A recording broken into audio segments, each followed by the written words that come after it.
once and for all. My era has begun!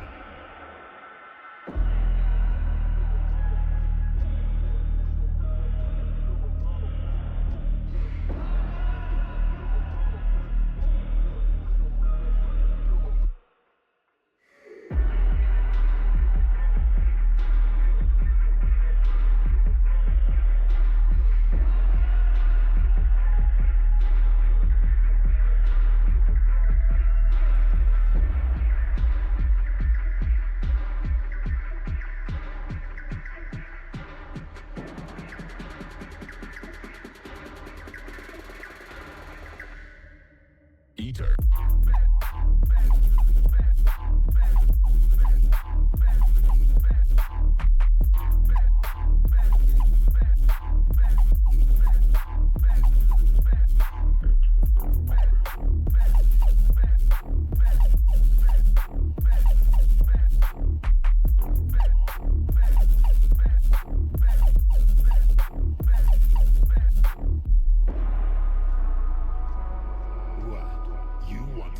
Me?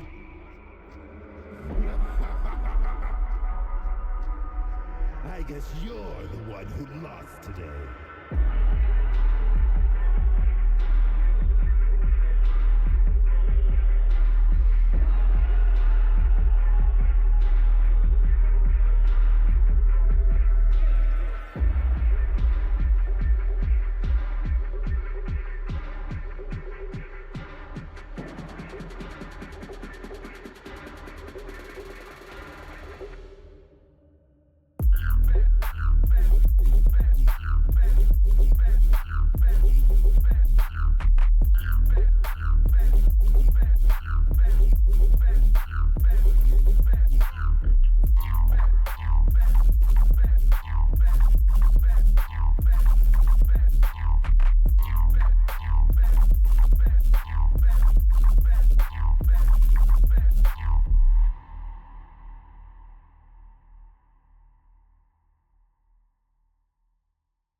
Awawawa.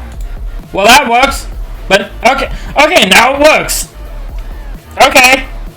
Because that makes perfect goddamn sense. That makes perfect sense. A lot of sense. Alright, cool. Amazing. I'm gonna turn... Actually, I'm gonna just go here. Turn that down that way.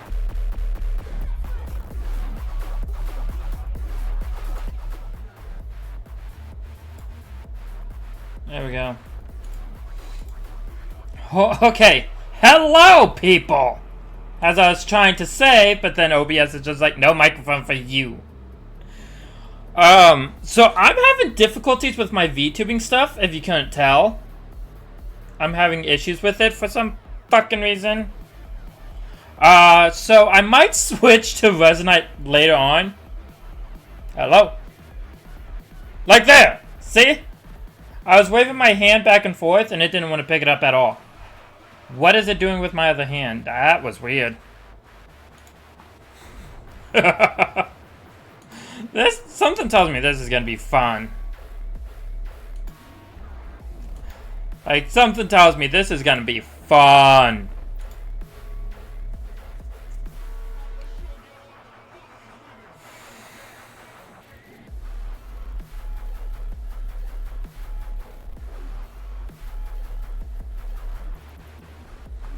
Alright.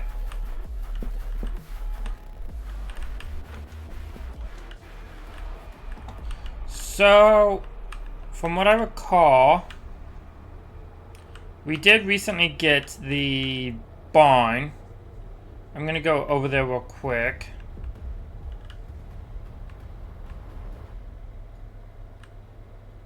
Oh, fuck me. Do I have anything? I have an illegal in my trunk, but that's about it.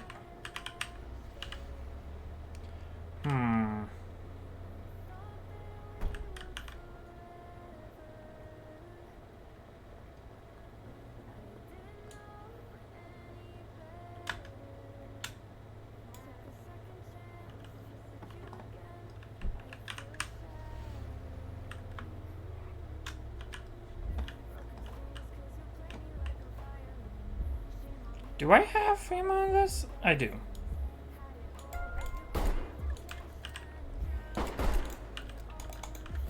Fuck.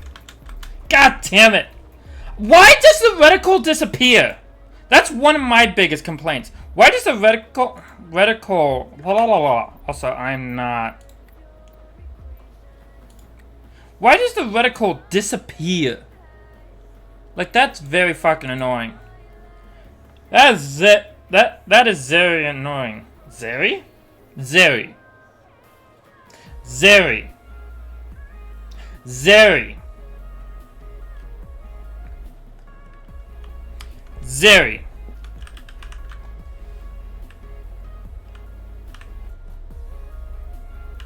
Why did I say Zeri?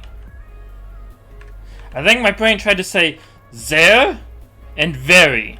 So it just said Zeri.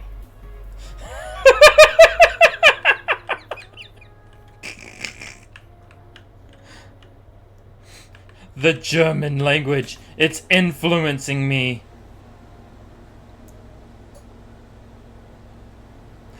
God damn it!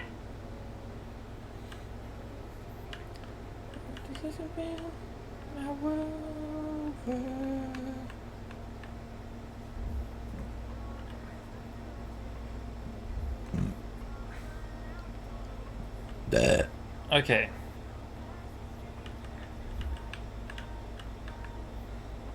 Is this the barn? This is the barn. Ooh, we got two loading. Ooh.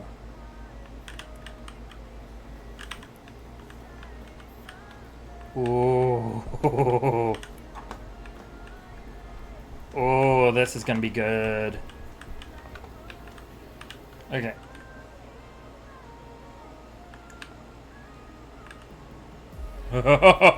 Okay, I know what's gonna happen. The growing is gonna happen kind of on this side, and the processing is gonna be done on that side with storage in the back. Probably top two.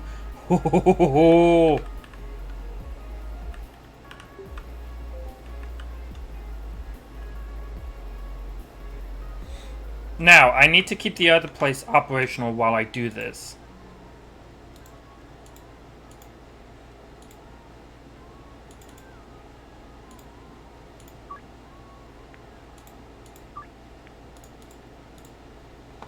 Alright. So deliveries.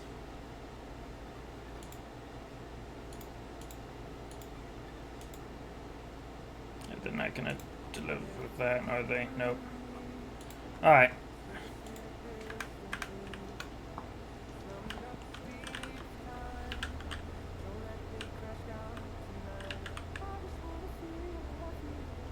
Alright, cool.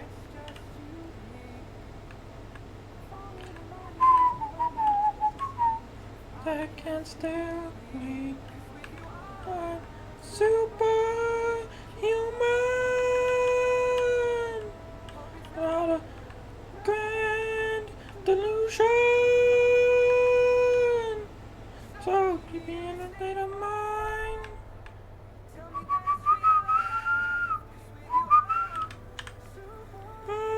Human, superhuman.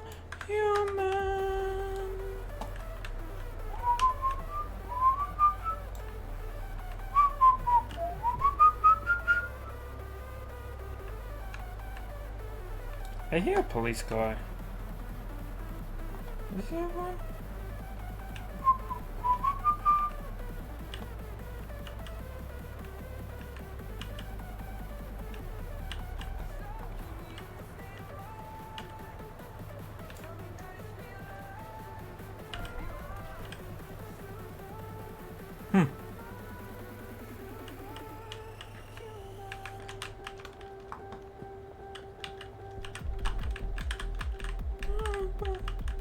Oh my god! They changed the cook! They changed the cook! They changed the cook! It's no longer just a play on Coke. Damn. I mean, it's still a play on Coke, but like, damn. Coca-Cola probably came up to them and was like, you can't have it look like our brand. How dare you? And they're like, ah, fuck. Oh, fuck you, bitch.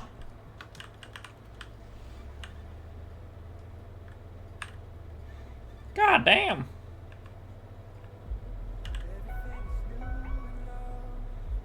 Oh my god, cops, go the fuck away.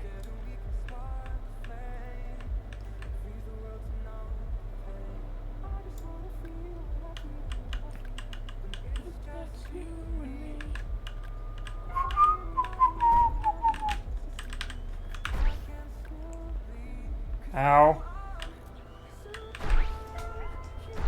Ow. Oh my god.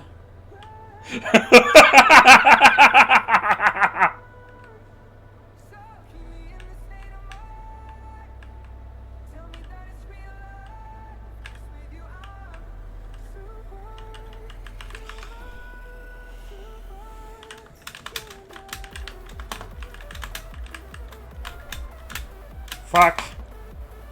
Oh, gotta abandon that.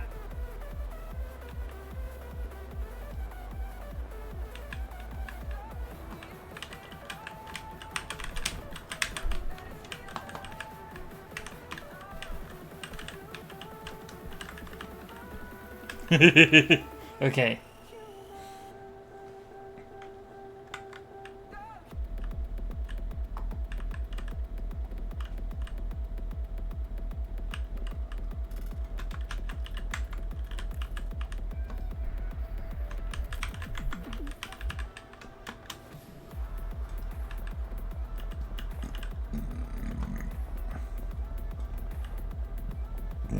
Okay. Hey, it's Benji.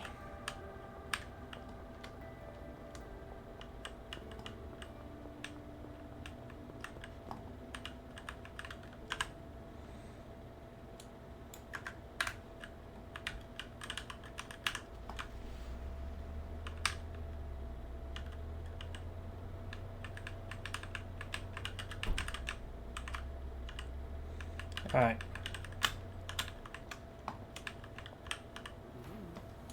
Complete deal. You won at 5. There you go.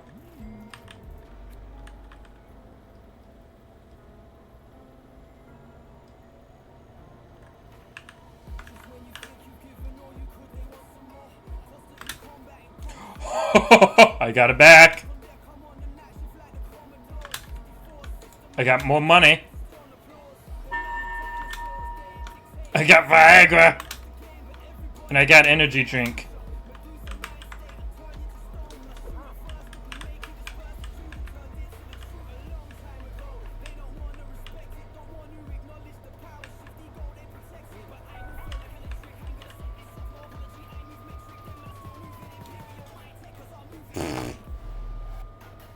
You guys fucked that up hard. Har.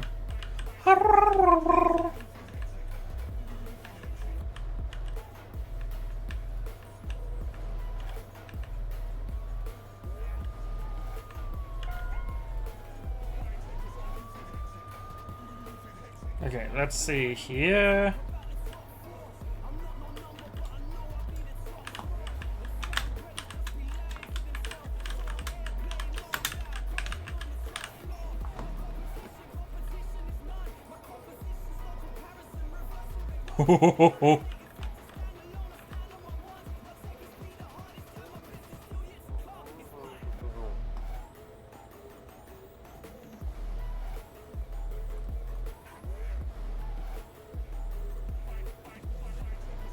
It's a gray! Oh, whoa!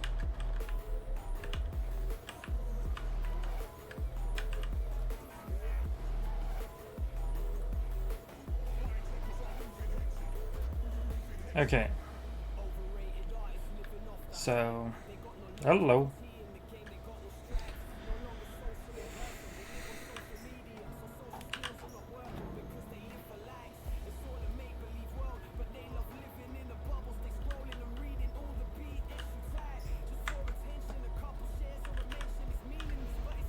Okay, we good there.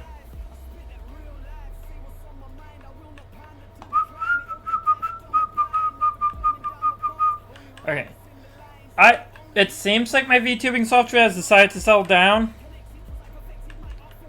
But I don't know. Oh shit, hello.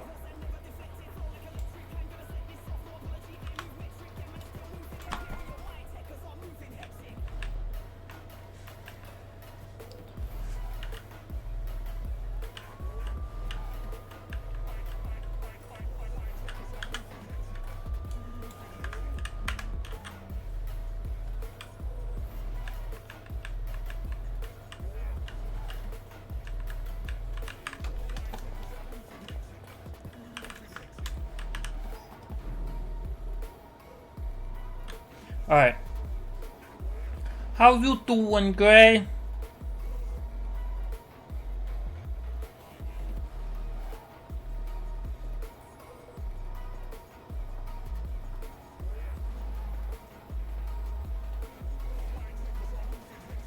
How you doing?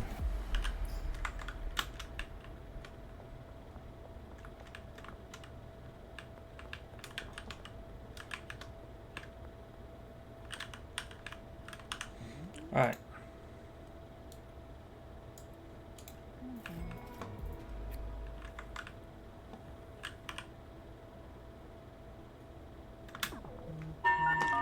Shit.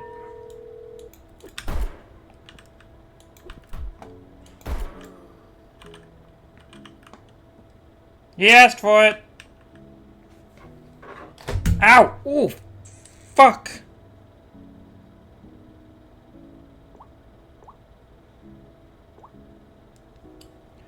Ow! Fuck! That hurt.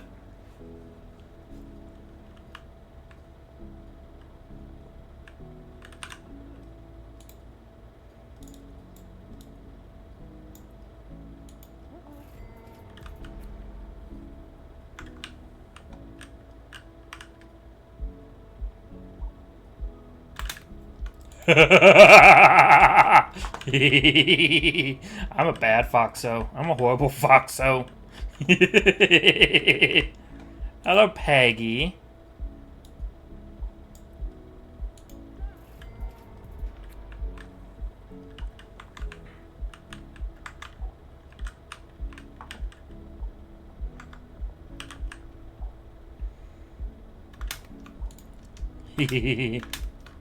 Yeah. I'm a bad foxo. I am such a bad foxo. I'm selling my product and then immediately stealing it. I am a bad foxo.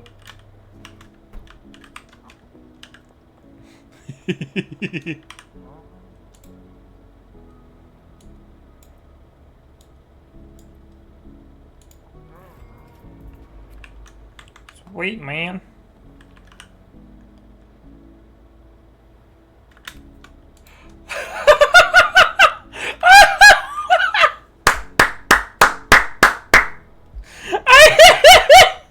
I just stole both joys from him.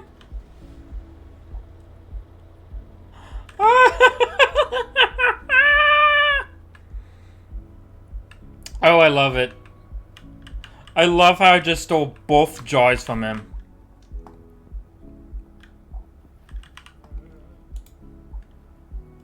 You would like 5? There you go.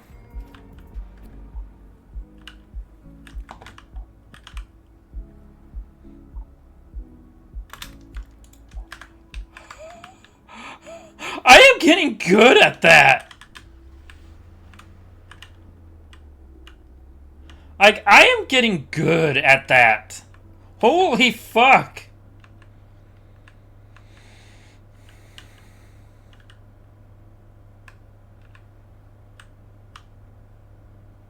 Because I don't want Discord noises to come through while I'm streaming.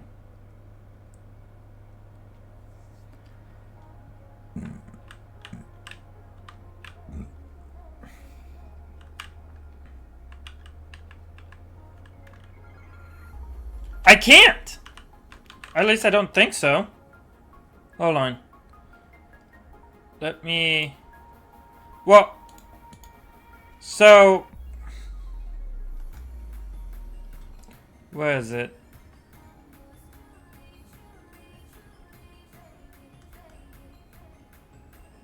There it is. Actually, I wonder. Keyboard settings.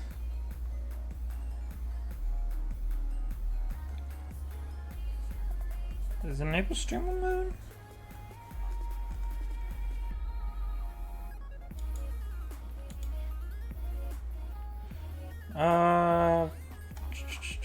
Is there control for that?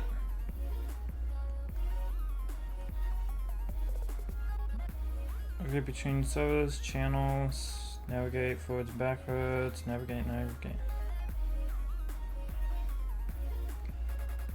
Quick switcher.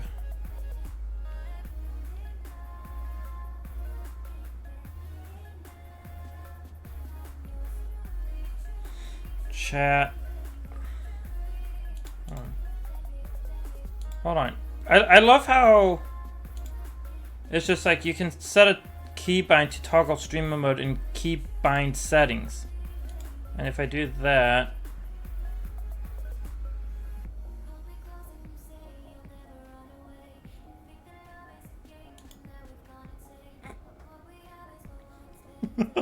it's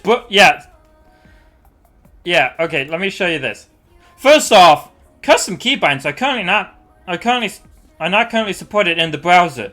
Download the desktop application to use custom bindings. I am using the desktop application. I am using the desktop application.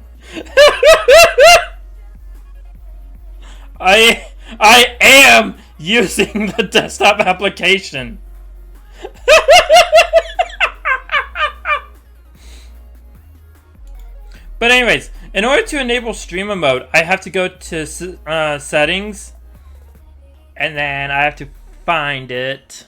Here it is, and then I have to go there, and then it's just, yeah.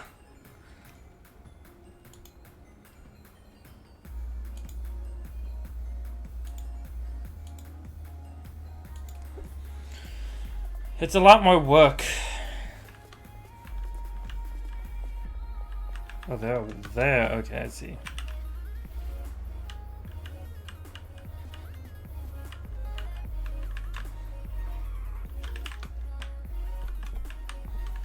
Oh, they are.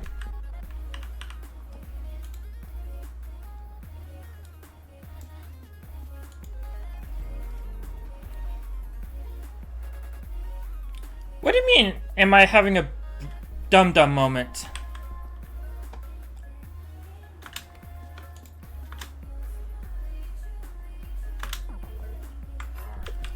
Oh.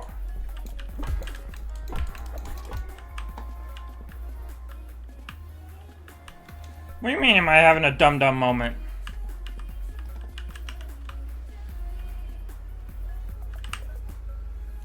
It's like a 2-3 step process for in order for me to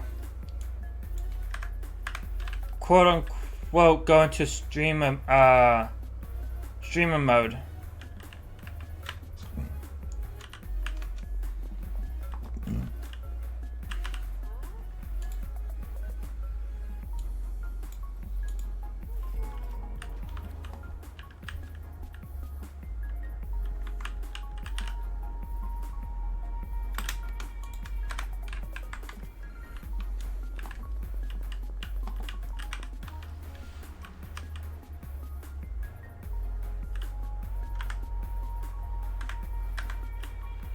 And the next one is under the bridge. I love how, for the most part, I've just been stealing my product back. Like, I've just been doing that, stealing my product back.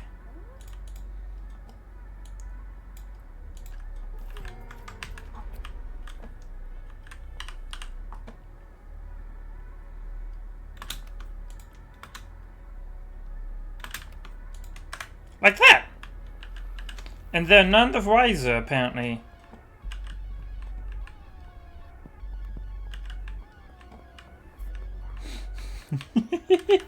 Also, how you doing, Story? Forgot to ask that.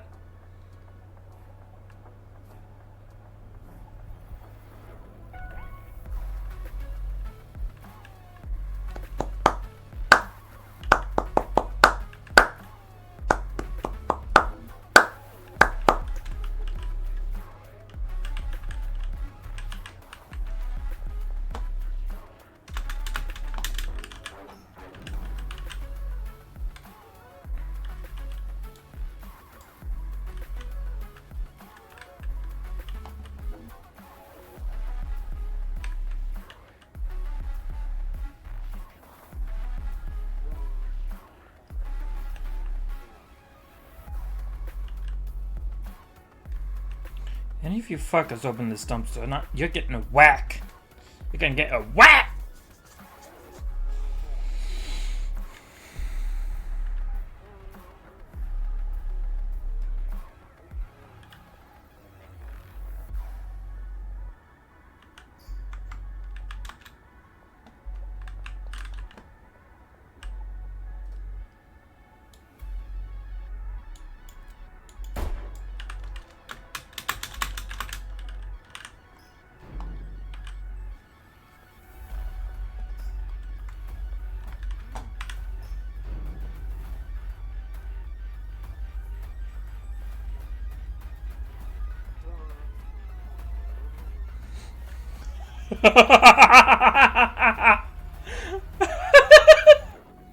I just killed a fucking cop.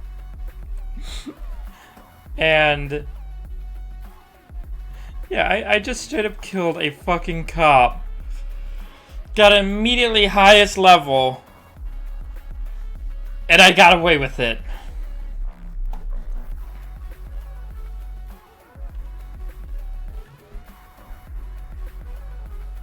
Hi.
Actually, I need to launder some money real quick. Fuck. Fuck.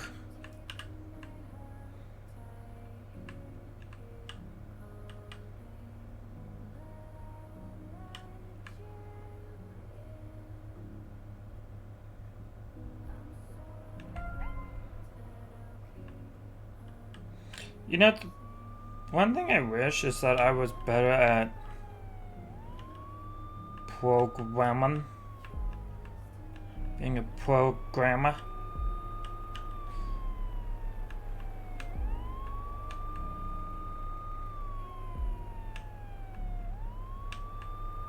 I have an idea for this.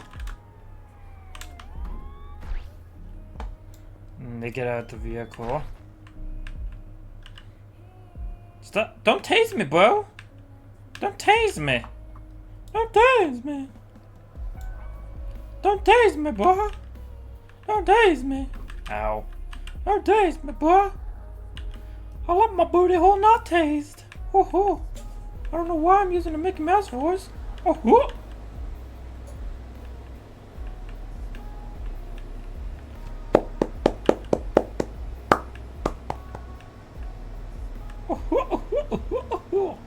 Actually, I think I can deposit some of this money through an ATM. Oh, I see an ATM.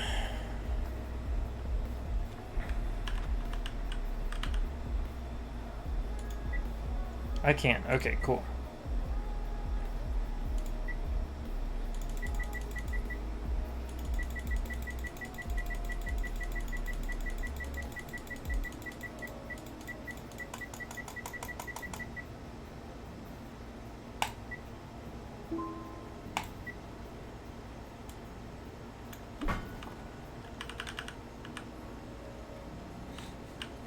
It's just like deposited money. Alright, money deposited. BAM! Here's some more money. Yay!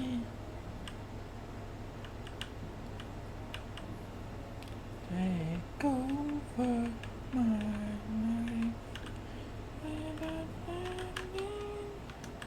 I kind of want that, but that's 9,000. I need to set up my new lab, my new business. And start having... Ooh, that one gave a lot.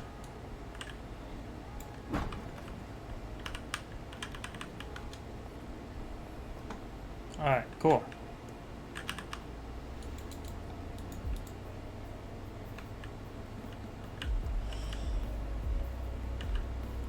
Alright, so... I'm gonna... Actually, wait, no, the illegal place. Oh, fuck. I totally forgot about the illegal place. Oh, goddamn, fuck off, coppers!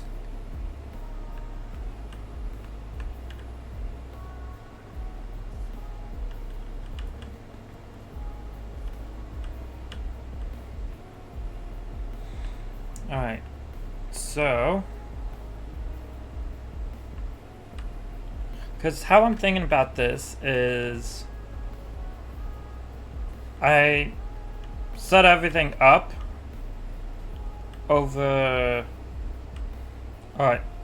As I'm still sewing stuff over here, I move things over there.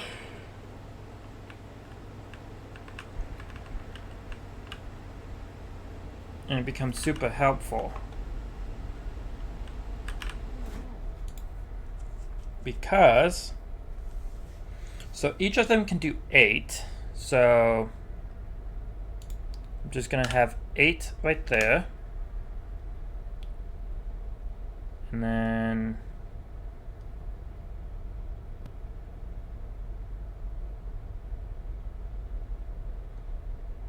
I'll need...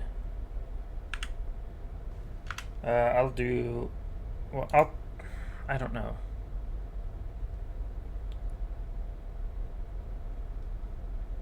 I will need some of that.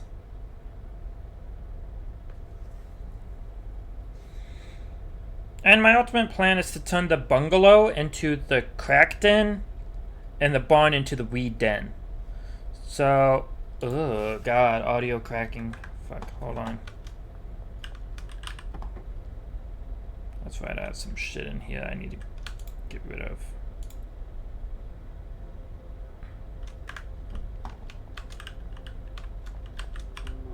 Alright. So...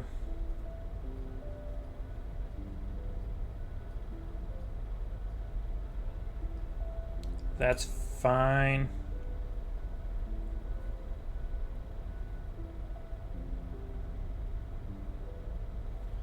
I'll do 4 of these. 4 of these. 4 of these.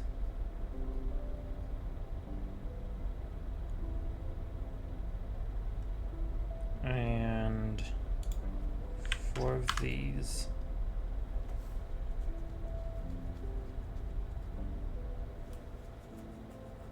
Oh, you hang them up and it improves their quality. Nice. So I'll also get 4 of these.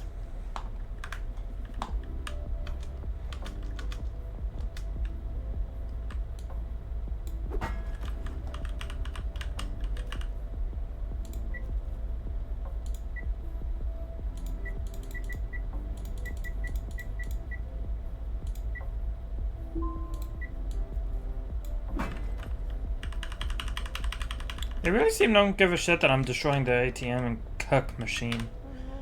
Awawawa! Alright.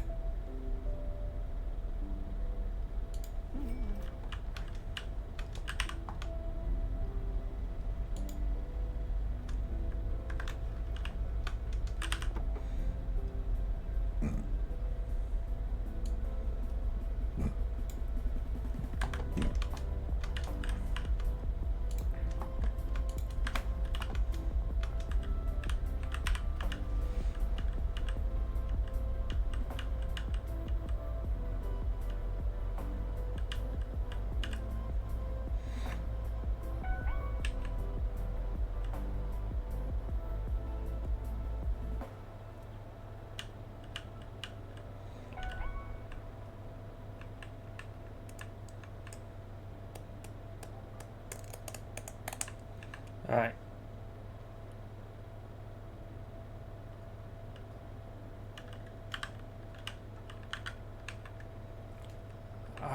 Alrighty.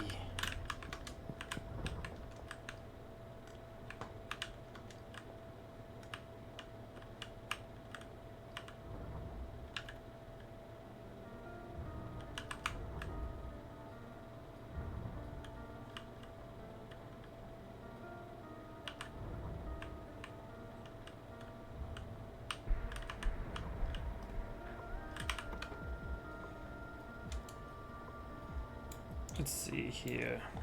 I wonder if I can take the Viagra and what it will do. Oh, that... 1, 2, 3, 4. Okay, I can still fit 4 in there. 1, 2, 3, 4. 1, 2, 3, 4. Perfect. I'll take the drying racks out.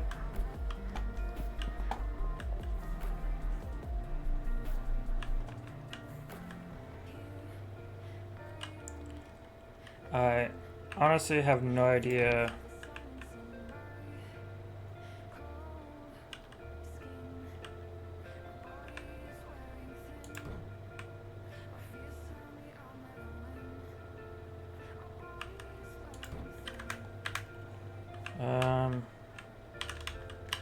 Oops.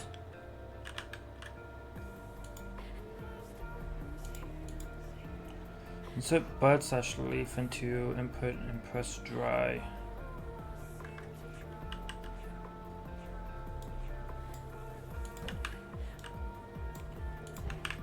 There we go. Okay, cool. And then I'll need some mixing stations over here.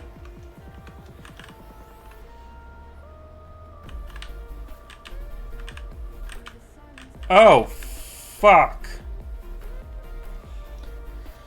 God damn it.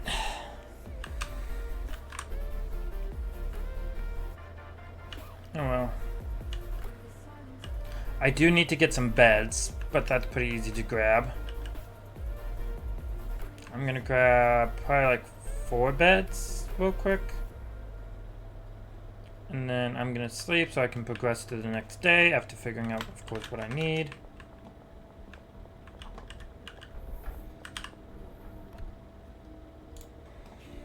Alright. Players! You gay! Wow! How dare!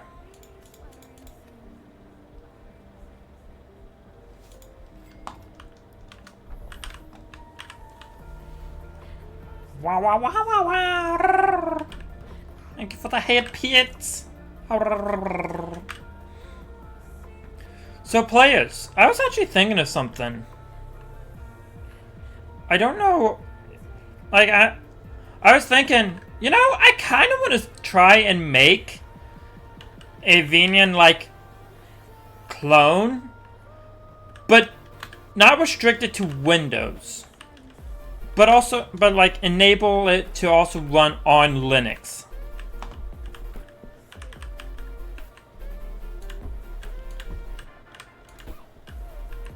Are you fucking kidding me? I can't do it like that. Wow. But I can sure as hell do it like this. Hee. Yeah.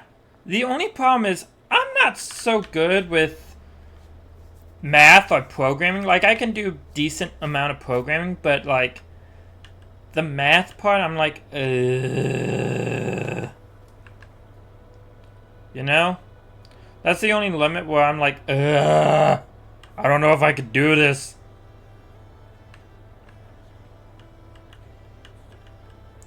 Oh, and the other part about it is that I would make it open source, so it would be under the GPL.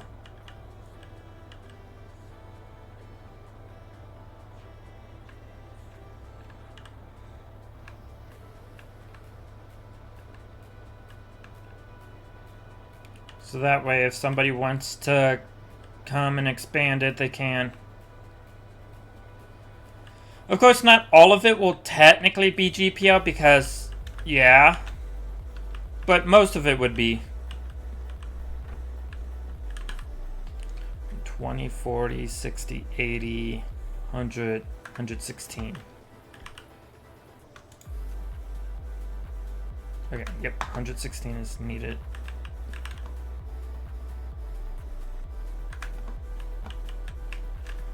The game engine, so like Unity, of course.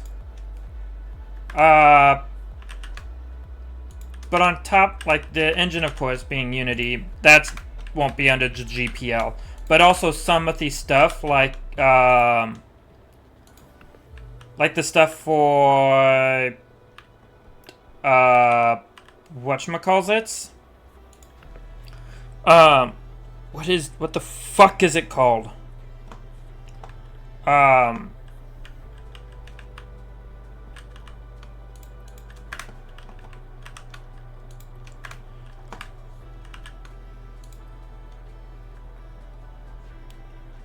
Okay, 1, 2, 3, 4. So 8, 16.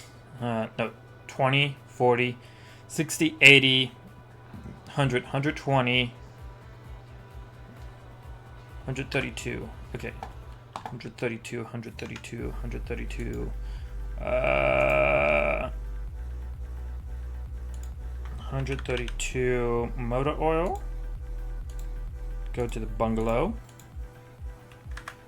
And then you're gonna have to give me a moment for that.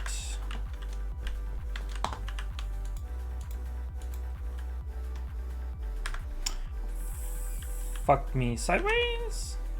Put that right there. Holy shit. We are cooking. So I will need to pull stuff for VC face in order for me to get that to work. So the VC face stuff will kind of also have to be proprietary. That stuff is proprietary and whatnot, so yeah. Amork! The gates!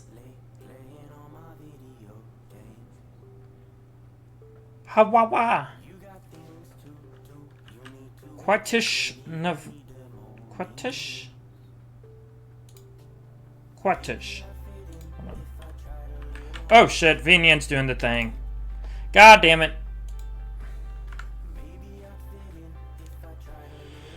Venian's memory leaking. Gut und sauber? Selber? Wo? Quitish. No. Quitish. Oh, there we go. Hold on. Good. Which is. Okay, good and. Are you asking good and how's me? I assume that's what you're saying. I'm doing alright. Getting pissed off by, VNN memory leaking. VC face is for face tracking? No. VC face is not for,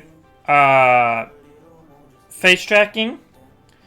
It's for, there's a program from Google that allows face and body tracking. And so my idea is to use that. What the fuck is happening? You can see how my VTubing stuff is having a bit of a stroke today. Alright, Gray. But yeah, no, I was... So... I forget the name of that project Google has.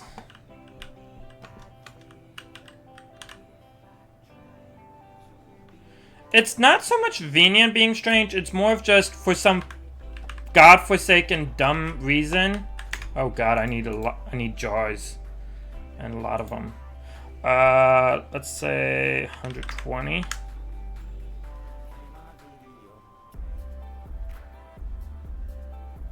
Let's place an order for that.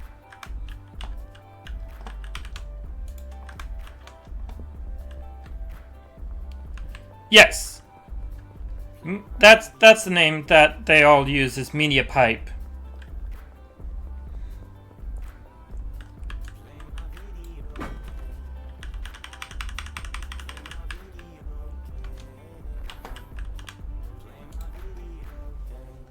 So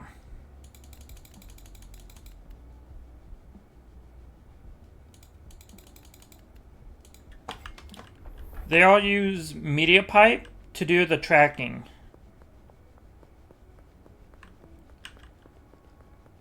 And so I'm just kind of here like, I kind of want to make a... Because like all these other ones, like all the ones out there in the wild, are closed source all the way through and through for the most part. So my idea is to just simply get the if I can make my own. Hello, hi, how are you doing?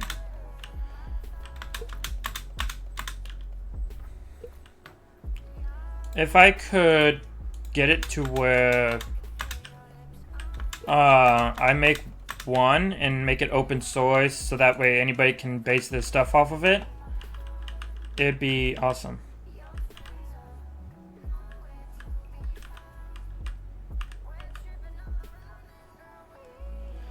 MediaPipe is neat, but kind of pita to integrate since it has basically a framework. So I understand.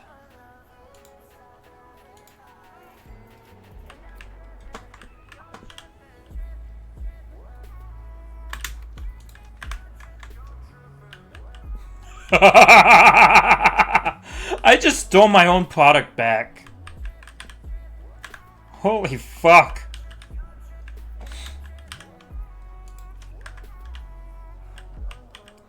Yep. Yoink.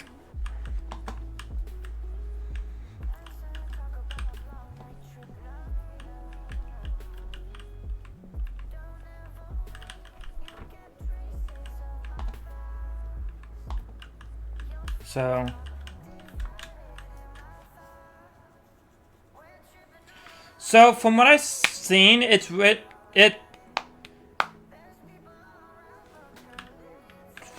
how should I put this? It has a Python, Python, I think C++. Hold on, give me a moment.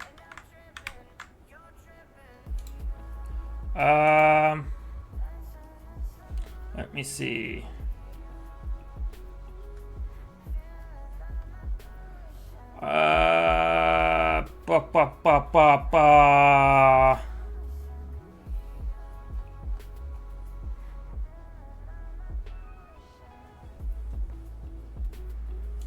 Yeah, they have a Python code example.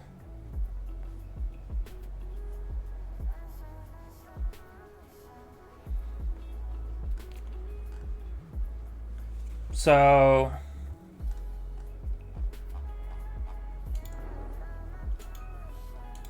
yeah.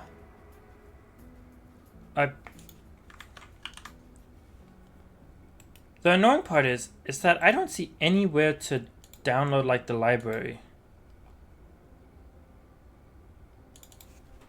Media pipe Unity.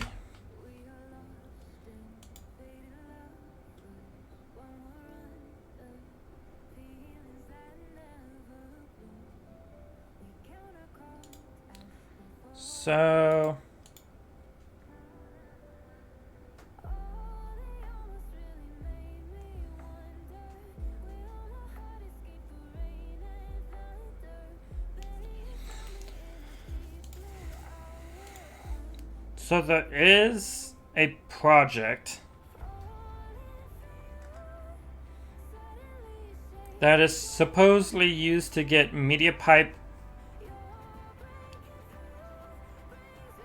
Let's see. Hold on real quick.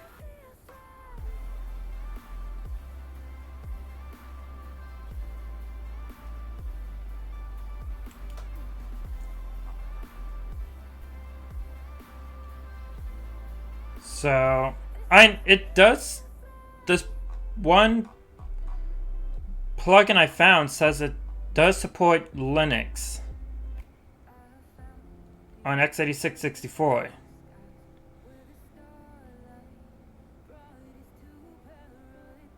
GPU mode is not supported in macOS and Windows. That's hilarious. So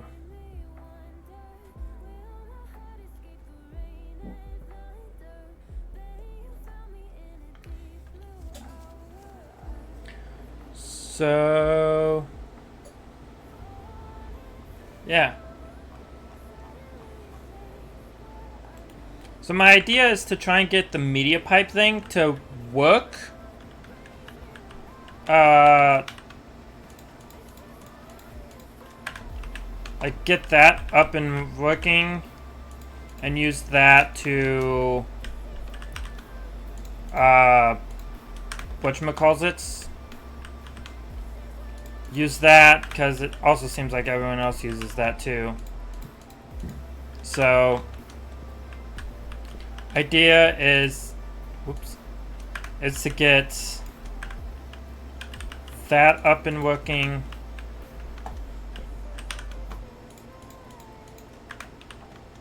and figure out how that works.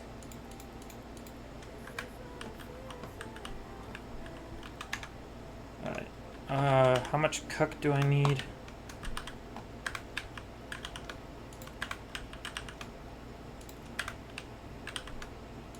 So I need 1,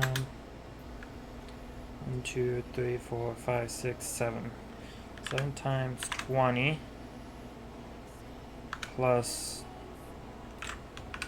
20 minus 4. 154. Cool. Yee.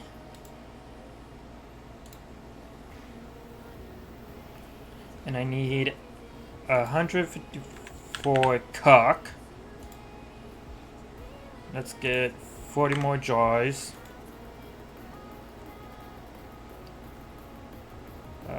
Place an order for that. I need more dirt and I need more weed plants. Alright.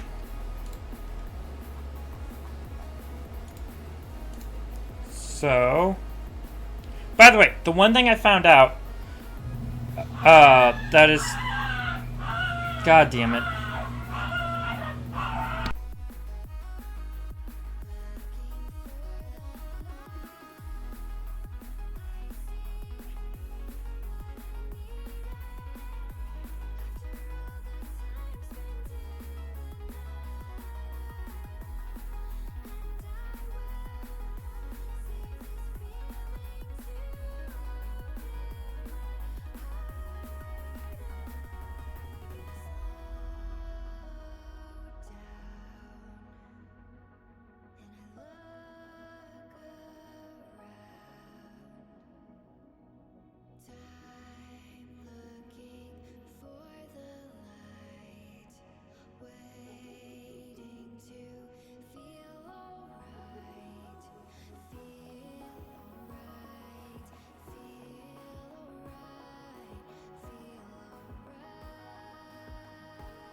Alright, sounds like most of that is over, so I do apologize for all that.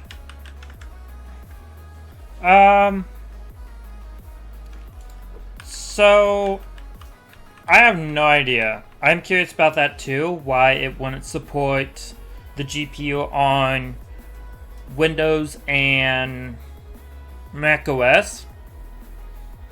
So my one idea is, oh god, fuck off.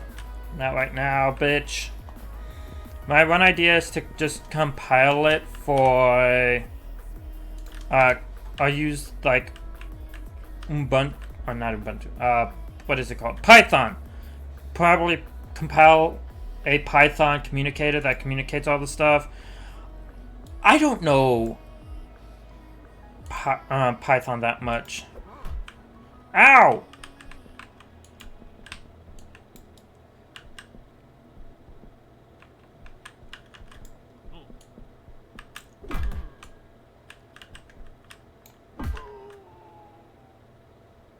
Dick? What the fuck did you expect to happen?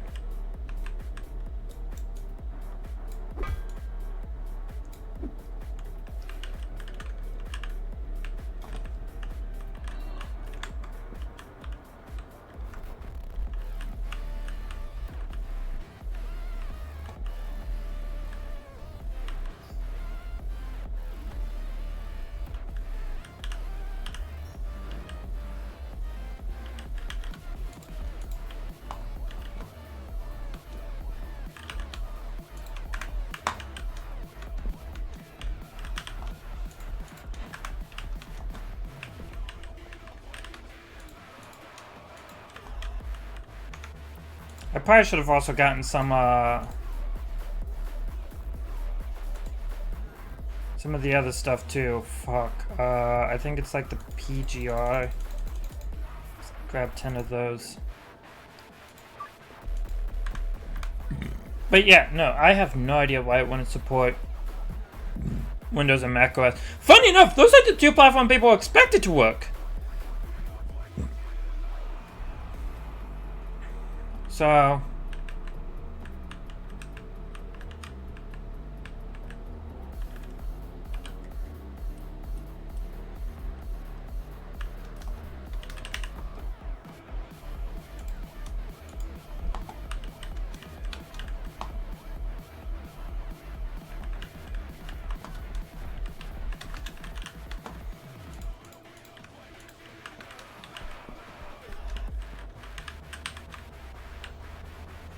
gonna pay one of my dealers a visit.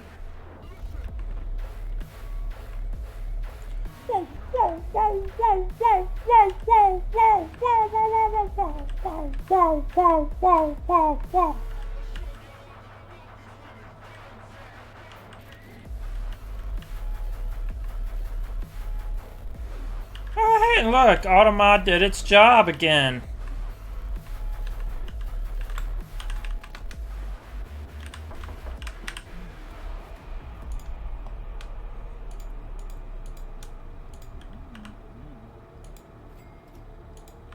Come on, Benji, you need to get selling more.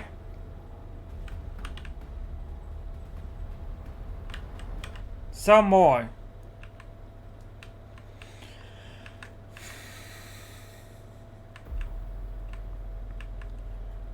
But also, I will say is that I was thinking of maybe working on it on like a stream. Definitely not Tuesday, cause like Tuesday's the elite.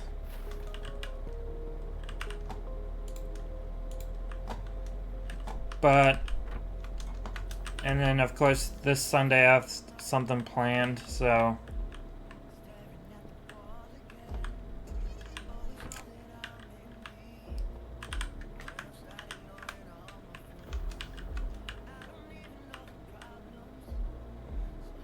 Alright, I think I can sleep now. I made a lot of money.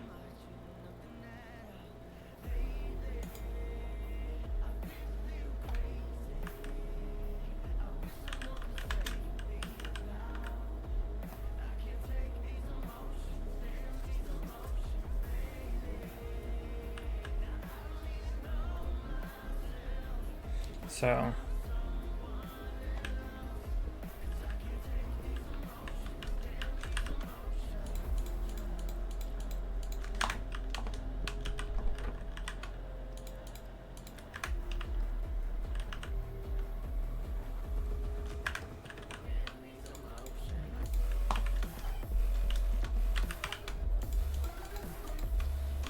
Into the state of art.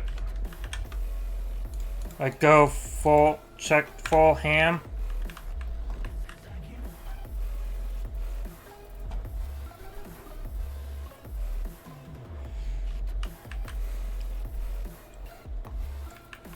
And what I might just do is I might do what everyone else does, which is just compile the media pipe in Python. And then from there, I have it communicate to Unity.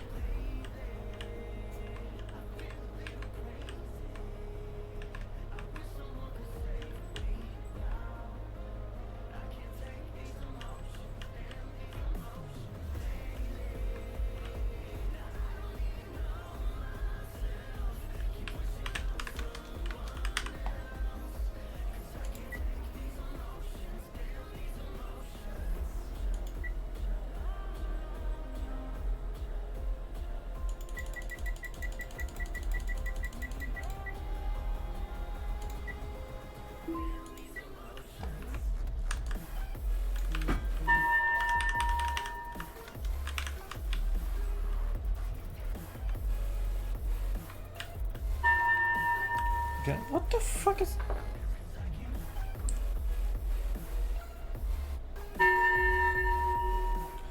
Thank you, bank. Shut the fuck up.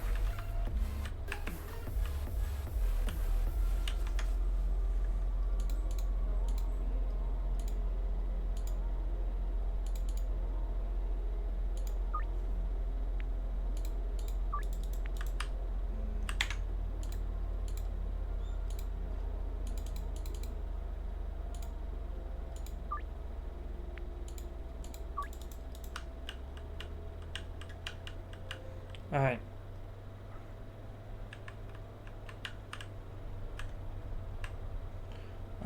Oh shit. Oh, I remember now. I can reverse back.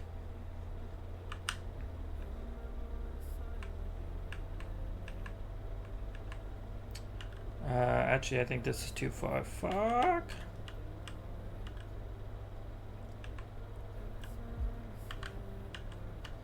But yeah, no, I'm just here thinking like I might just do it that way.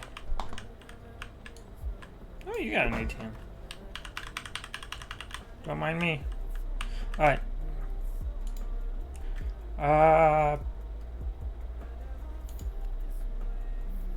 I'll just get. No, I'll just get one of those. And then I think that's pre-owned toilet. Oh. That sounds nasty. Alright.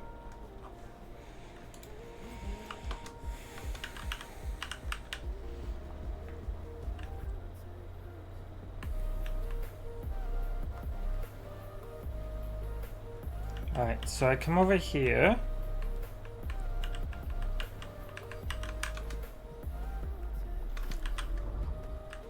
And then the storage is going to be all the way back here. Welcome back, Gray.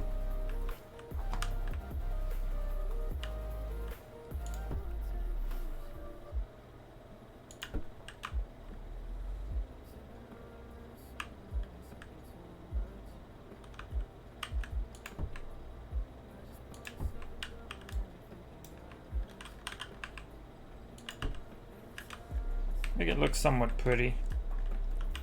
Alright.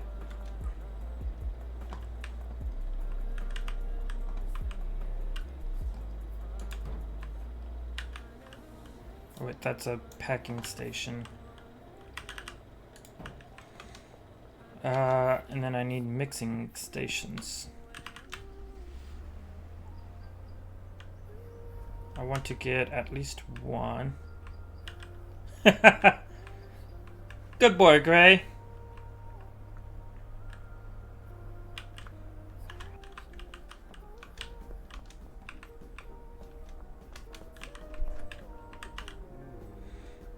Do you have mixing stations? You only have the basic, not the one I'm looking for. Alright. Alright, so I will need to...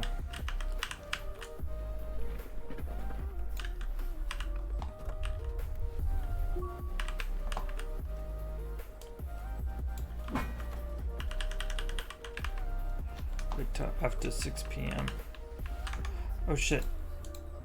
I almost forgot about you.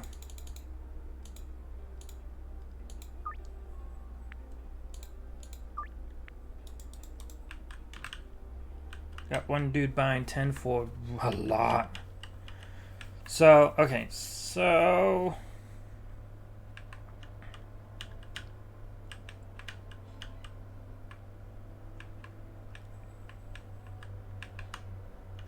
I'm gonna go grab some more of the cook. Ah, fuck. Not cook, strawberry cheese.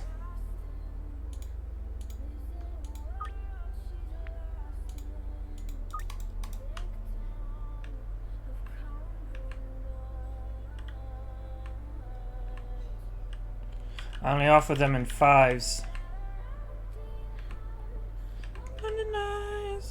Glasgow bone, taking loose in the catacombs.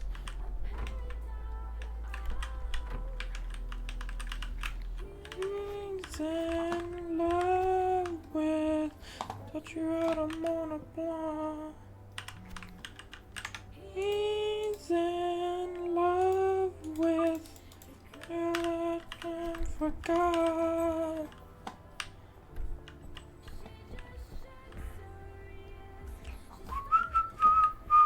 Why did I come over here?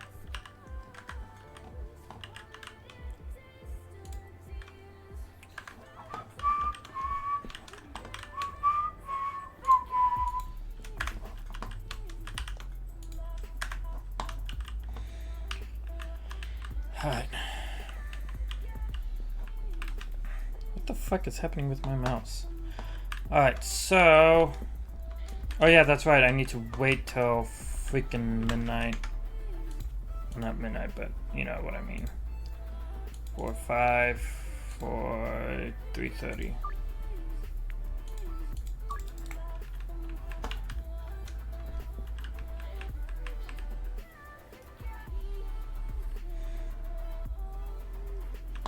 Yeah, I think I'll turn the bungalow into the meth house. Which means the farm is going to be... The barn is where all the production's going to be at.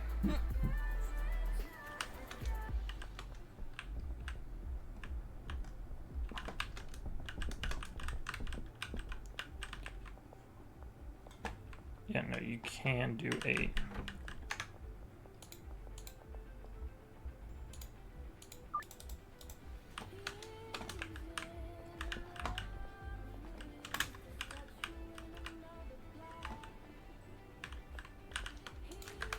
Take this.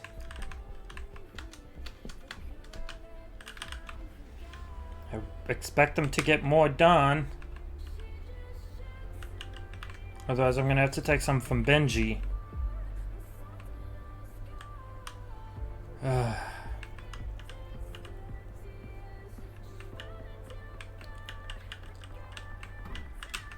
shit. Can I? Nope. Oh. Maybe. Fuck.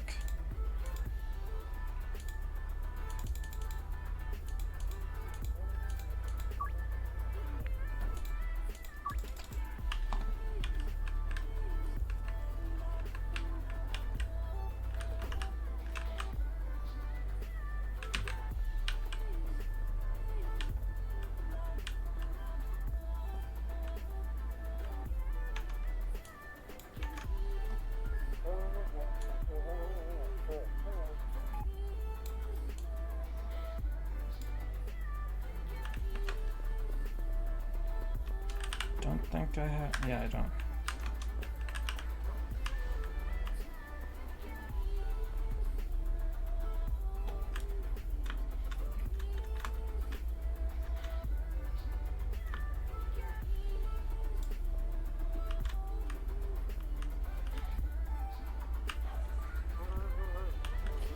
I think I broke this. Okay.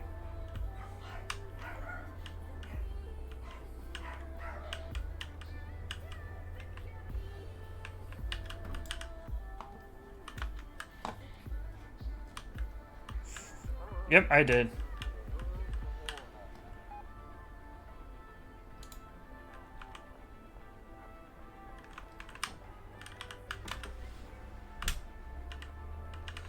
There we go. Alright. So if I look at my map and I go to, what is it, contacts? Yep. Westville. Supplier.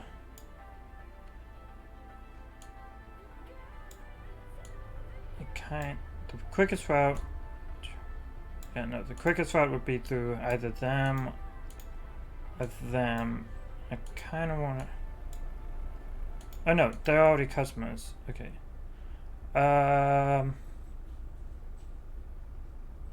Where are you? Oh. Keith Wang, looks like that.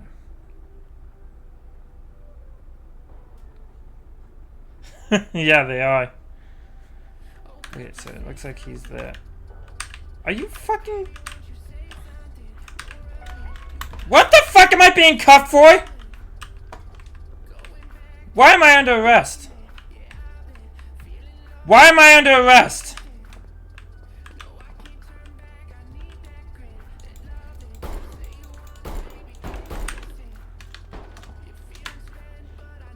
Why am I under arrest?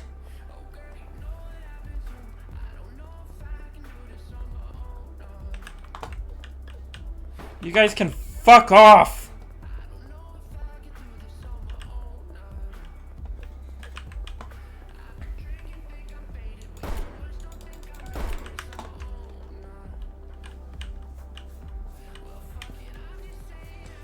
Shut up, Gray.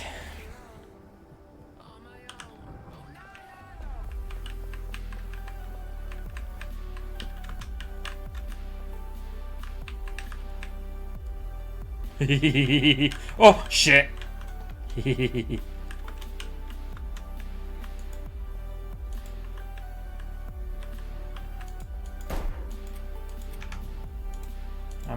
ammo.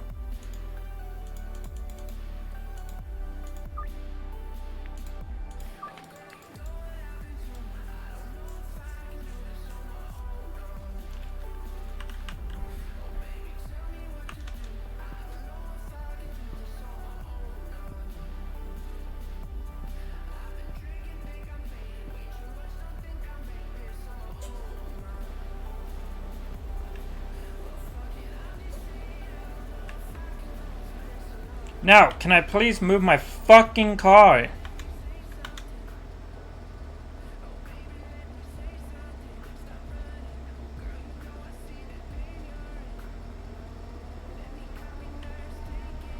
Ow! Bitch! Yay, I can finally move my car.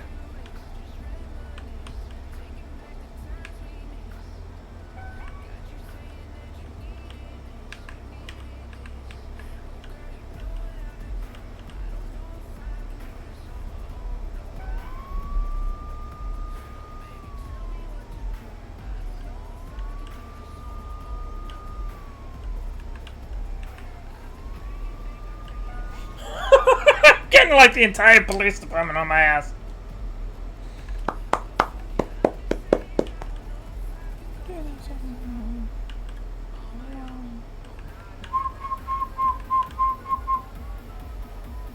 Oh shit!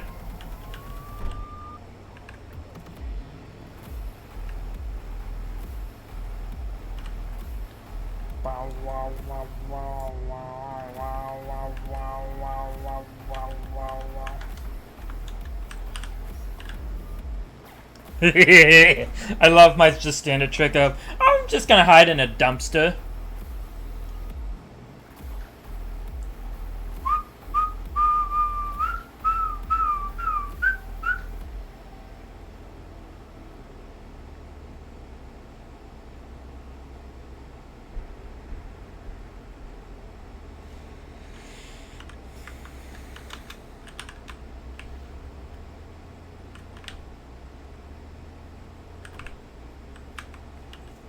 Alright.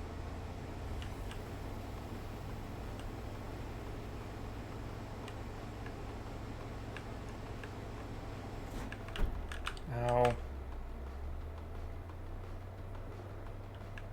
Oh yeah, I need to come in here real quick. Hello. I need like 2 of these things.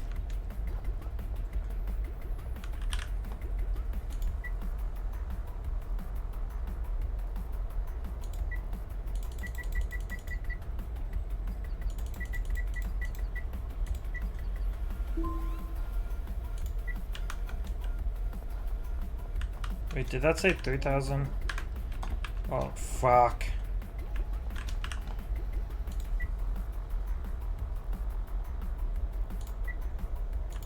I need to withdraw 952. Awesome. Alright, so now I can buy those too.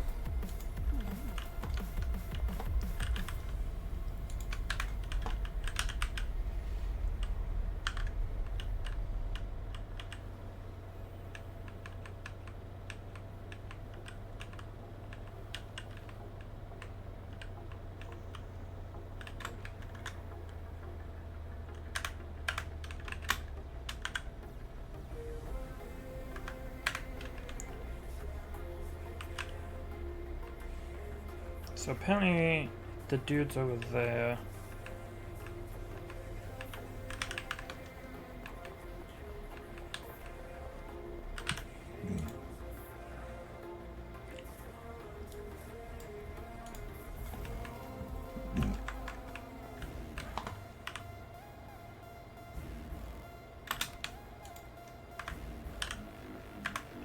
You just straight up, okay.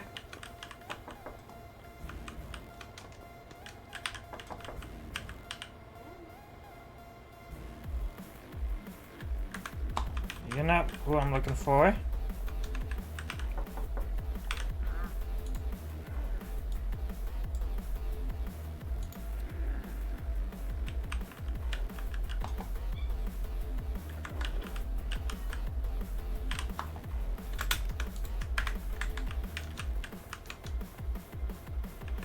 Alright. Now, oh my god, my arm is itchy.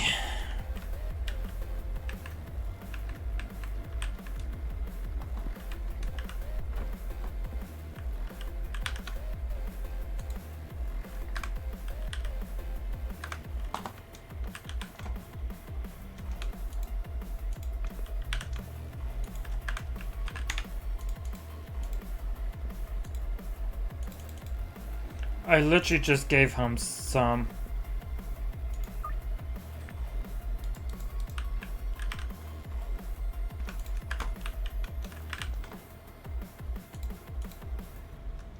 I love how I literally just gave him some, and he just immediately comes and goes like, yo, I need my fix, man.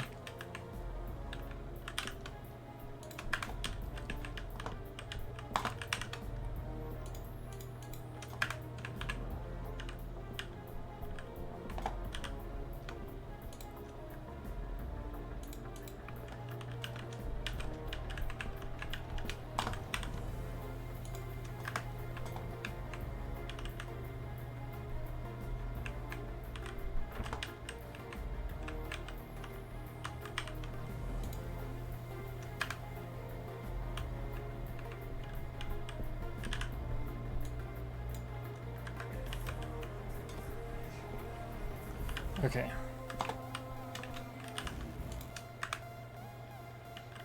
You motherfuckers have wasted the entire day doing what?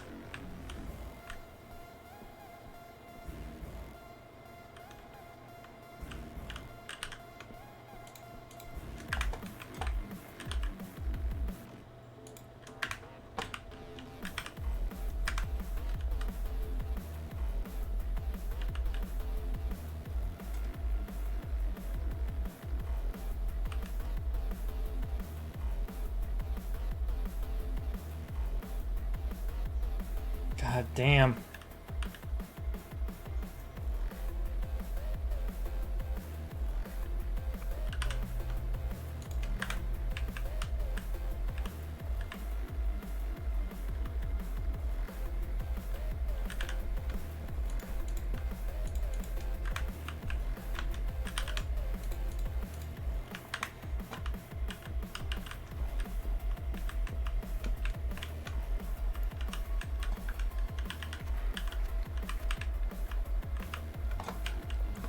What have you motherfuckers been doing all fucking day?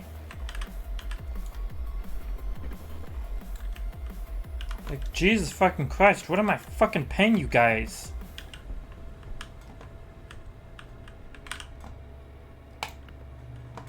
You're supposed to be doing this job for me. At least you're doing something.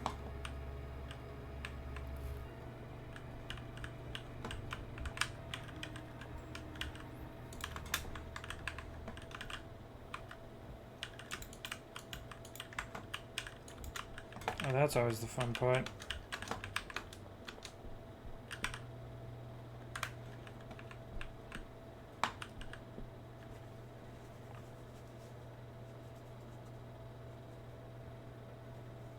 They wasted hours doing nothing.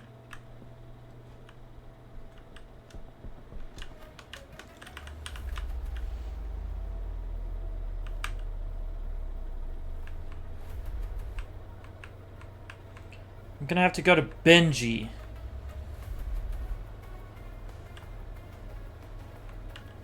Take some of my project from Benji.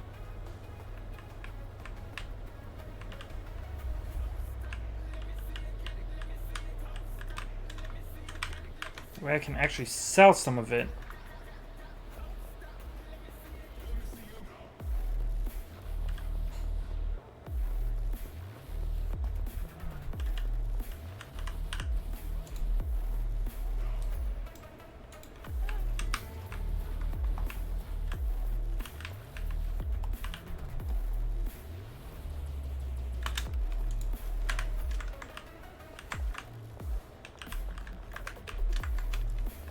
course, my product now disappears.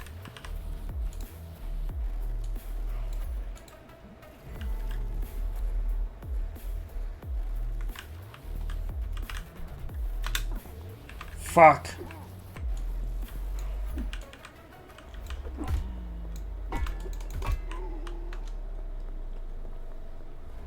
Now I'm gonna have to go to Benji. Fuck, man.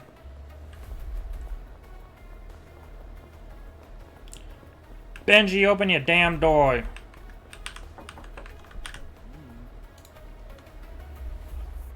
Alright, I'm gonna steal... First off, that is annoying the crap out of me. Second off, do that. And I'm gonna take this 20. Awesome.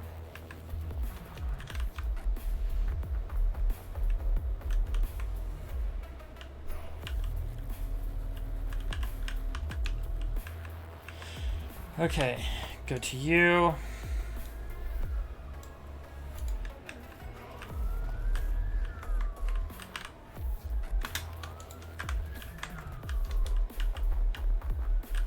So I think it doesn't work until after they start smoking the first joint. And then as soon as they start smoking the first joint, that's when it becomes available in the thing.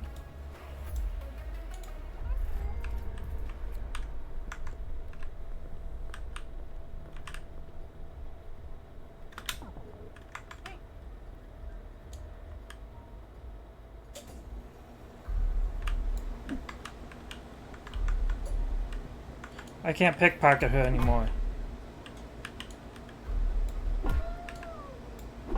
Fuck you, bitch.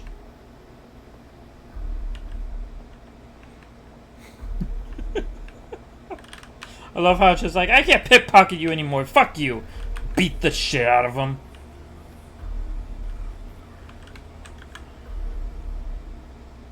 So all my... Actually, oh wait, no, one's over here. Keep it down. Shits are sleeping.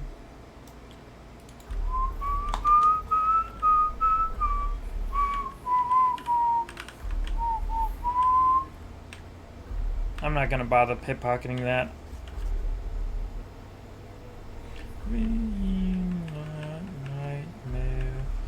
that's their dreams.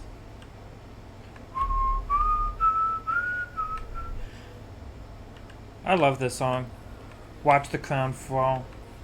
Scream. I just want to scream.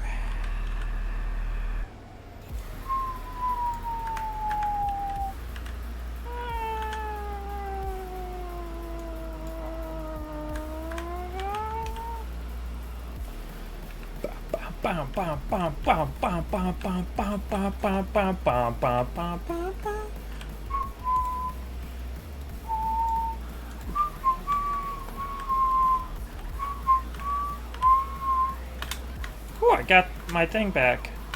And I got an extra 15 bucks. Nice. Every king falls! Every last one! Let's all sing along while we watch this world burn!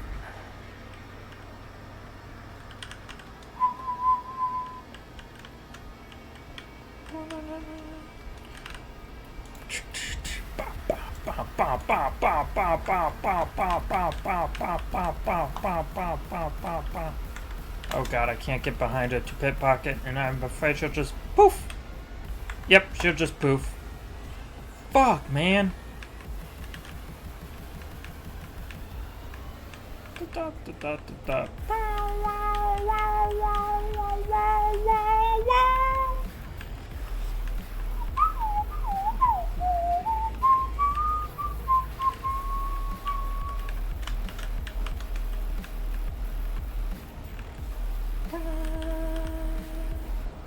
Just want to.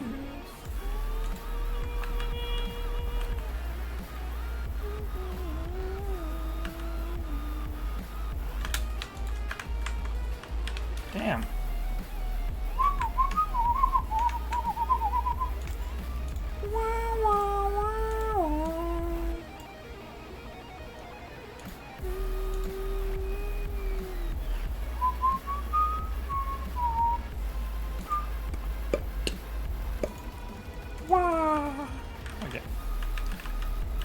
Wow, that one dude is still just dead on the ground. Okay.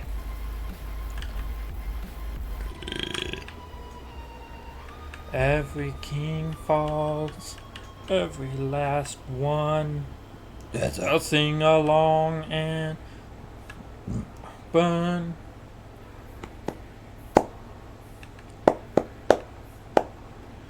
Let's all sing along and watch the world burn. Every king falls, every last one. Let's all sing along and watch the world burn. Every king falls, every last one. Let's all sing along and watch the world burn. And I hired these guys to do this fucking job for me, and they aren't.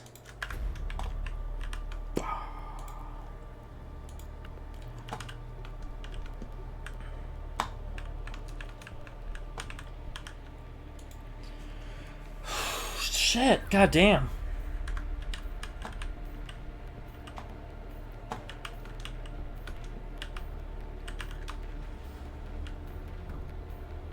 I think I'm gonna go set up more of the barn. In fact, I may actually just move all that shit over to the barn. Fire those fuckers, get new fuckers. Although it might be expensive because I need to do some other stuff. Might have to wait another day.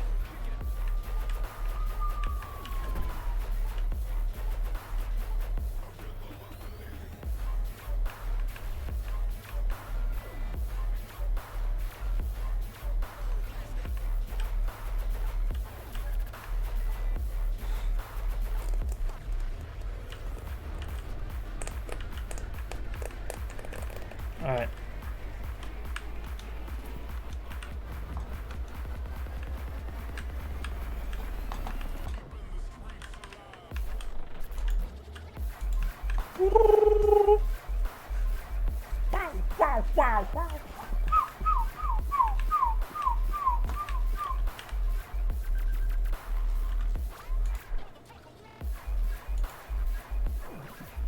Alright. The only additive I'll say is fertilizer. The destination will be to that drying rack.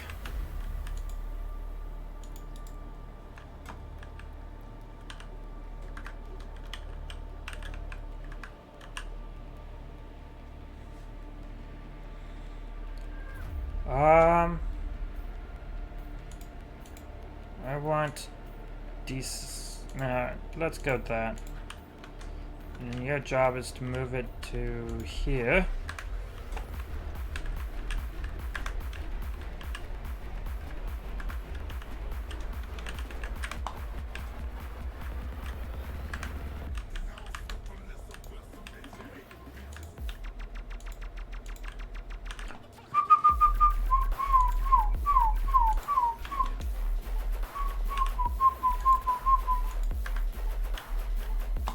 Okay.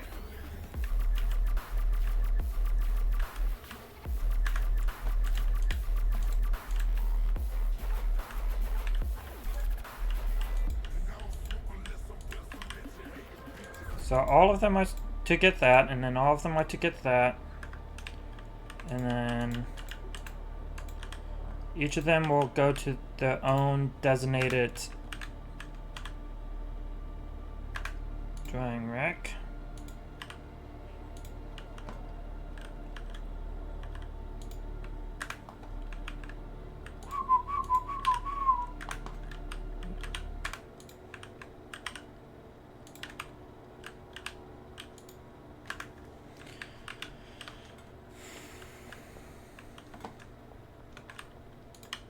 Okay, and then this guy, he will go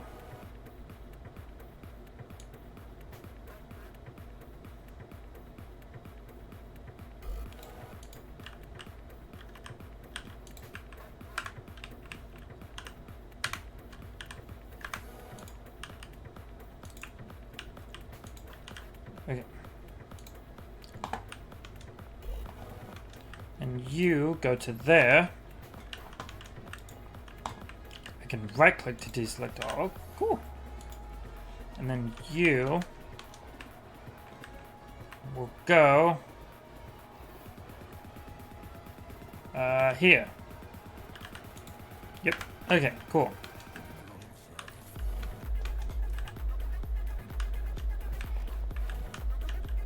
I don't think these things have like, oh, where do I get my shit from, right? Yeah, no, they don't. Okay. So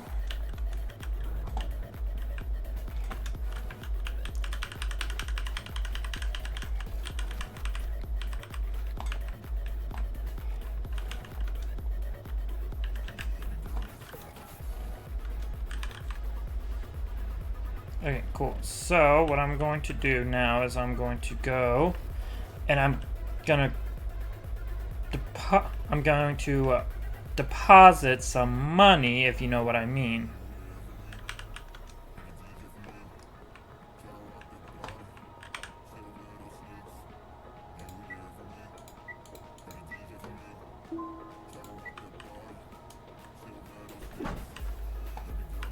Really? Only two? I believe I saw an ATM down here. Whoa, boom! Alright, cool. We can pick one of these things up. Right. Oh, wah, wah, wah, wah, wah, wah, wah, wah, wah, wah, wah, wah, wah, wah, wah. Alright, and now we come into here and we do, and we legitimately deposit some money.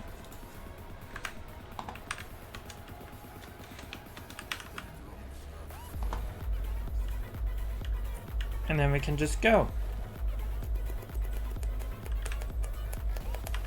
That's a still functional ATM. Not anymore. Ooh, how would it be?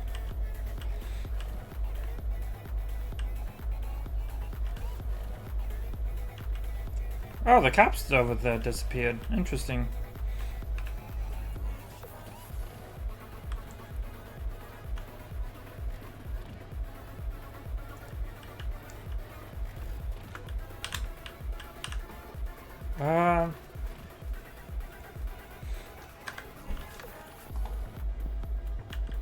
Yeah, I'm gonna need to do this by myself if I am correct. Because apparently those guys don't want to do their fucking job.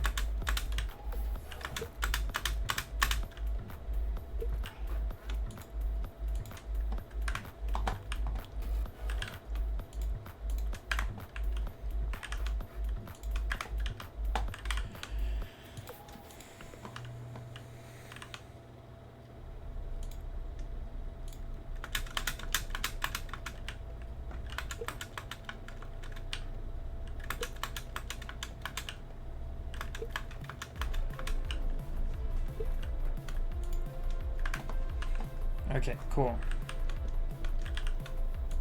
I'm going to take all their money away and I'm gonna just basically redo this whole area.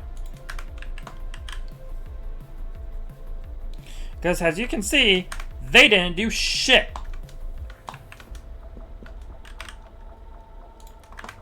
So what does that mean for them? I am having to do all this freaking work.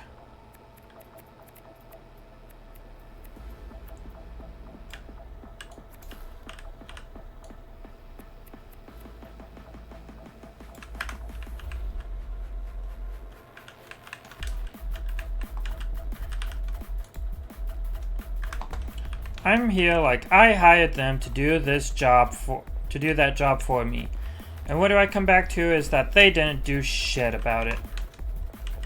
They're like, we don't give a fuck.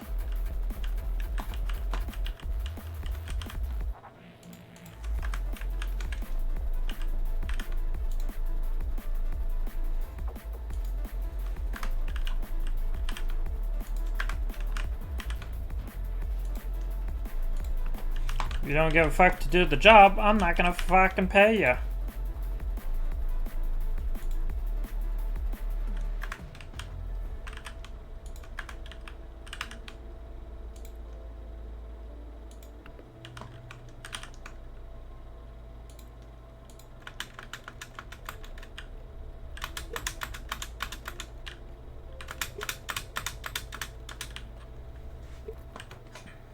Alright, so that's that. I'll put this up. This I'm gonna restock with the cook. This I'm gonna... I just need to put more there. Alright. And now I can come through, cut all these off.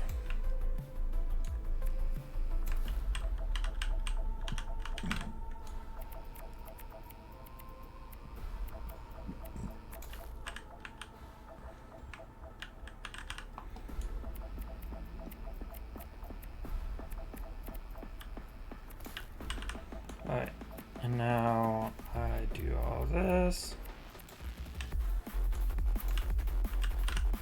Alright.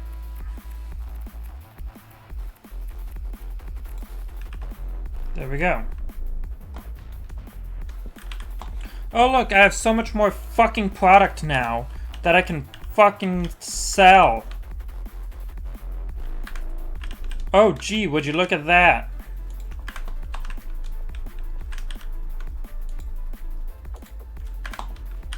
Wrong thing.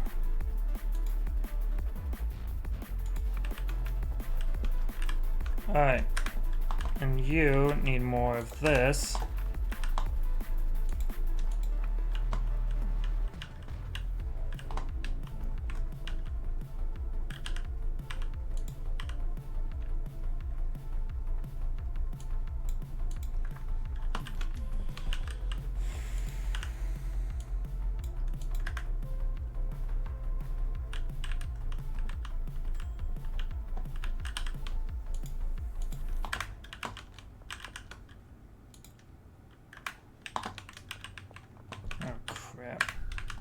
I think you used up all yours, so I'm gonna do that, and I'm also gonna do that.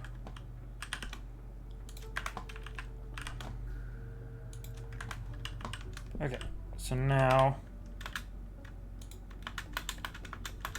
like, why, like, I don't understand why the AI just suddenly broke.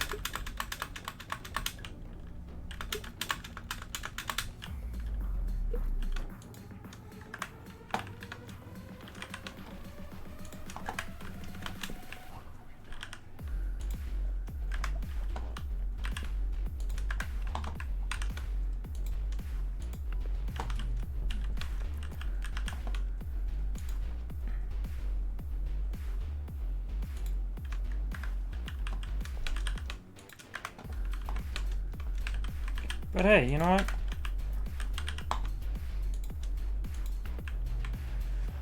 I'm at least getting rid of a lot of this product. Meaning it will be a lot easier to transfer stuff over. I'm of course gonna fire everyone at the bungalow.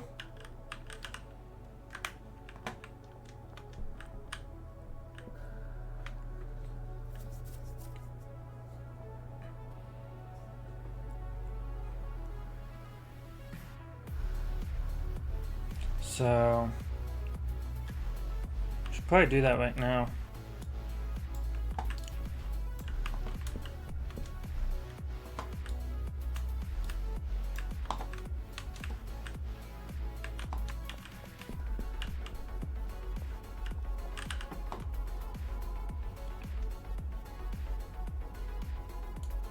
Let me do this real quick. There we go. Take that out, put that in there. Oh yeah, one thing I want to do is I want to see what... Can I take these? No, I cannot. I can ooh! I can discard stuff.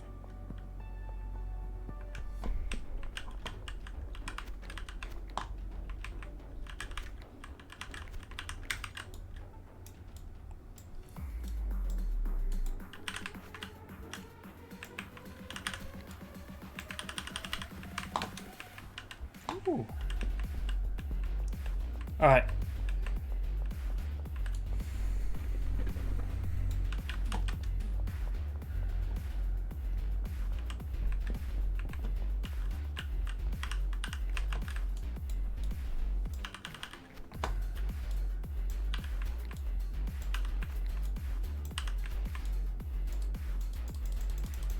Contains plant. God damn it. That means I can't get rid of that.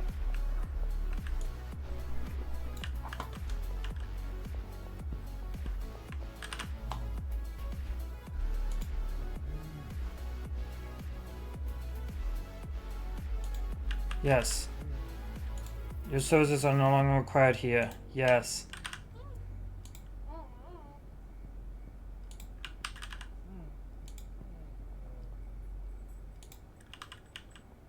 Alright.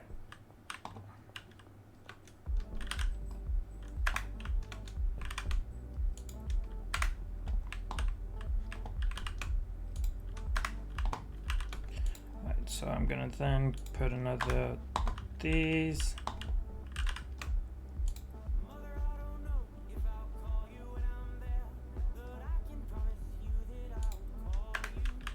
And I'm scared. I will call you when I'm scared. Alright, I'm gonna get... How much more do I need? 36. I need 36. 24. I need 24.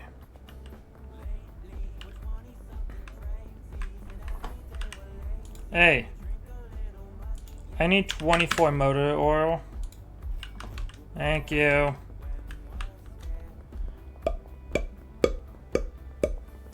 Lately,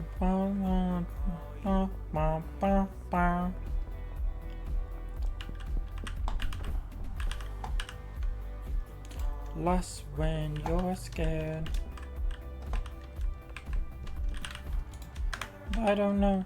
I know you when I'm there. I think that's you, then I will call you when I'm scared. I can call you when I'm scared. Lately we're 20 something crazy, and every day we're lazy, we're getting a little much, yeah we think we're all grown up. I'll call you when we're scared.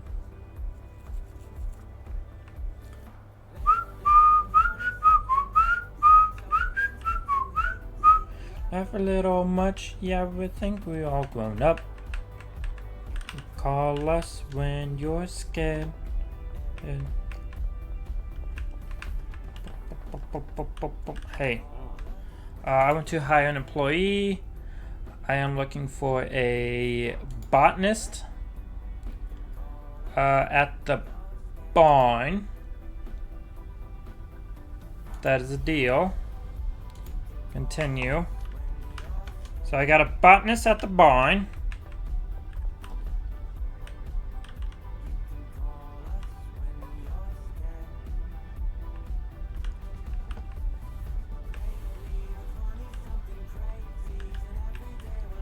See, think a little much. Yeah, we think we're all grown up.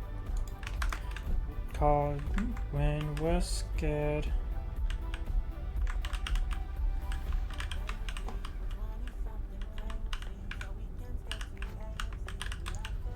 Much, yeah, we think we're all grown up. Call you when you're scared. Okay, so I got one botanist at the barn, which is fine.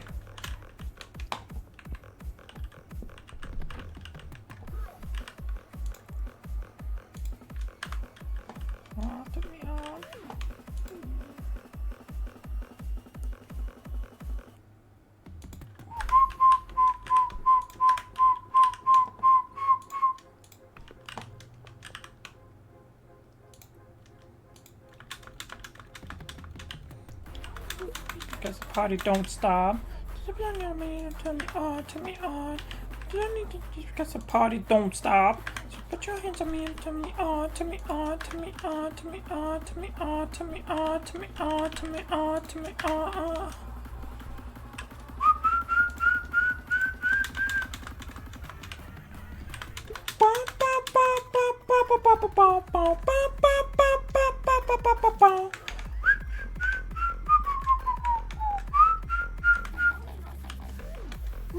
no sleep. My god, my hand is itchy.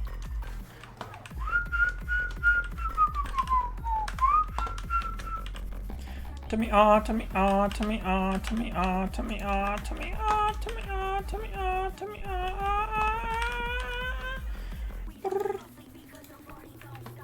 Okay, so I need 36 cuck. I need 36 cuck.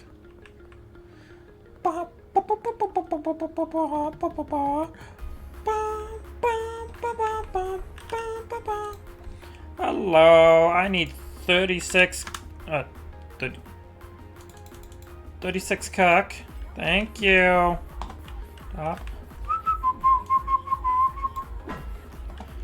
Because the party don't stop. Snipping into me and to me, ah, to me, ah, to me, ah, to me, ah, to me, ah, to me, ah, to me, ah.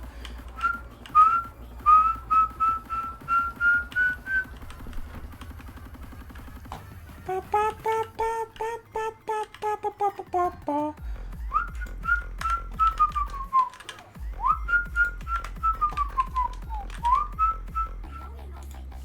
We don't need no sleep.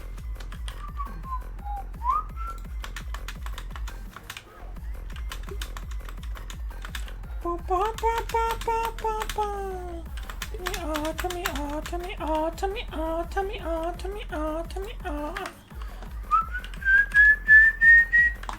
No sleep because the party don't stop.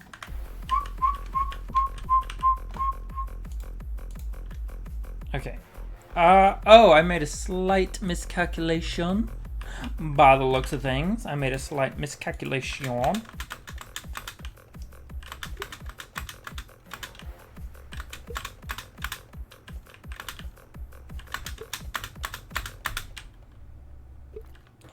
Alright.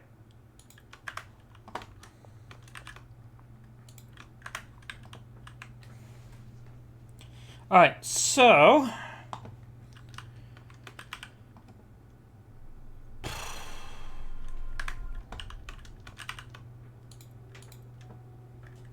Okay. So we are close to what we need.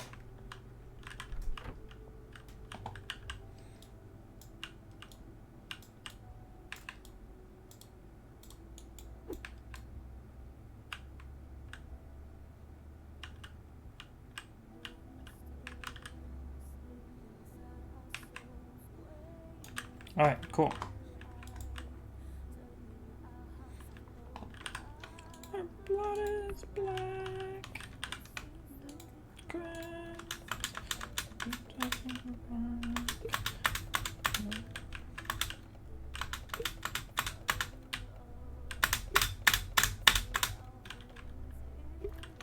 Alright, cool.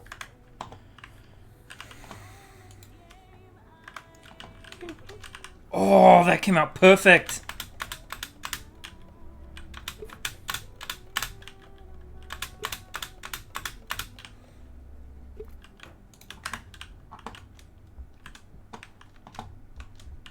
Okay.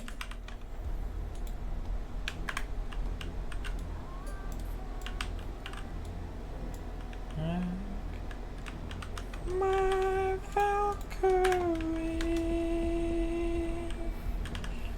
walking you home.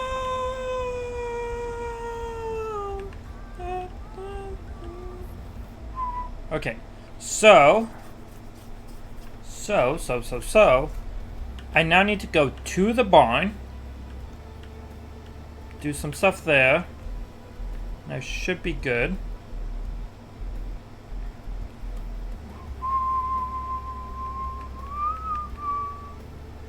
Alright. So I'm heading to the barn now. And I'm hoping I'm oh so hoping that it will work fan-fucking-tastically.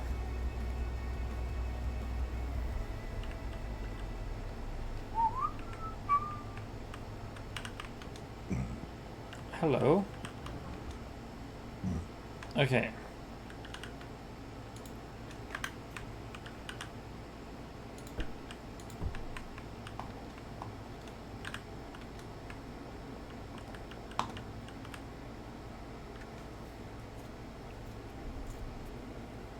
Actually, I kind of want to...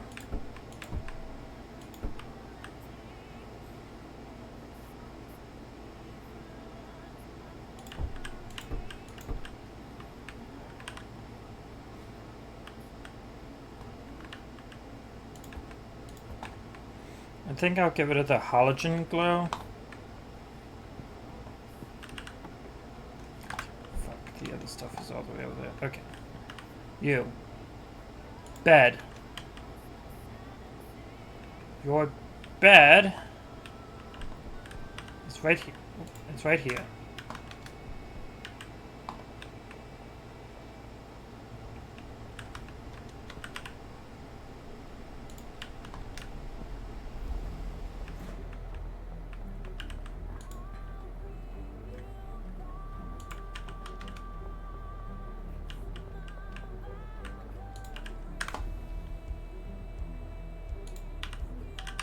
God damn it.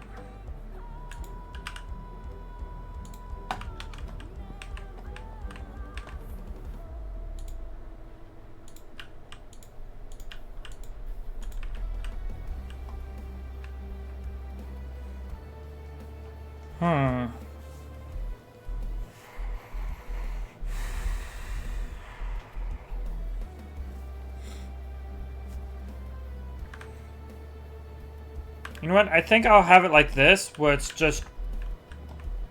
Okay, you know what? I want to change something.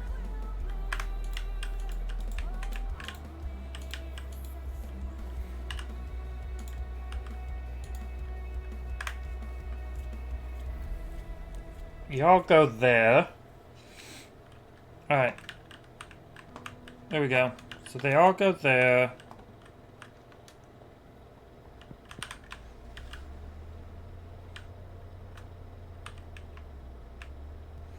And then I'm gonna go back to the bungalow.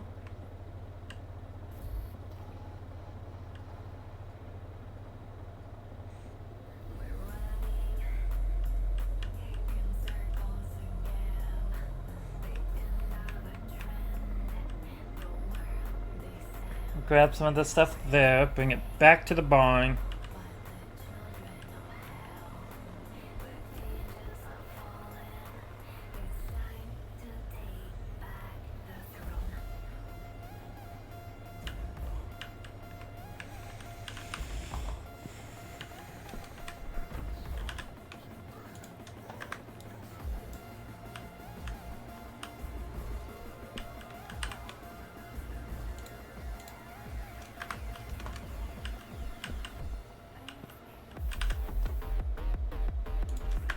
I'm gonna need to order like 9 more of those.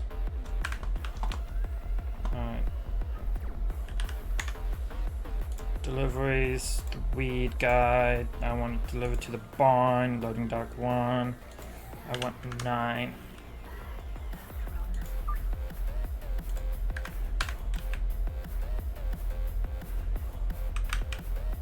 Alright, so now I'm gonna go back to the barn.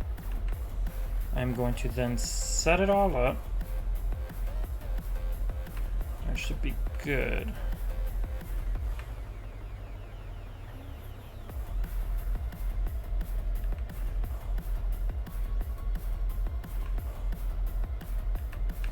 Alright.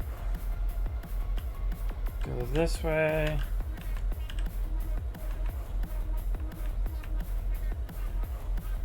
And go this way. So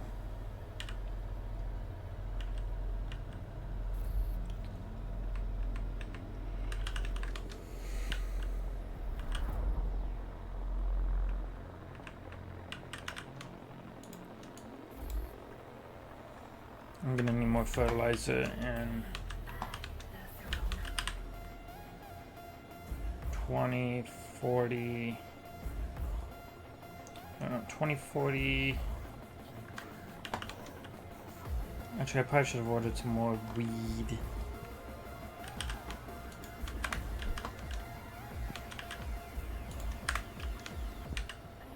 I think I'll go and order some more weed. I think what I'll do is I'll order 30 of that deliveries.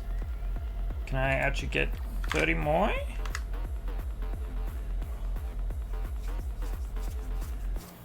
Nah, let's just not bother with that. If anything, let's get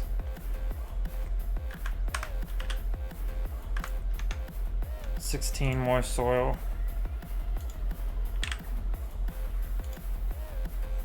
And also 18 more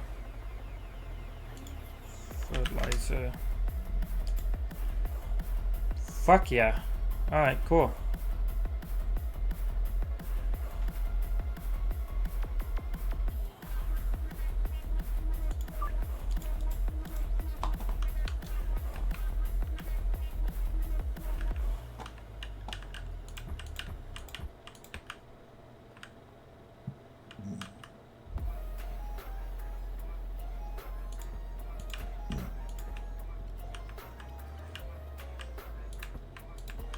I might as well use what I have.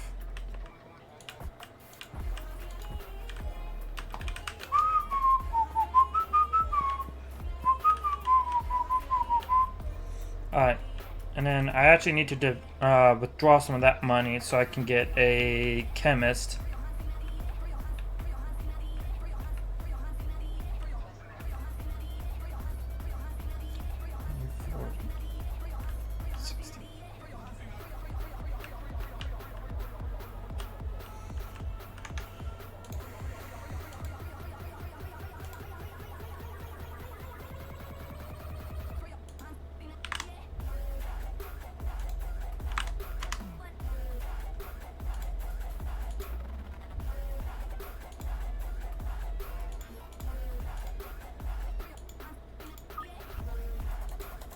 Shit, I told that guy to go to the bungalow when fuck! I just realized I told him to go to the bungalow instead of going to the barn. Fuck. Well, it's a good thing I'm making this trip then. Alright.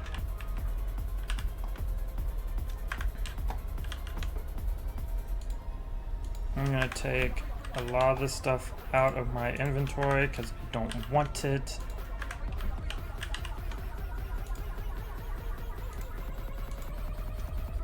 You just leave them bags in there. Okay, why did I come here again?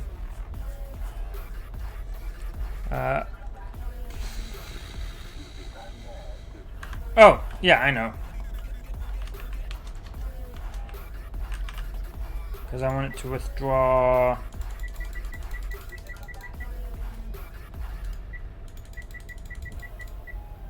2,000. Withdraw. I'm done. Alright. Come up here. I'd like to hire an employee. I would like to get a chemist at the barn. Deal. Alright, cool.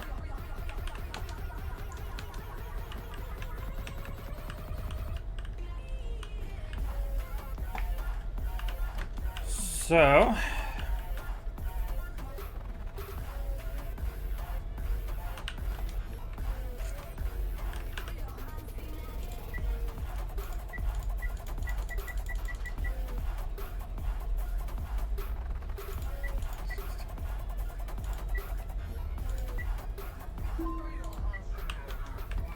okay, and then I'm also gonna get, I guess I'll get another botanist.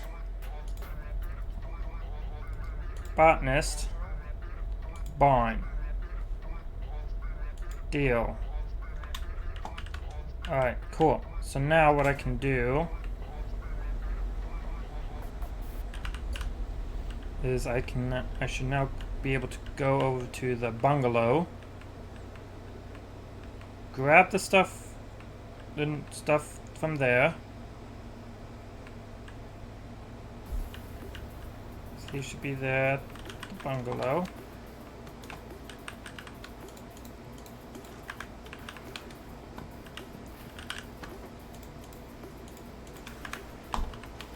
There we go.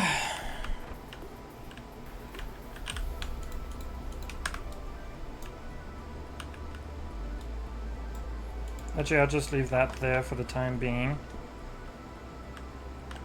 What is that? I'll take some of the cock.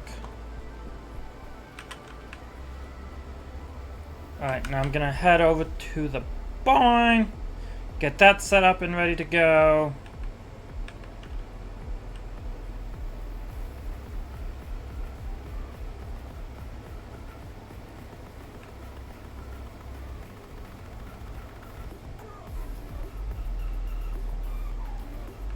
Alright.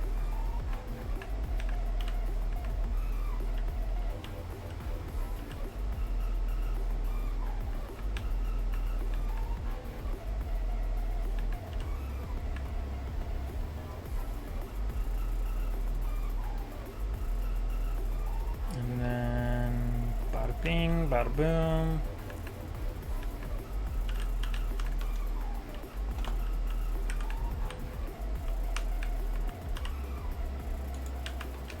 Your bed.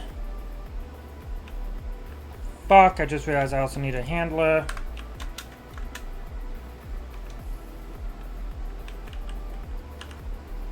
Your bed is going to be... What the fuck? Game, do not do that. You'll be handling these drying racks. Alright, cool.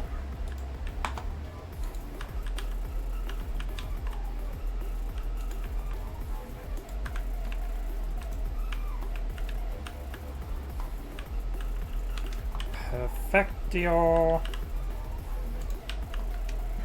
And you, I'm going to assign you some more pots. Cool.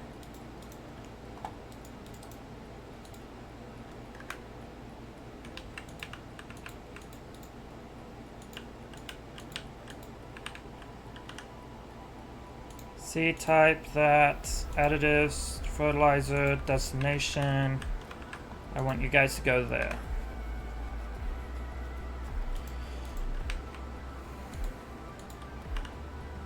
Alright, cool.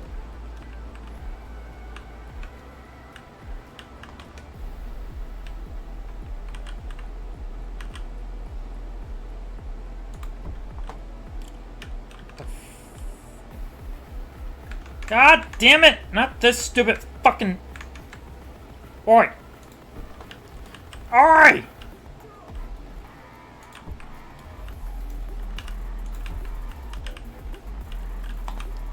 Okay, hopefully the AI doesn't get bugged on that. Okay.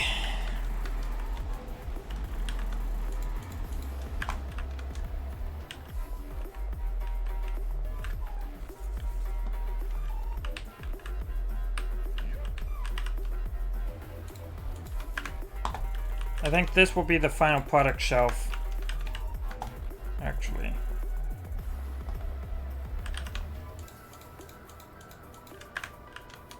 Alright.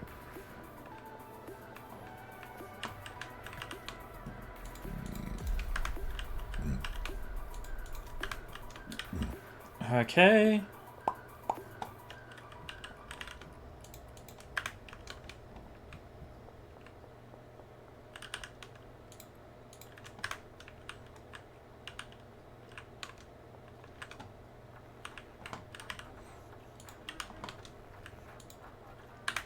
There we go. So now it goes right over there.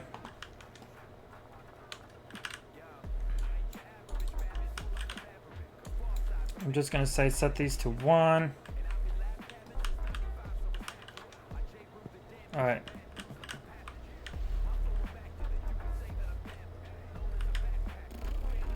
So now I'm gonna go withdraw some of that money so I can get a handler to do all the handling.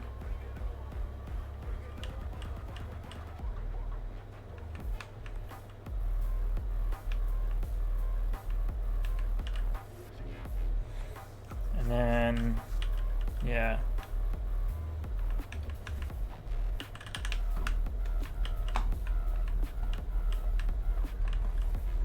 Alright. I need money to take. I need money for the handler. Withdraw. I pretty much need all of it. Well, not. Yeah, no, pretty much all of it.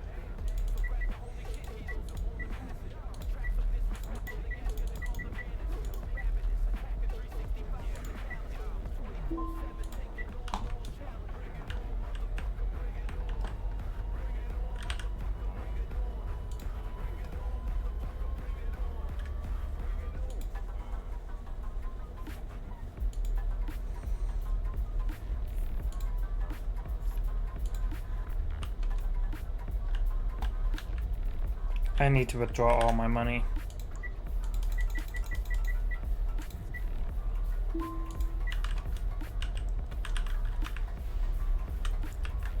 So it may seem like I'm a broke-ass bitch now, but I have just increased, given myself more room to increase production. So I shall be increasing production. It's gonna be great.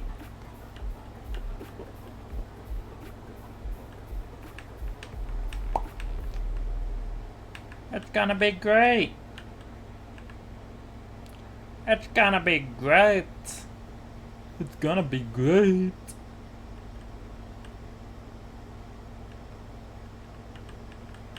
Awawawa. I just...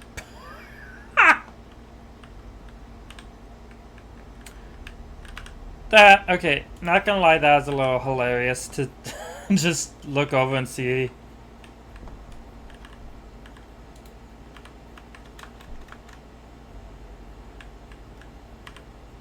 Okay, assign stations.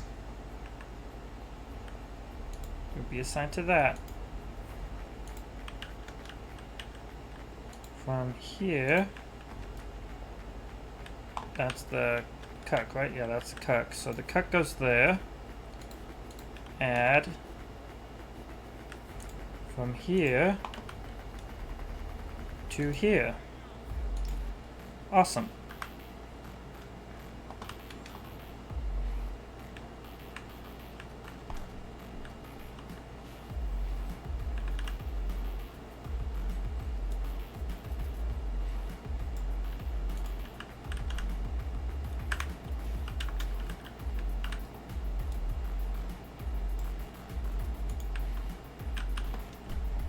Tomorrow I should have enough to pay you all.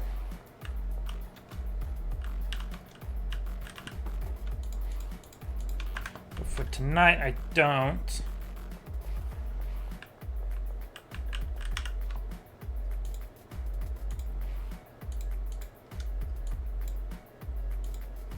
There we go.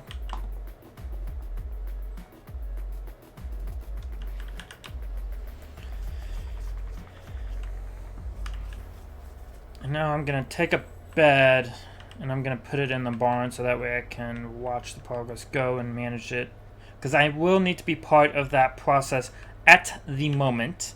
But once I start making a bank again, once I start rolling in that money, I can then expand it more so I can actually pay them and get all that done.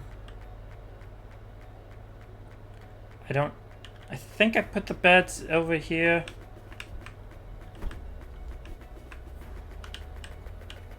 Alright, cool. I did. I'm gonna just take one. Oh, and don't mind me, I'm gonna bash your cuck. $10. That's more like it from that. Alright. Time to go around being a pain in the ass to everyone.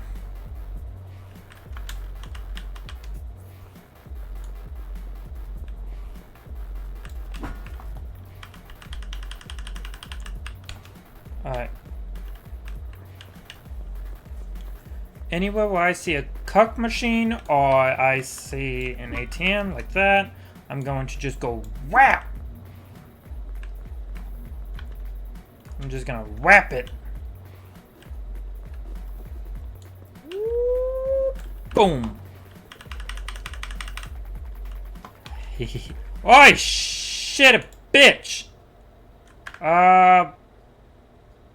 You need to follow me first, but I won't be going there just at this moment. Because I need to get more money.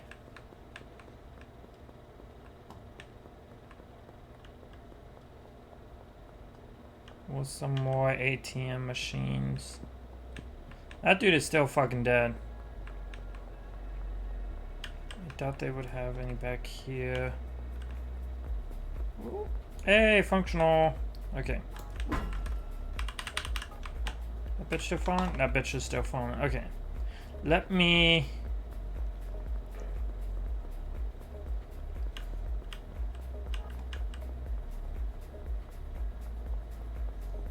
go this way. That one's fucked.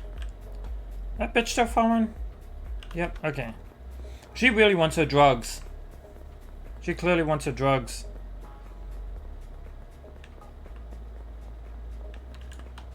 I already destroyed that one.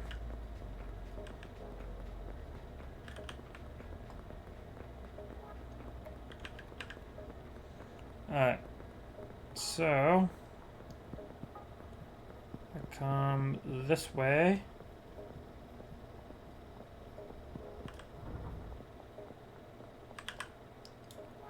I'll just take one jar. Hello, that ain't creepy at all.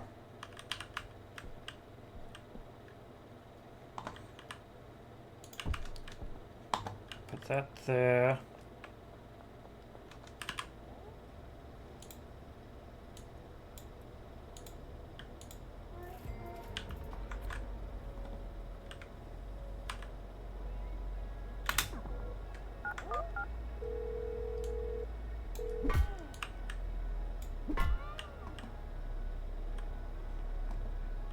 The police don't need to know.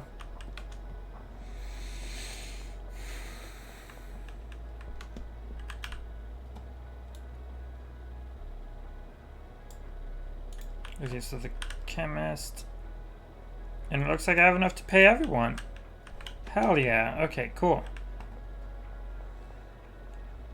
I'm still gonna go around bashing cuck machines and ATMs. I need the money.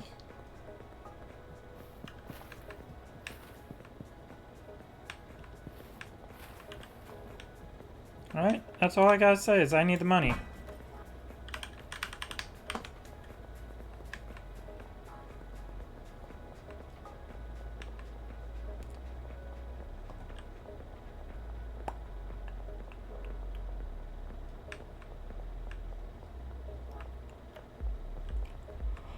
I wonder if I could go to the gambling place. Hey, casino, are you still open? You are.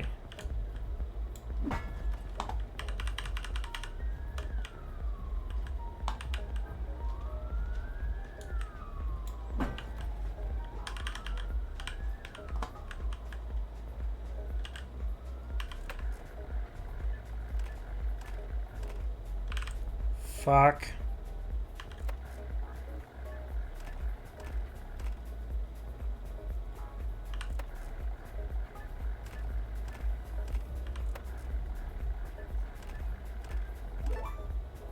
Oh wow, I won 20 back.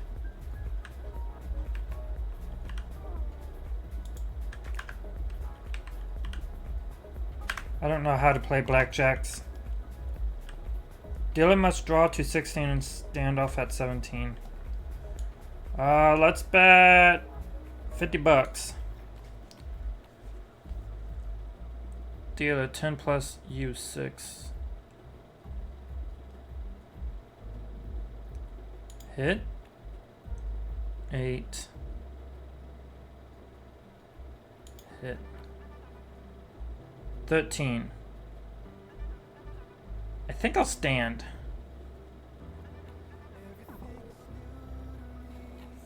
Fuck!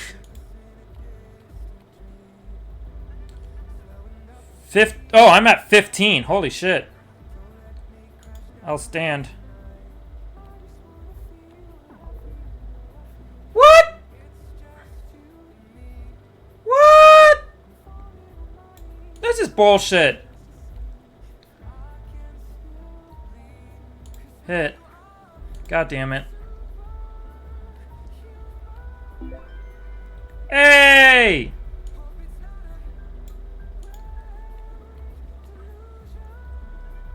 Hit. Fuck. So I can't go over 20. Hit. Fuck! Oh, you're a prick.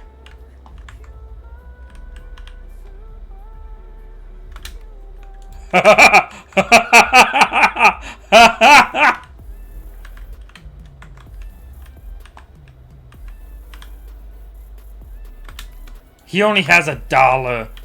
Wow.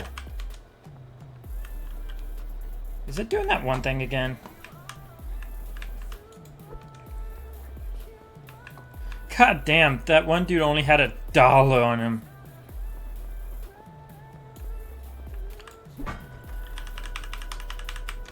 Oh well. And that, kids, is why you should never go gambling. Let's go gambling! Aw, oh, damn it. Aw, oh, damn it. Aw, oh, damn it.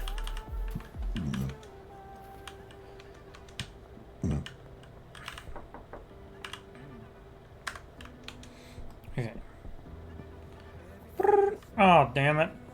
Oh, damn it.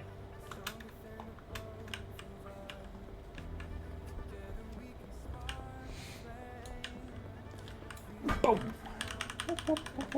Okay.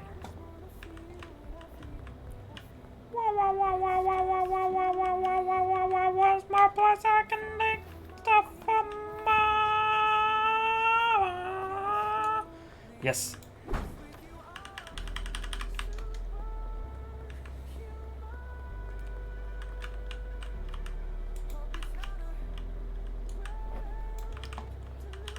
Oh shit! Follow me, and can you? I'm trying to collect my money. Thank you.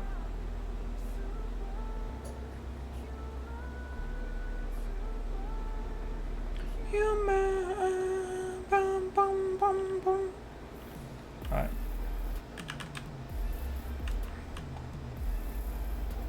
Show up here.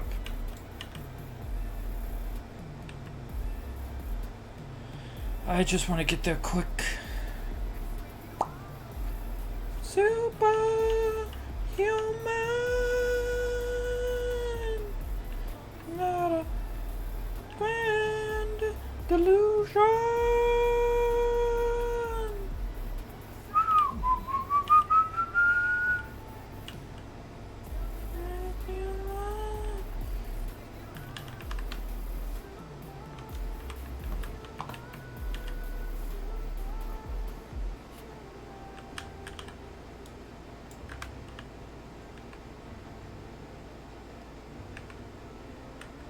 Well,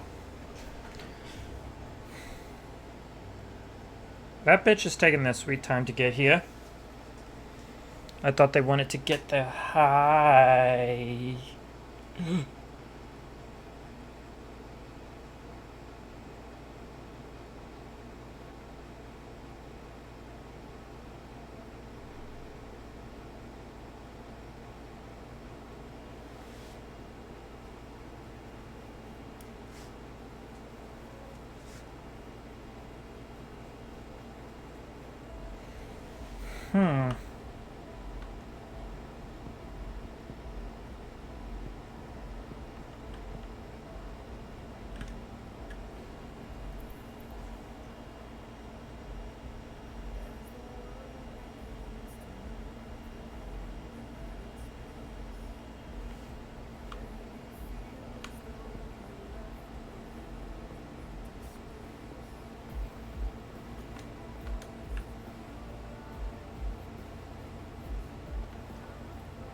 I'm gonna go back to where I talked to them.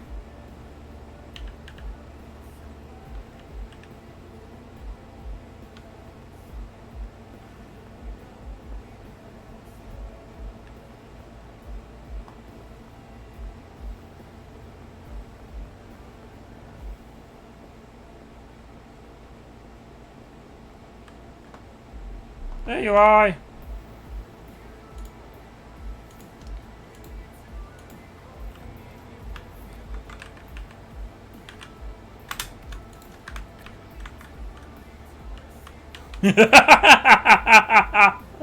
I love how I just stole it back.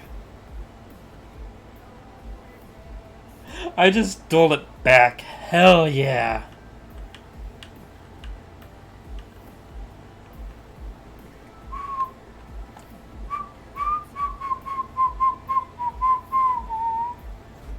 Go. With the awawawa feeling.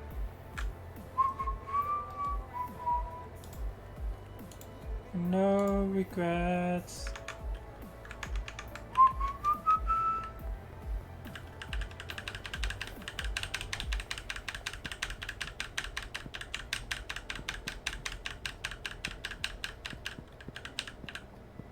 Alright.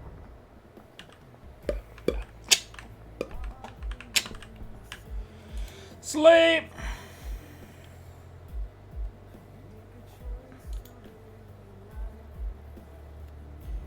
Enforcer 1. I now can buy the cauldron. New region unlocked. Docks.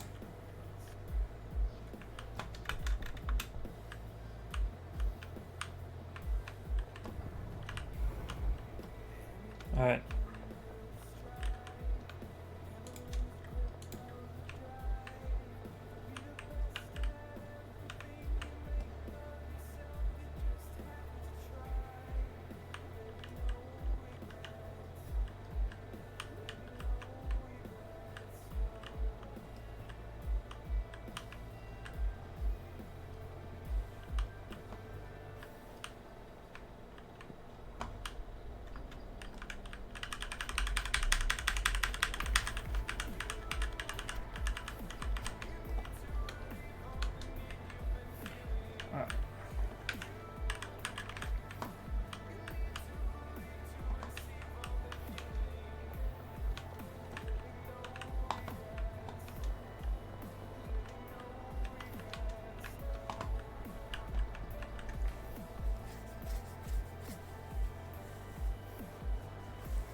You need to really rather make you feeling.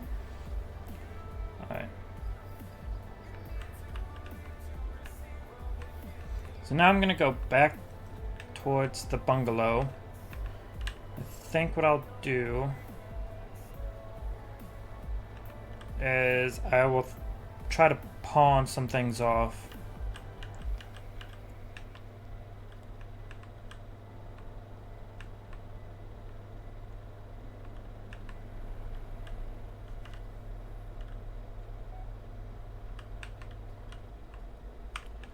Hopefully, yep, he is. Okay, cool. Real quick though, I'm going to do this.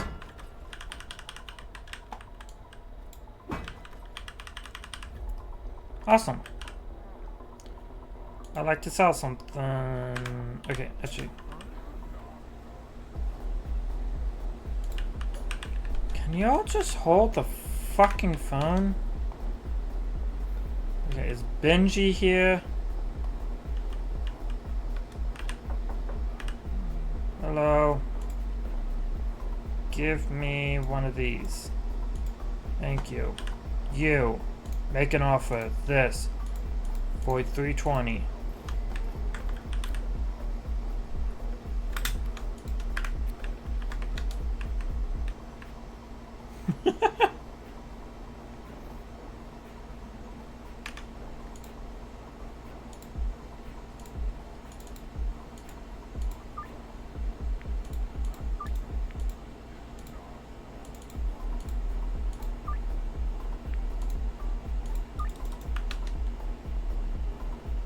Alright.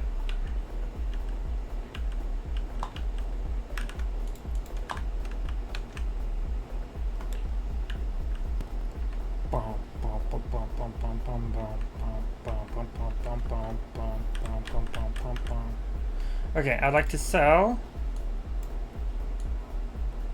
these. Can you do 550? Awesome.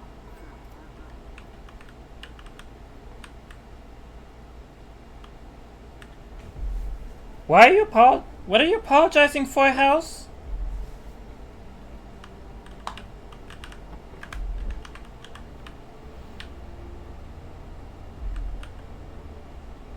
You don't remember what?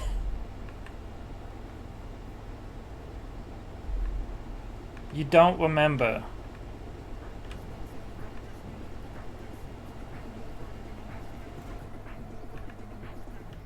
I am confusion. I am so confused.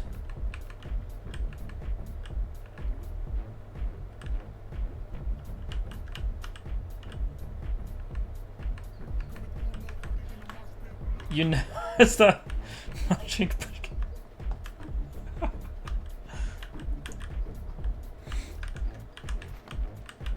House?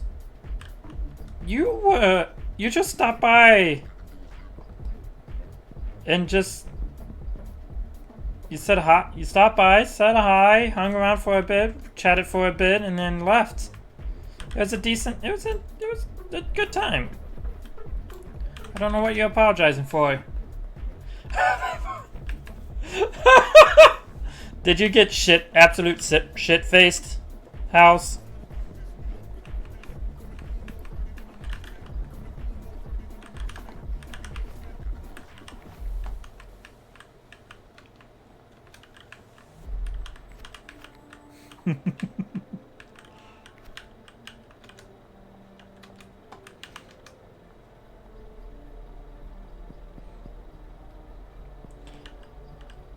Yeah, no, all we had was a pleasant chat last night.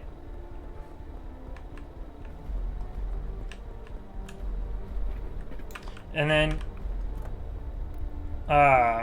you just apologized, being like, also, I need to cut this short. A friend, was doing something for you, so you decided to leave, and was just like, okay, no problem. And I don't have enough money for that. God damn it.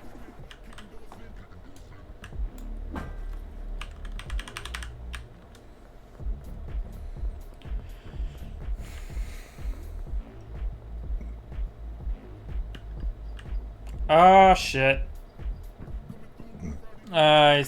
Memory leak. Memory leak! Give me a moment.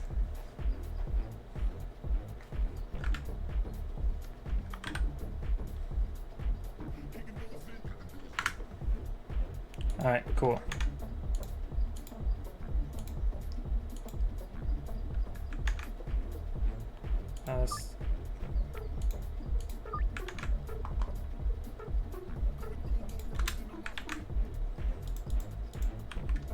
Alright.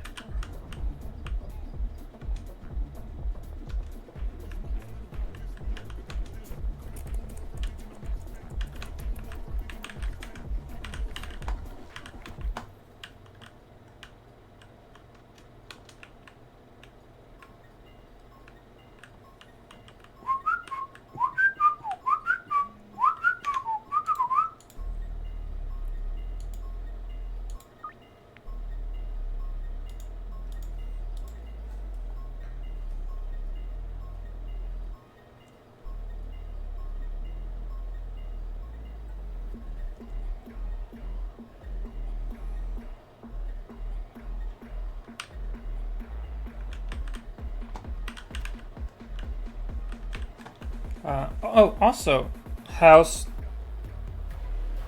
We did talk about Elite though. That is also another thing. How you said now you have more free time, you can do stuff on Elite. And I was telling you about my plans of colonizing a place once I get back from doing the exobio.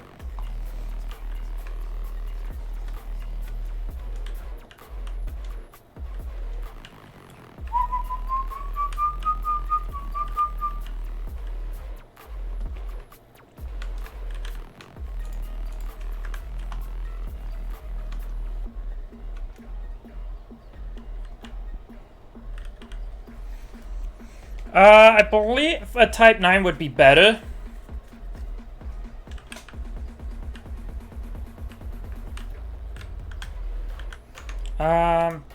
Give me.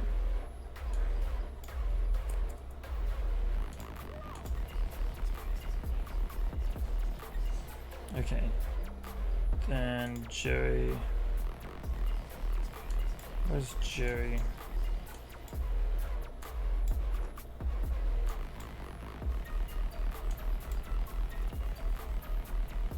So he's at the construction site. Okay. Deal. Okay. But I believe it's called the Type 9 Heavy, which can have the most cargo.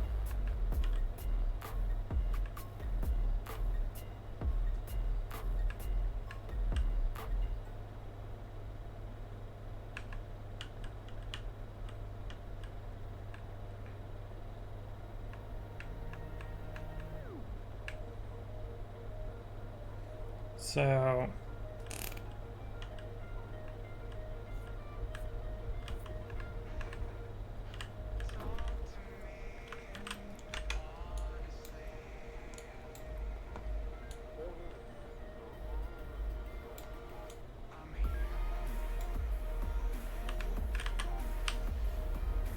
yay!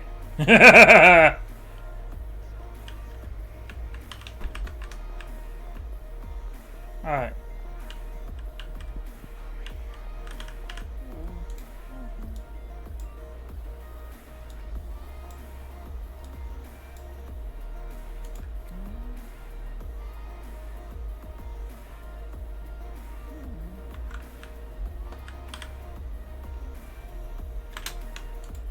That'd be $10. Alright, cool.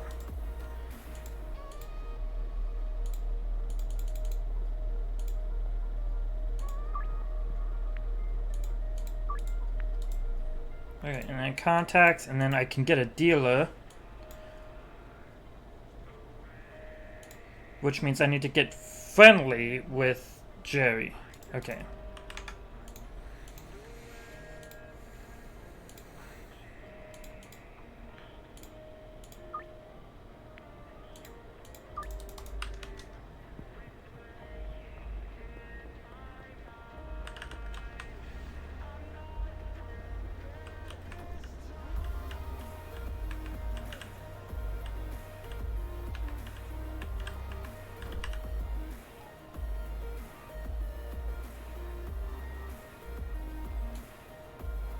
God damn it, come on.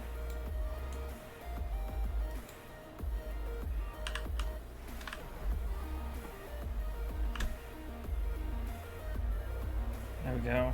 Alright.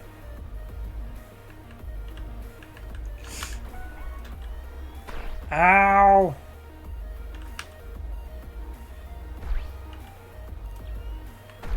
Well, if you guys gonna be dicks like that, I'm just gonna bounce.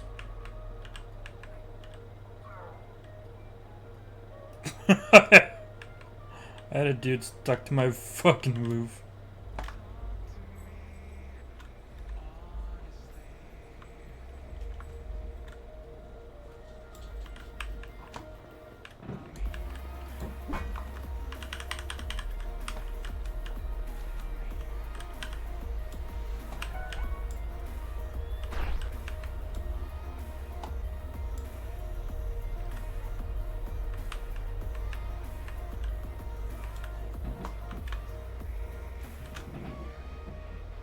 Alright.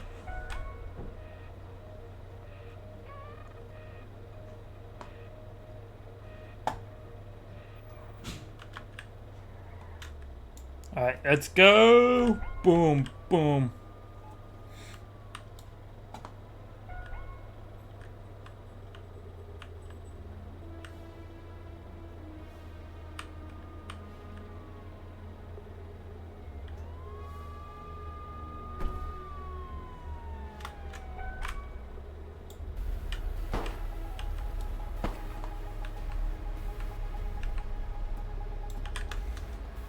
Fuck.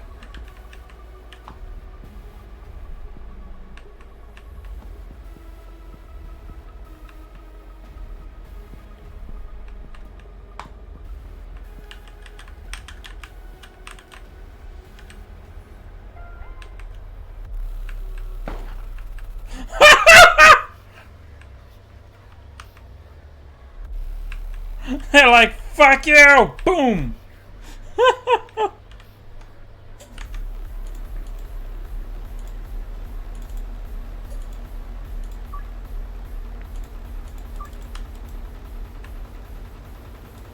Okay.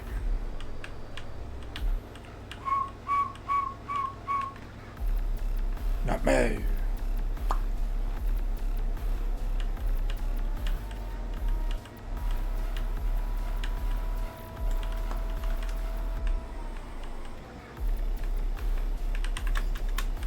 Woo!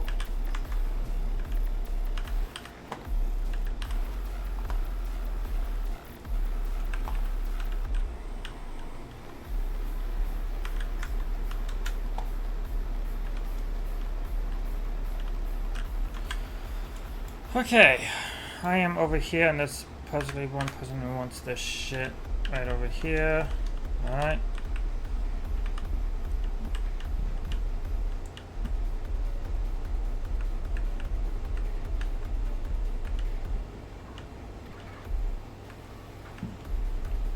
Boom, boom, boom, boom, boom, boom, boom, boom, boom, boom, boom.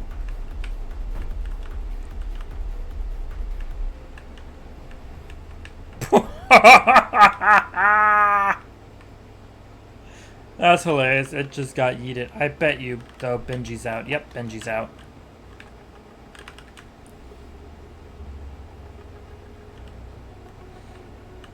You one of mine? No, you're one of Benji's. Alright.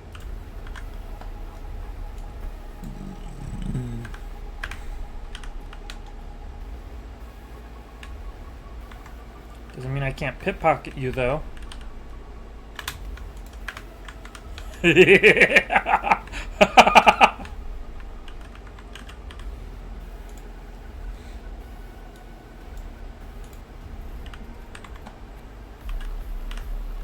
Oh, you got nothing. Wow. I wonder. Can I? Oh, you can't. That'd been so cool if you could. Like, imagine being able to just pickpocket. Hold on, can I pickpocket Benji? No, I can't. Okay. That'd been so funny if you could pickpocket Benji and you could pickpocket the police. Especially if you could pickpocket the police.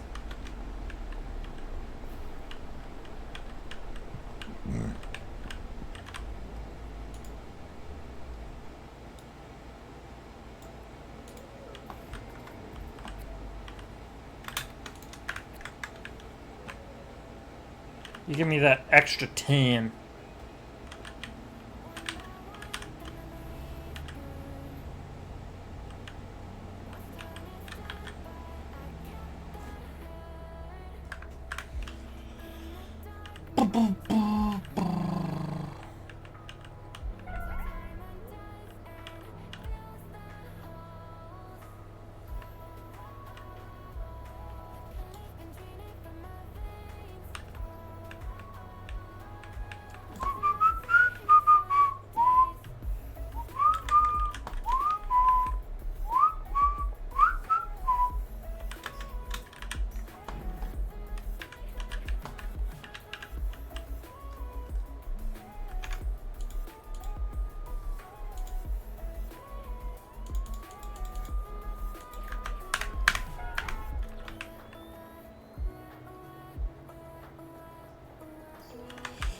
Ow! Fuck you! You! Oh my god! What the fuck? What the fuck? What the fuck? That was so bullshit! Oh, that was so bullshit! That was so fucking bullshit!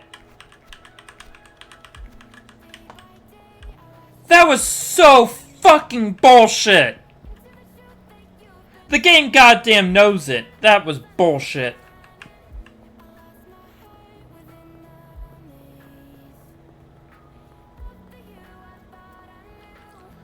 That was so fucking bullshit.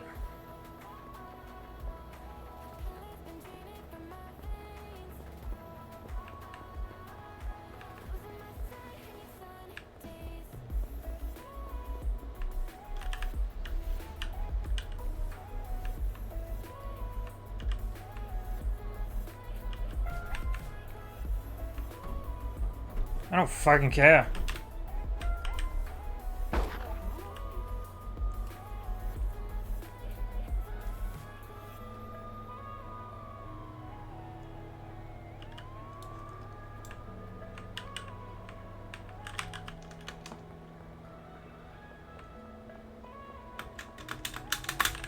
Woo.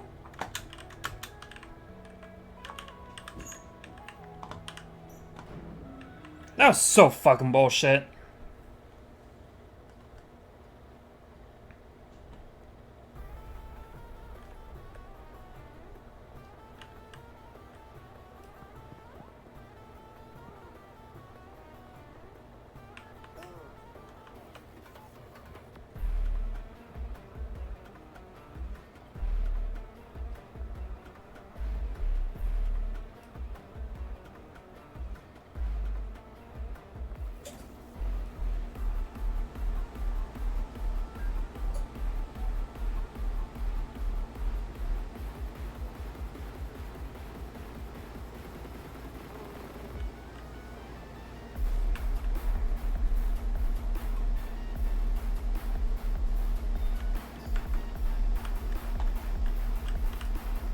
Hello.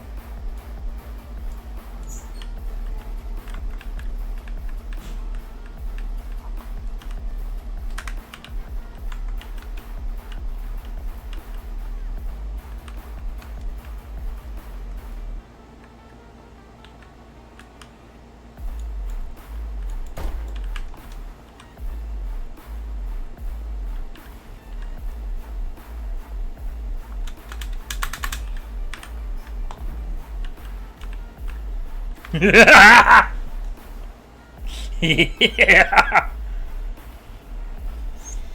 Fuck you, bitches.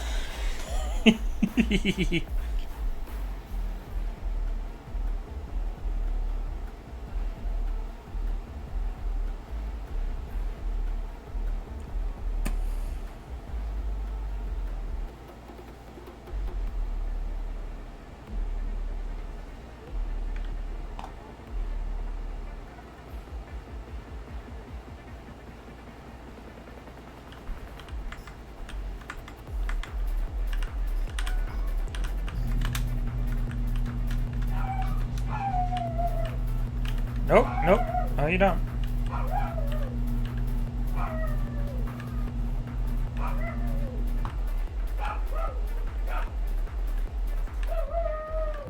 Oh, you fucking don't, bitch.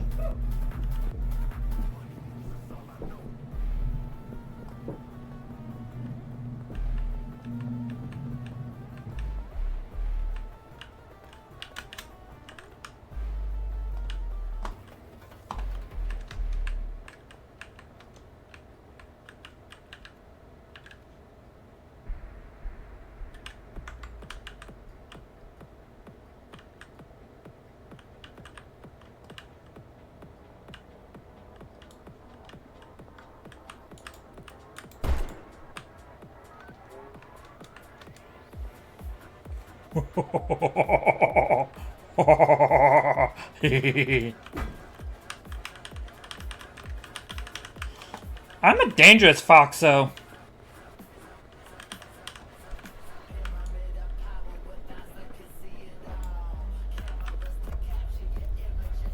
I'm a dangerous foxo.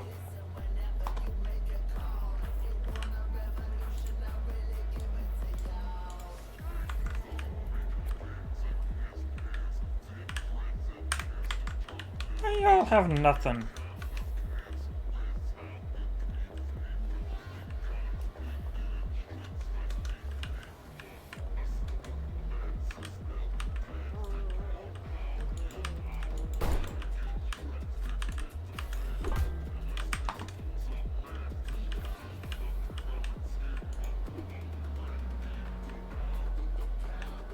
What the fuck is going on?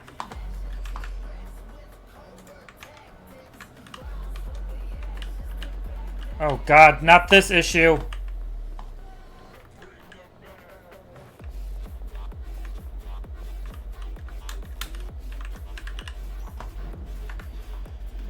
Oh, fuck me.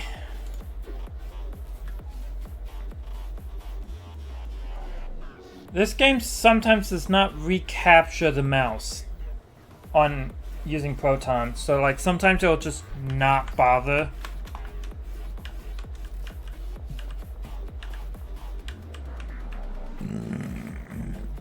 And it's annoying as fuck.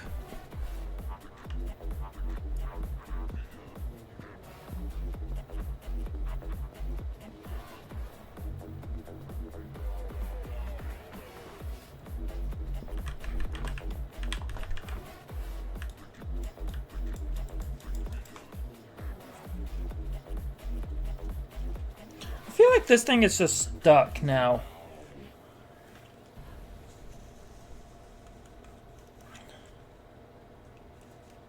Needs water, it says. I feel like that thing is just stuck.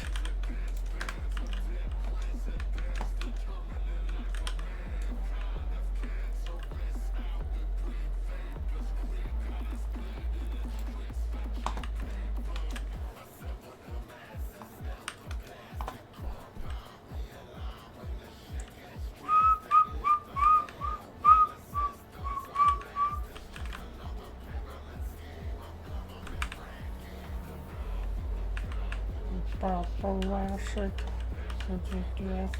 Over tactics. Bring the madness.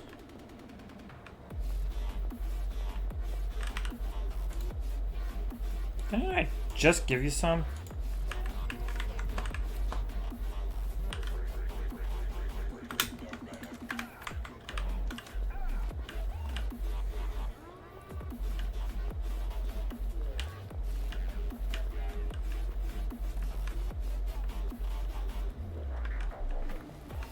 And boom.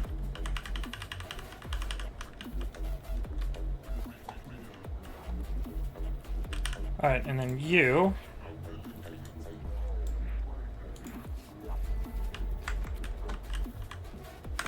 You literally have nothing. Yeah, you literally have nothing. Wow, you're a loser. Loser. Loser. Loser.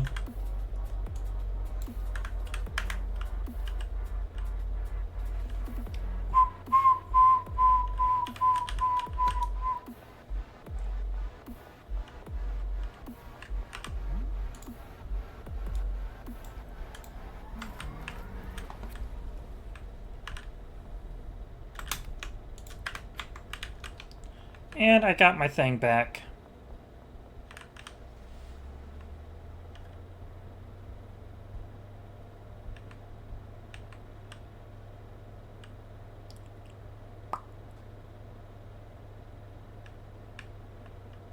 And I think Monster Cat froze.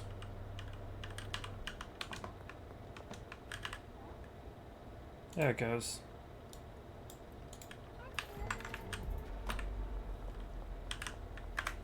Seriously, you have nothing? Alright.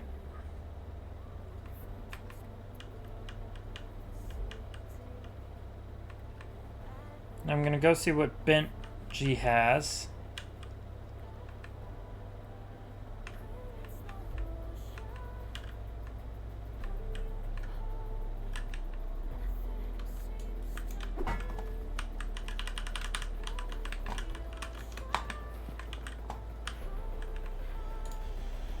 God, stop! Please! I want to just play the, like, capture the freaking mouse, you dumb bitch. Let's get, ooh, almost $3,000. Nice, Benji, nice. Still got a lot of product you need to sell.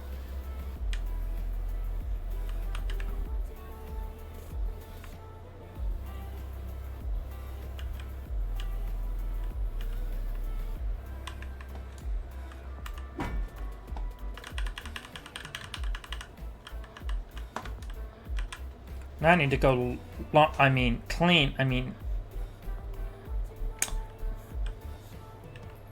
buy stuff with this money.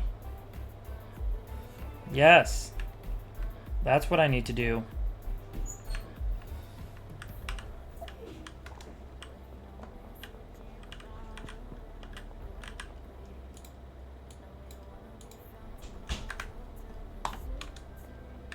anybody says anything, I'm a good foxo. Okay, I'm not a bad foxo. I'm a good foxo. I'm the best foxo. I am the best foxo that ever foxed. It's like I'm the best foxo that ever foxed. Okay. There's no better fox than me.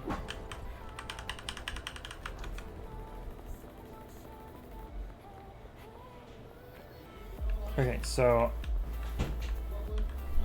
I need to launder some money.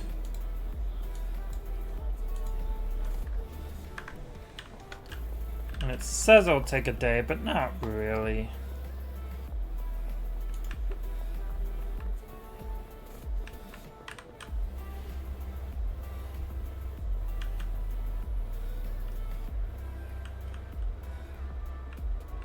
There we go. Alright. I'm the best foxer that ever foxed.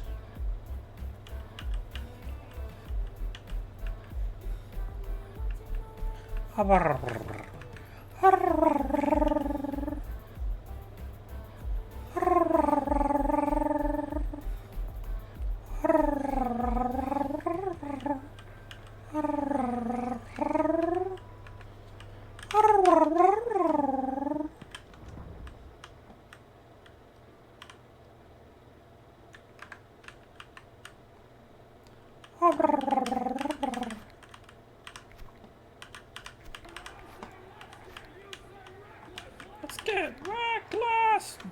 Reckless! Reckless! Reckless! Ba-bow! Ba-bow! Bow!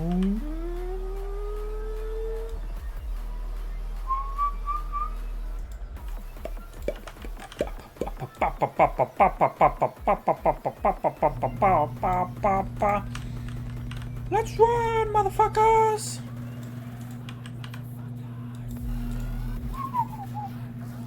Fuck it. Actually, I should probably do another 200 just to make sure, and then another 200 in there. Boom! They are paid for the next 2 days.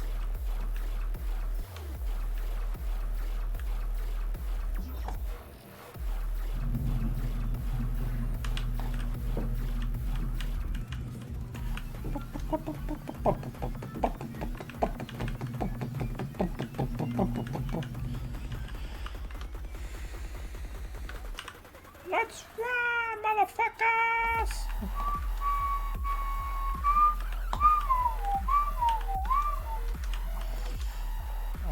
Oh yeah, I also should add from there to there. Okay, awesome, perfect. So now with all that out of the way, I'm just gonna go eeps. Go eep. Did pretty damn good today.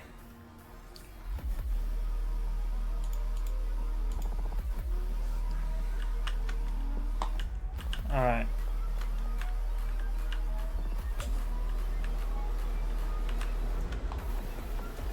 Why aren't you doing anything?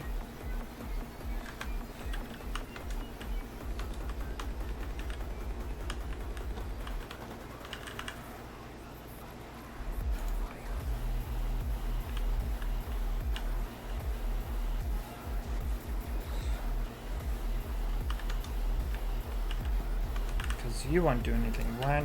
Because I didn't. Fuck.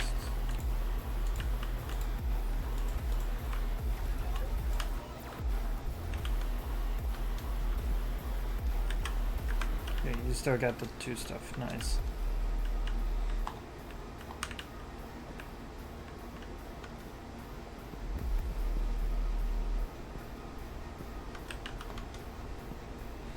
And I guess technically I can dump it all in here real quick.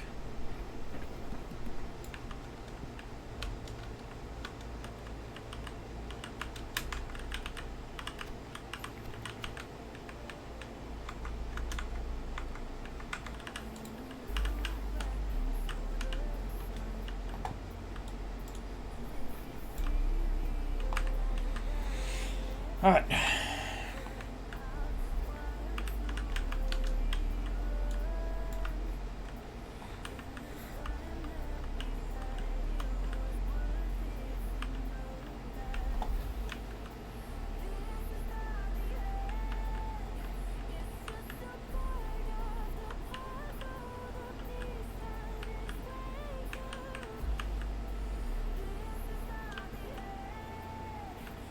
Doesn't fertilizer...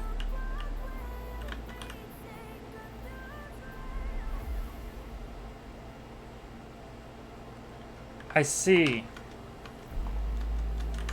Okay. Deliveries. So this... Okay. Oh shit. Count off 5 for...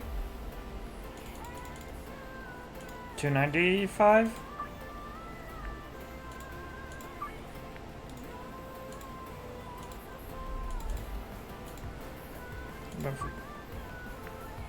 Awesome. Okay. So if all natural fertilizer speeds it up but also increases the quality, then that means I got the wrong thing. I need something that produces more.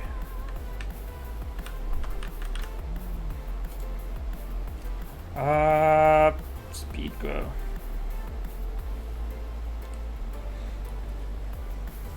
Will increase the yield of plant at the cost of quality. PGR. Okay, that's what I need. I need PGR. So I get PGR.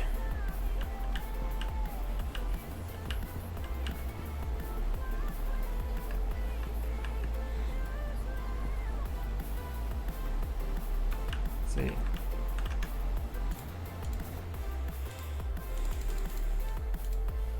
$10 for 600. Okay, I also need more of that. Okay, so deliveries. So what I want to do is I want to get 20 PGI, and then I need to get 13 soil. And I want you to go to the barn. Oh fuck, I don't have enough in my shiitake. You're packaging some of that shit up now. Okay, cool.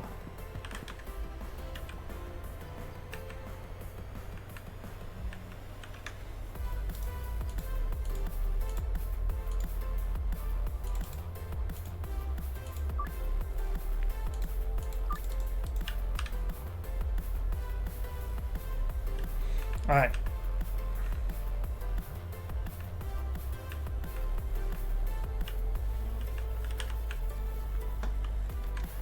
Actually, here's an ATM.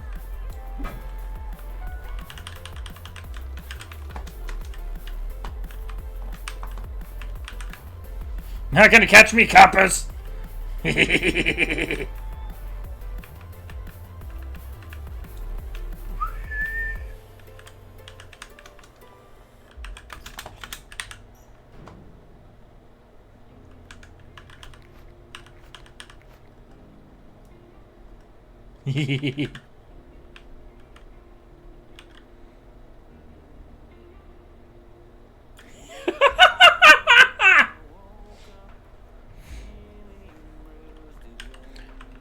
Red line with a bruise on my skin.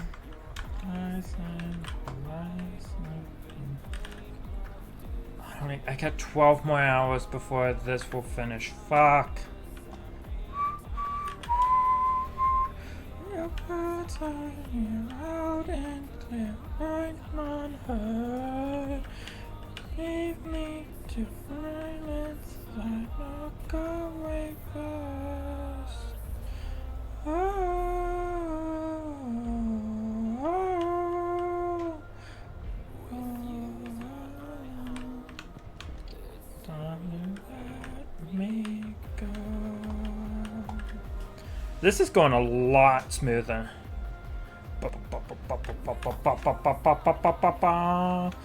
It's time you let me go.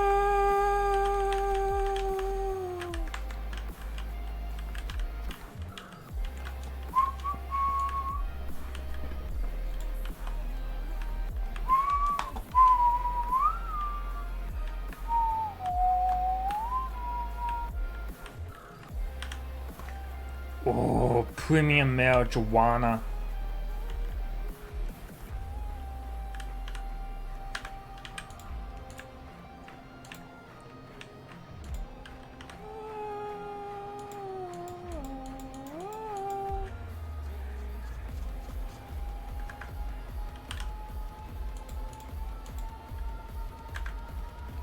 Awesome. It's time you let me go.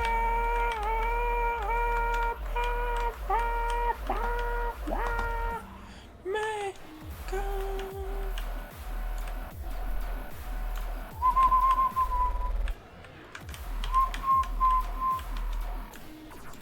There we go. Look how much trash I'm already getting.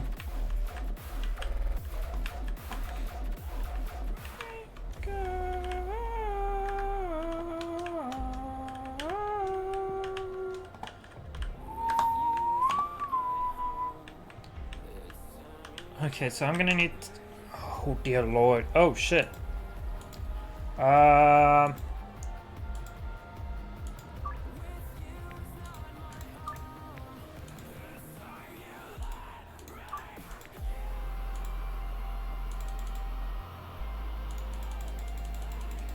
For 600.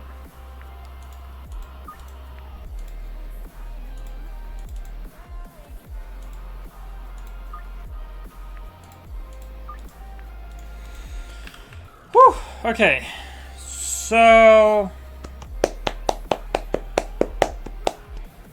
this is gonna be fun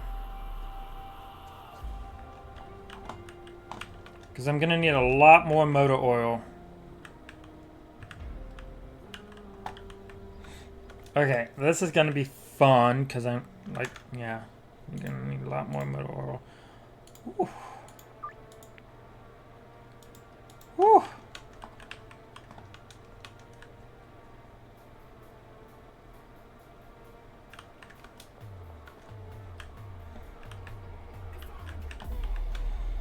Okay.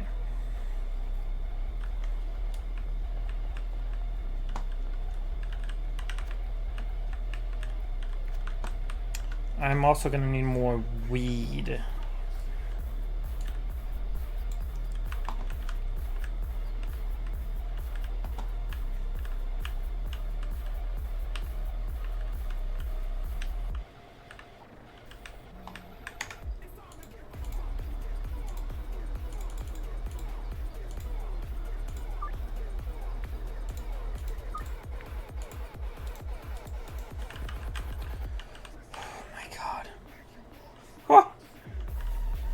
This is just so much.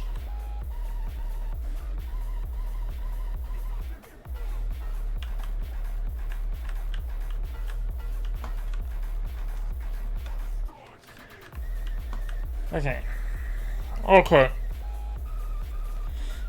Ow. What the fuck? Okay, so I'm gonna need a lot more cock.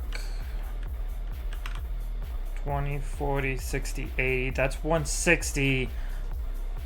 I need 320 cuck, 320 motor oil. Holy shit. 320 cuck, 320 motor oil. That is a fuck ton.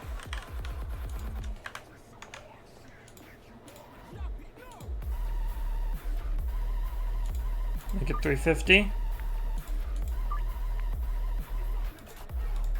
Awesome.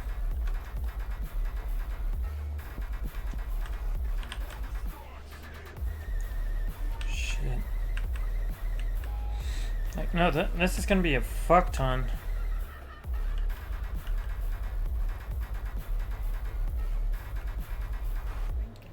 Alright. So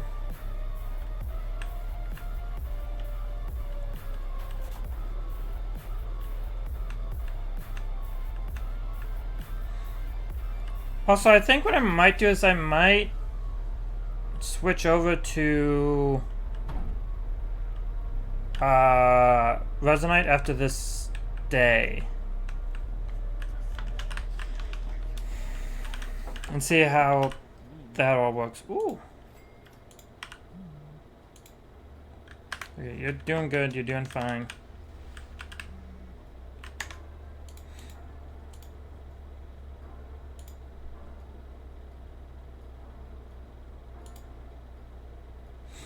$10 for that price.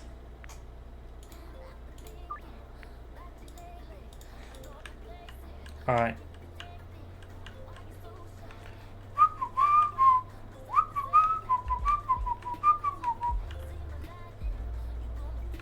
All right.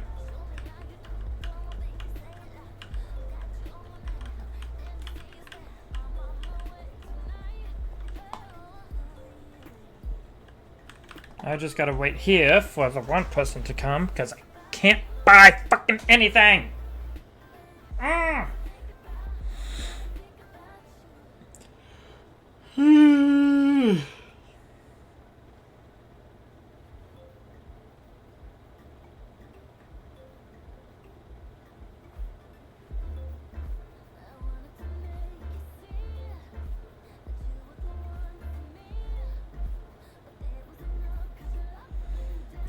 Come on. I'm just waiting for the time to tick by. Just waiting for the time to tick by. Okay. Oh shit, what the fuck happened to that?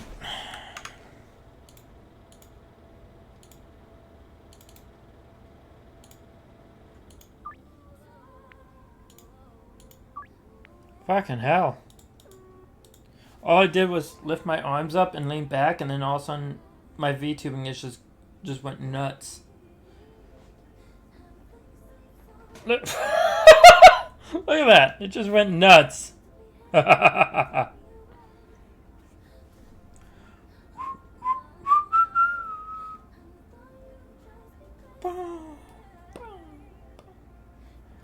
Waiting for this to go. Come on, you son of a whore.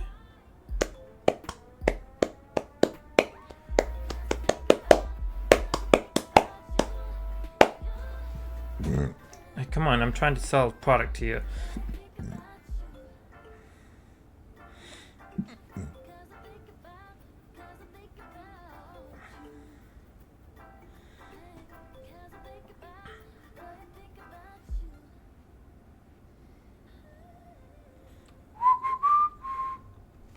We got 2 hours apparently until they arrive, which is somewhat annoying. Can I beat the shit out of a payphone? No, I can't. Can I just pickpocket anyone?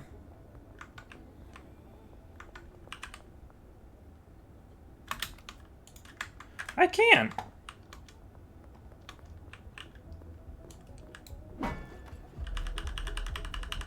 Ooh, this song.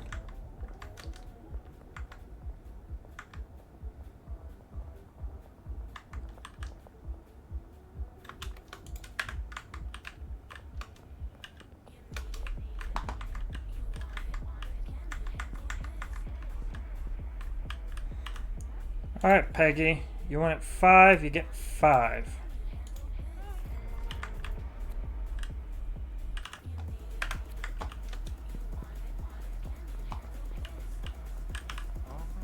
Alright, and you want it 10, so you get... Actually, you're paying good top dollar for that, so you get some of my best quality. Eyes on me, got your eyes on me, eyes on me. Eyes on me, eyes on me, got your eyes on me, on me.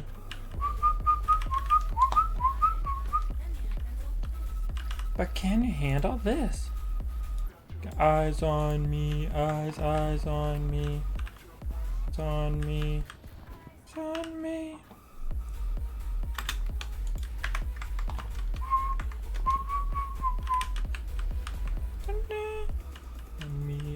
eyes on me. Got your eyes on me. Boom, boom.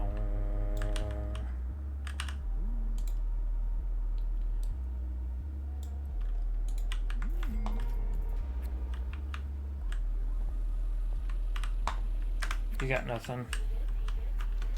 Want it, but can you handle this? You need it. You want it, but can you handle this? Fuck. Nope.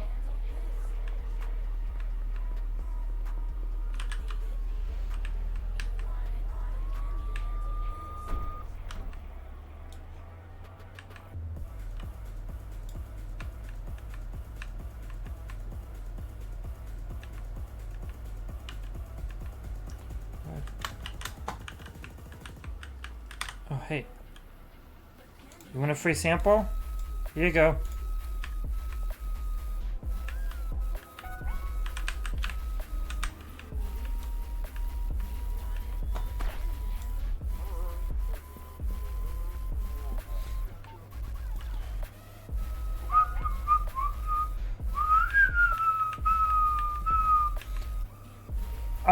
Monster Cat, that's the wrong image.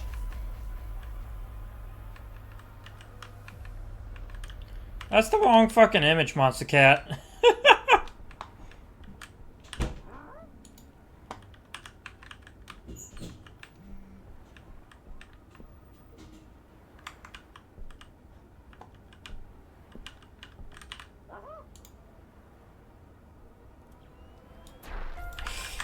Oh shit. Ah! Can you guys fuck off?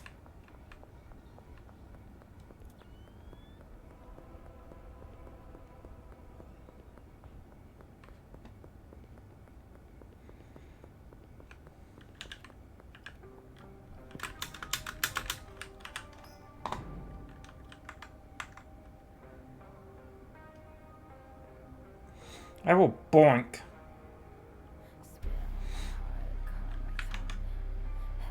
I will boink. I'm not afraid to boink. Oh shit! No!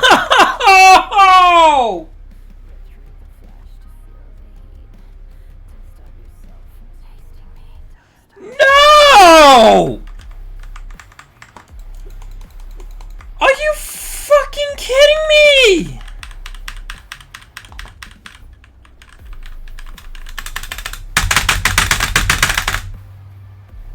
I'm stuck.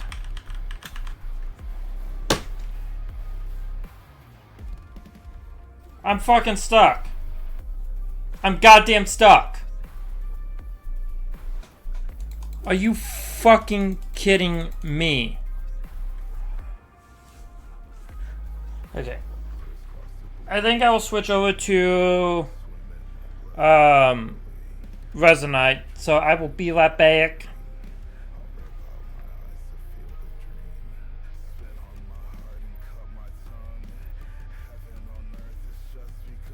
Oh wait, no, hold up. I forgot this is an option. I'm stuck.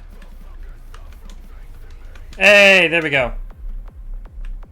Okay, I'm gonna finish this day and then switch over to Resonite. I totally forgot that button existed. Okay. Finish this day and then switch over to Resonite. Sounds like you need some of the strong one.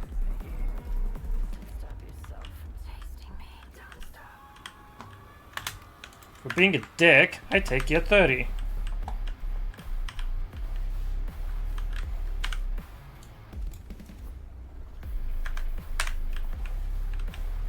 Okay.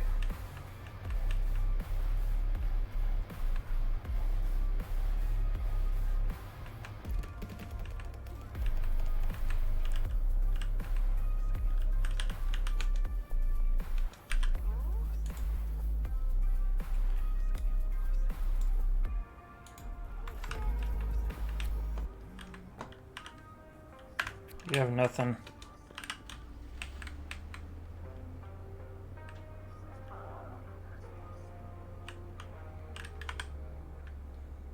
Nothing else is here.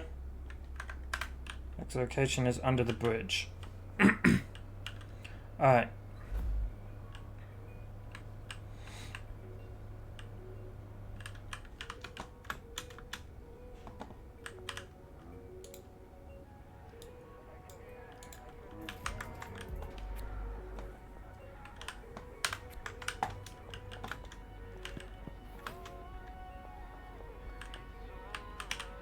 Hello, Joyce.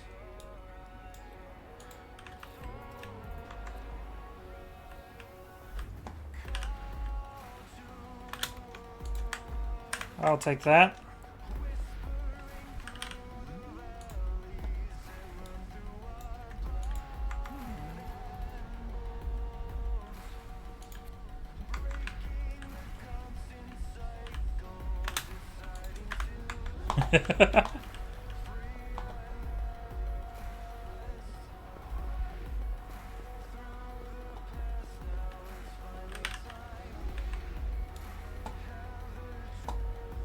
Now I got stuff.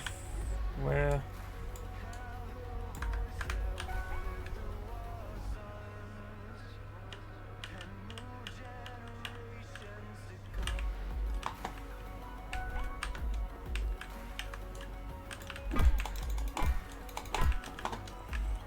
Ow! My butthole! My butt!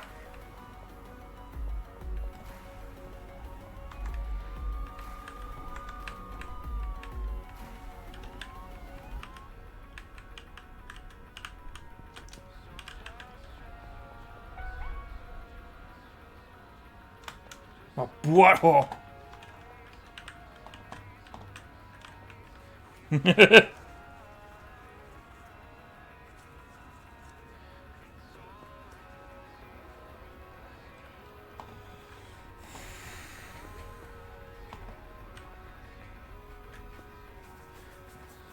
Alright. Come on.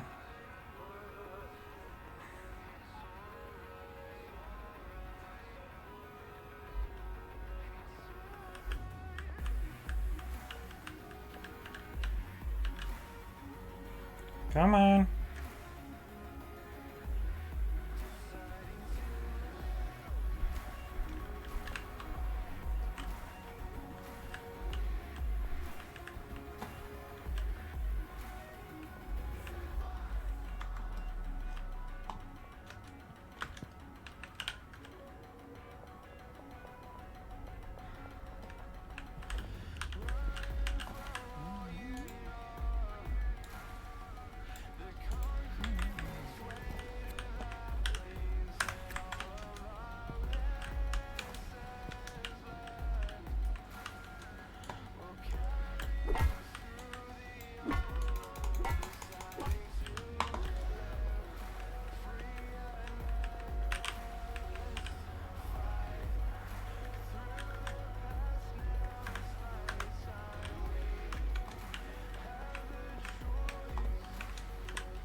You.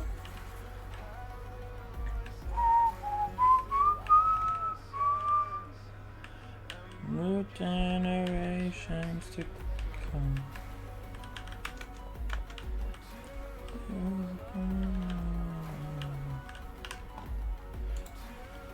Alright, you wanted 5 of those. And you have nothing to pickpocket. Okay, cool.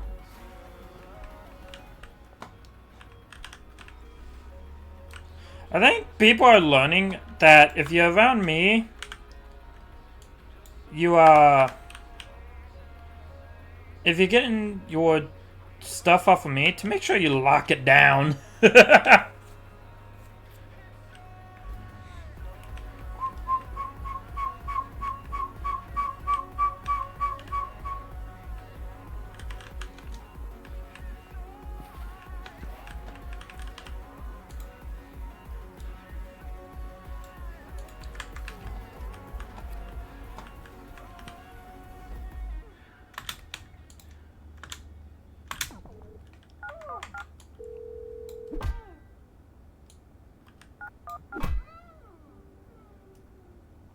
You know, you would think she would have learned that on the first hit, if she continued dialing the police, that I would have just bonked her still.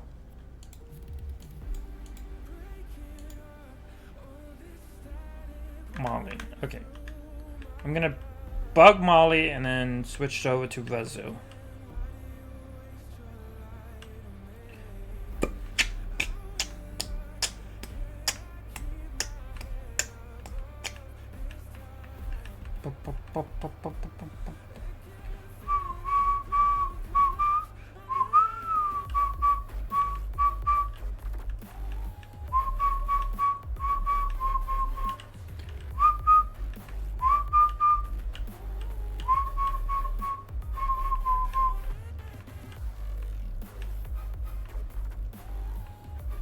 Okay.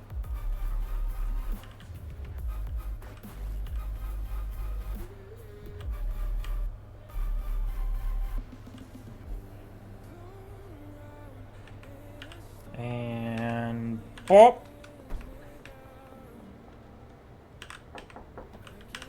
Molly, is it?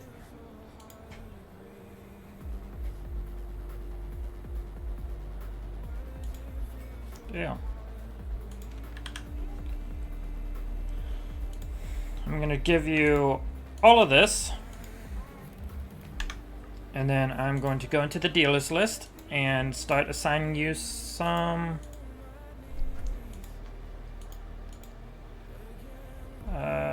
Jennifer, Joyce.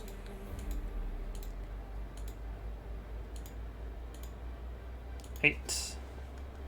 There we go. Both of them take about, it's interesting, both of them will take a 20% cut. But I don't care, they get to do the dealing.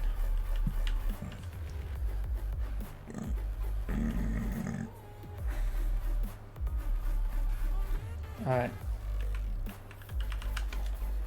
Need to go up to Benji. Give me the money. Thank you. And then I'm gonna go to the laundromat and then the post office.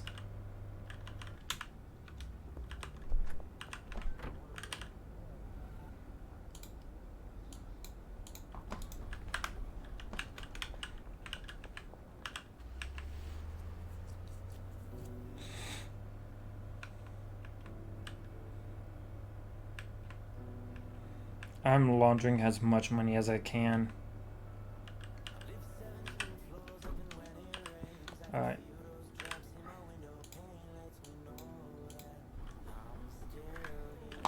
Alright, cool. And then my final stuff is going to go over to the barn. Deposit some stuff over there.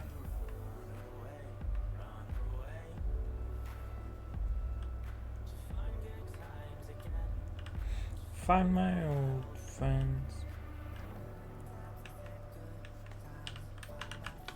Alright. Now, holy crap. We only got 2 things to cook. So, let's see. I will order that. And then I need 158 cook. And can I get 160 not horse, I mean motor oil. Perfect. And then I would like to get 30 of the green crack.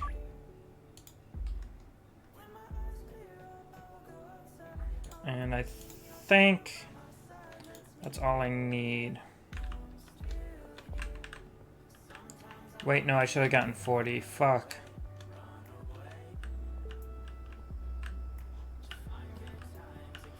Oh well. I'm just gonna save the game here. Game saved. And now I'll be right back, switching over to Resonite.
my head like a melody. Laying back in this bed, playing back what you said, and it's not really helping me. Coming down from this high is a dangerous ride. I'm coasting, out of body floating, lost in my emotions. I've been spinning slowly, trying to keep my head above water. Then you go and pull me under. Crazy thing, I know I'm done for, stuck in this state of wonder.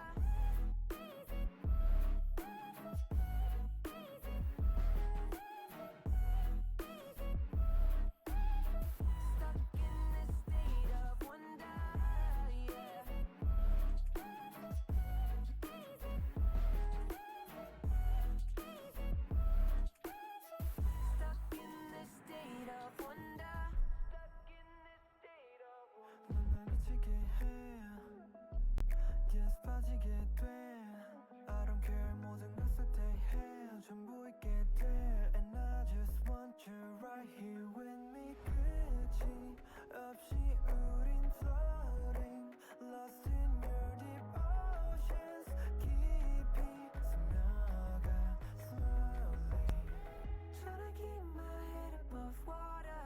Then you go and pull me under. Crazy thing, I know I'm done for, stuck in this state of wonder.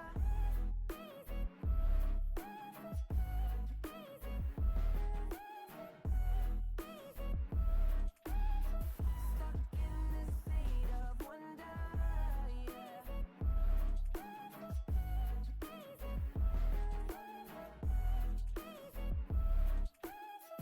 Stuck in this state of wonder.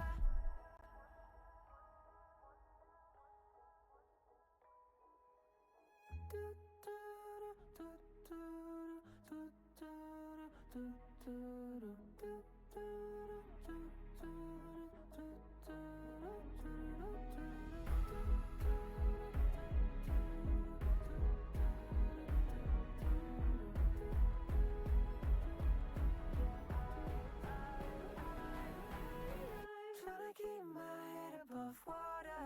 Then you go and pull me under.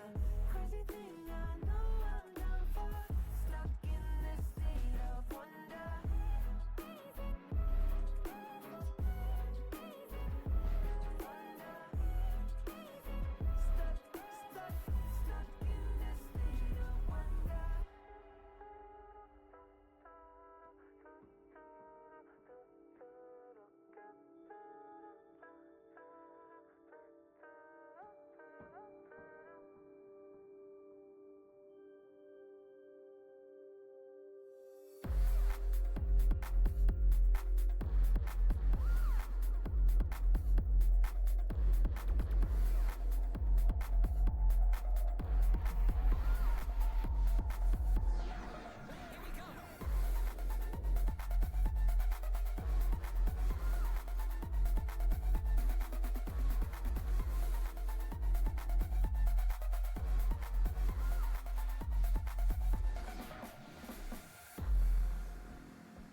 Okay, so I wanted to show off Steam VR, Resonate working in Steam VR. I wanted to show that off. Alright? Fucking out of nowhere, it just stopped.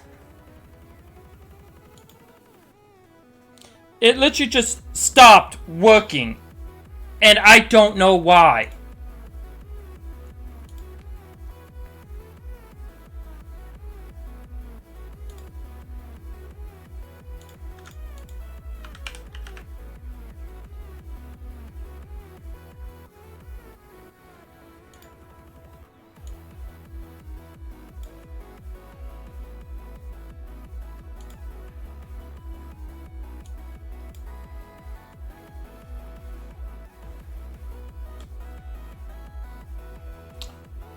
What the fuck? Hold up, wait a minute, what the fuck? What the fuck? Hold up, what the fuck? Hold up, wait a minute. Hold up, wait, hold on.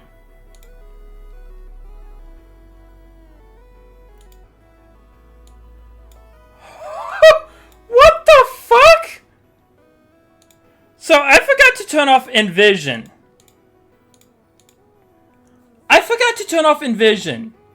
And now Steam VR works. Resonate. Launch in Steam VR mode. Holy shit. Hold on, I'm gonna show you guys my desktop real quick. Cause look, here's Steam VR. Here's Envision. Oh wait, no, Envision isn't running.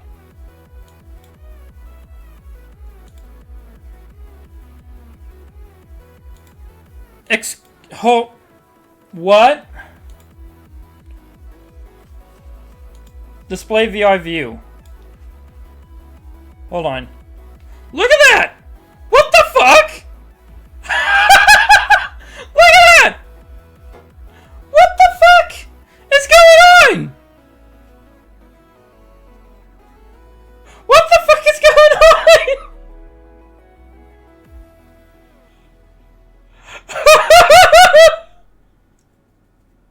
I don't get it. I don't get it. What the fuck is going on? I don't get it.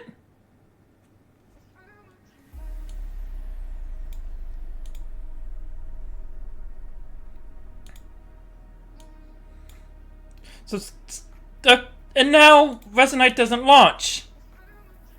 At all. What the fuck is this stupid shit? What the fuck is going on? Launch. Let's stay in Steam VR mode. For some reason the headset just loves to insta turn off. Like maybe there's a setting to where I can just say don't go to sleep. Oh.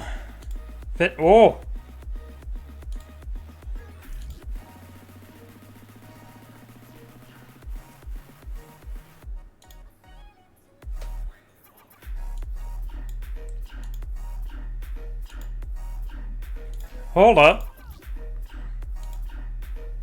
Okay, so Resonate is starting up.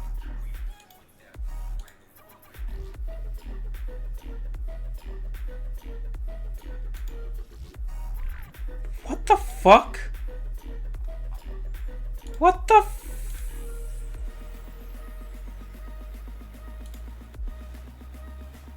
Hold up, wait a minute. What the fuck is going on? Oh my god! It's actually working! What? What? What the fuck?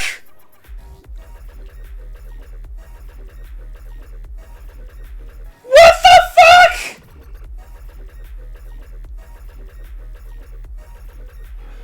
What the fuck? Guys! What the fuck?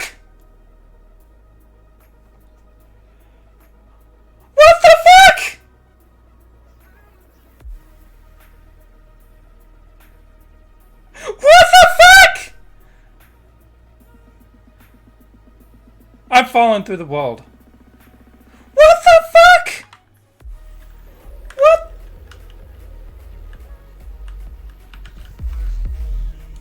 What the fuck?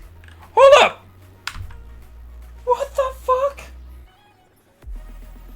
What the fuck? What the fuck? I will be right back. Alright, I will be right back.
Oh my fuck.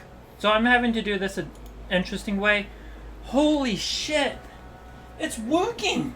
Look at this. It's actually fucking... What the fuck? What the fuck?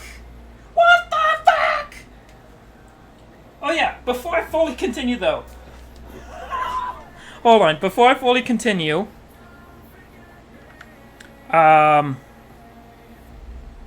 Let me go here.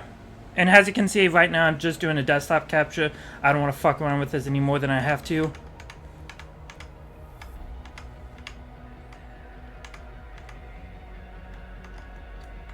Resonate. There we go. Live streams. Post Resonate live streams only. Showing off Resonate on Linux in VR. Come join me for a chill time.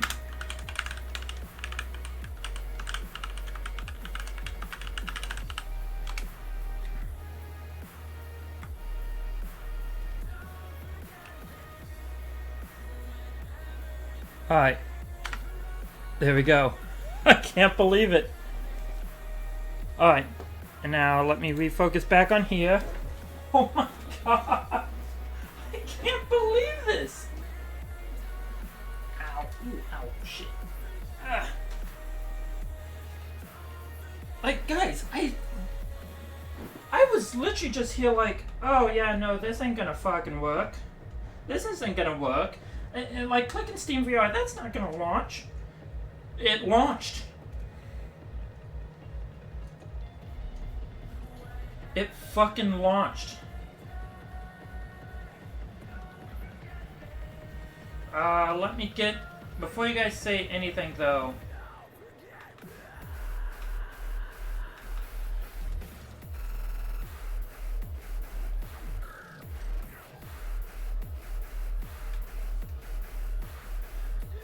Okay, there we go. Oh my god. Oh my god. It works! I am surprised that it fucking worked!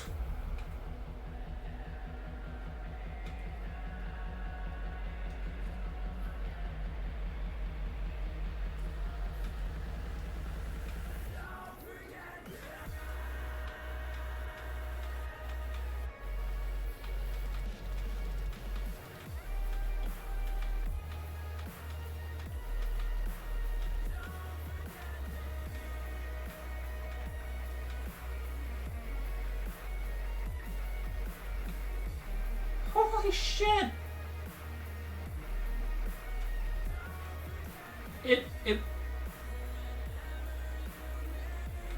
It literally just worked. Like, I just launched Steam and it just popped up, and then I told Resonate go into Steam VR mode and it just worked.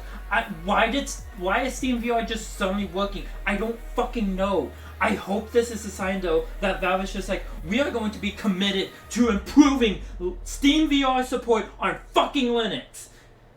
If Valve just puts in the support into Steam VR on Linux, it would be great. Because, like, holy fuck. And I bet Deckard, which is the new standalone VR headset, it has to be running Linux. Because we see that they're so invested into Linux with the Steam Deck. Why wouldn't they be invested with running it on Deckard? How the fuck did this just straight up work? I don't fucking know how this just straight worked. There's a couple issues I have noticed. Is that sometimes it jitters, which is a bit annoying. It jitters a bit, which is annoying. But like, this just worked. This just worked. It just worked. And for some reason the dash is heavily skewed for some fucking reason. I don't know why on that front.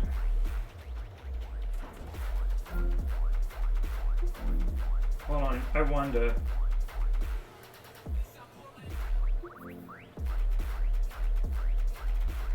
I want to test some stuff.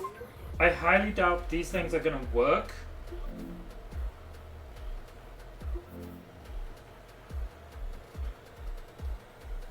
And I probably need to restart the headset.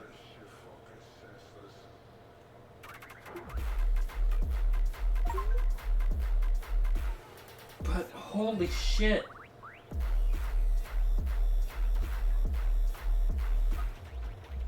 It just...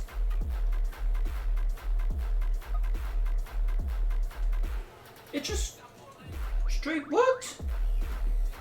It just straight worked. Hold on. I want to test something. Oh my god!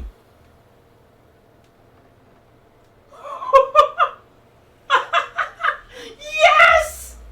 Yes! Crab actually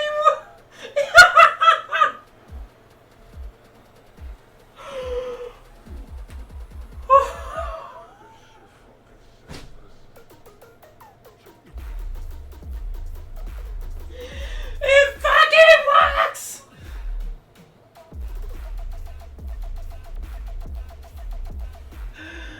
It fucking works! It fucking works! It fucking works! It works! It fucking works! Oh, hello, open skies. I'm sorry. I don't think your messages went through into Resonite. Are you using Open Composite or Z-Riser? Steam VR! That is what I'm using. I am using Steam VR. I literally, that's all I did was I just fired up Steam VR. I don't know why this, hold on, let the camera get around. I don't know why this didn't show your message. Did you send another one? Right, I forgot that Steam VR works for other people. Okay. I really need to figure out a way to... Okay. I don't know why this is not... Oh, because it's connected to the wrong channel. I forgot. Hold on. Right channel? Right channel. Okay, say something real quick. Where's the camera? There you are. Say something real quick. Say something real quick. Just say blah blah blah blah blah. Yes! Okay, it worked. What did you say? I can't. I see the message. I see the message. Oh my god.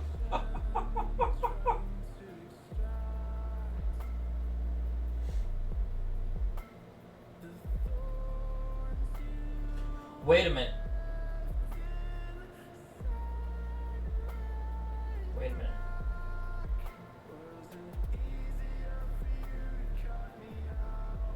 Right, I forgot that Steam VR works for... So here's the thing. It did not at first work for me. Wait a minute. I think I get it. So I decided to move all of Steam's related stuff, like all the games and pretty much everything Steam related that you can download from Steam, to my secondary drive. What if, like, that's the only thing I can think of, is that maybe just Steam VR does not like being on the same drive as root? But that'd be weird. But like, no. Now that I think about it, the only change I did was move Steam VR from my primary to my secondary. Is your secondary drive on a different FS than your primary? From what I recall, no. Well, yeah, no, it's not. My secondary drive also uses better FS. The difference, though, with that one is that it's in its own partition, because it has an ESP and then a partition. Whereas my root is literally just the entirety of the primary drive. So the ESP is on the second drive. So what? I'm thinking, like, what if that is the main reason? Like, now that I'm thinking about it, it's just like, what if SteamVR just does not like being on the same drive as root? And that would be weird, though. I'm so surprised SteamVR worked. Because before I used, because before I was using,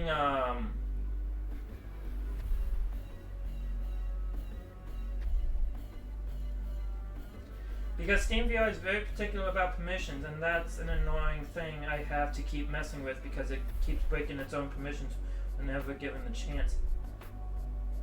I see. See, my secondary drive is just straight 755 for me. So, the secondary drive is registered to me is 755. I wonder if that's why SteamVR just decided it's gonna work. I don't know. This is weird. Honestly, Valve needs to fix SteamVR for Linux to make it much more usable. But if this consistently works now, then holy shit. Because holy shit, I don't need to use Envision. Like, there are some issues that I don't like. Like, for instance, the UI is fuckily scaled.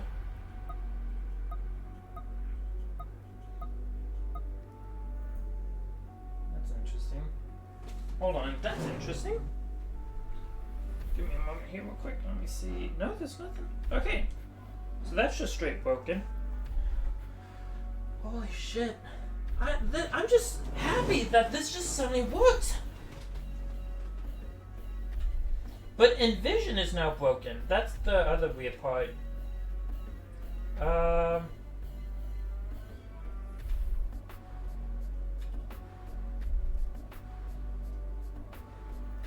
I did the impossible. Alright, let's see here. Boop, I did an impossible.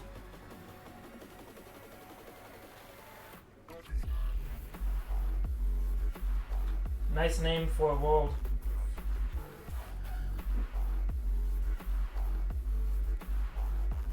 Okay, there's not much on. Great, if you're still there, you're welcome to join in.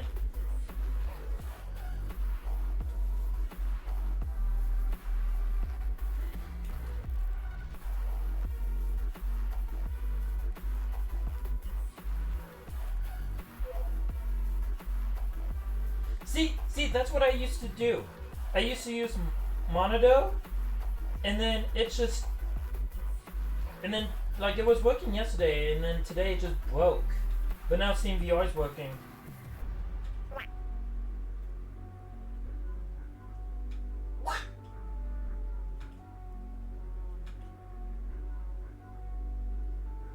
Alright, but no. It's actually working. I am surprised that it's actually decided it's gonna work.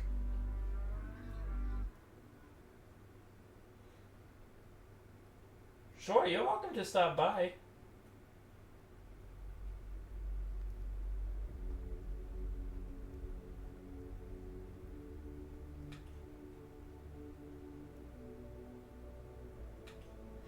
Like, I'm just... Yeah.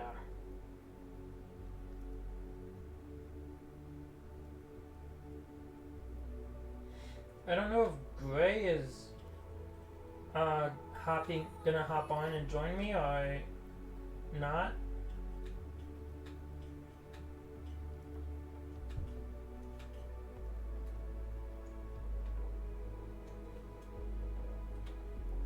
I'm actually gonna save this. Oh. Yeah, The one issue I'm noticing with Steam VR though is there's slight jittering. But watch this. Controller active. Controller no longer active.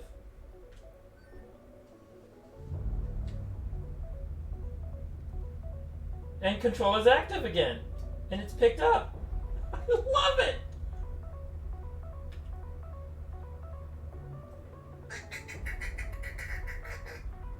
Just to tell you what I did, I got Steam VR working under Linux somehow. I don't know how, but I did. It's working under Linux.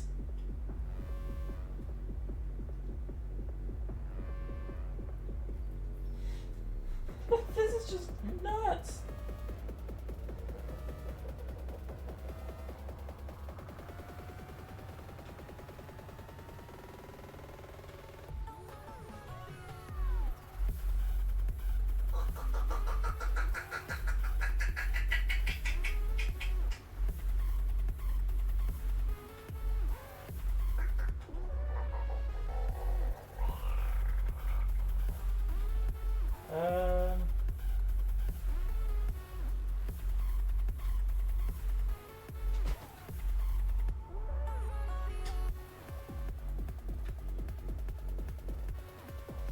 But yeah, no, this is just great.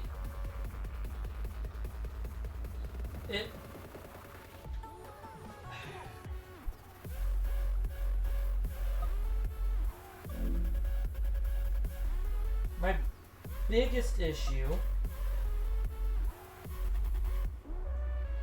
My biggest issue at this juncture, though, is the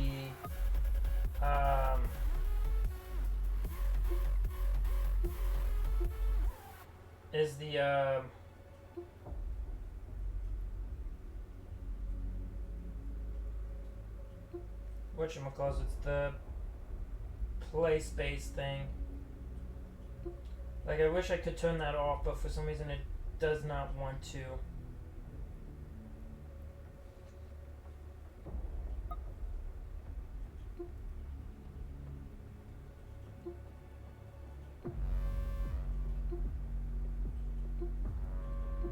Actually, give me a moment. I'm gonna restart Steam VR to see if it will work. Hold on, give me a moment. Oh, wait, yeah, no, yeah. I'll be right back. Hold on.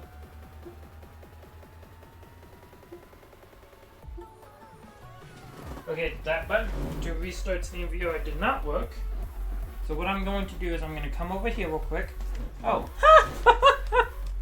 That's interesting. So what I'm going to do is I'm going to... Okay. You know what? Here. Audio is a bit distorted. Okay. Well, give me a moment here. I'm going to do something. I will be right back.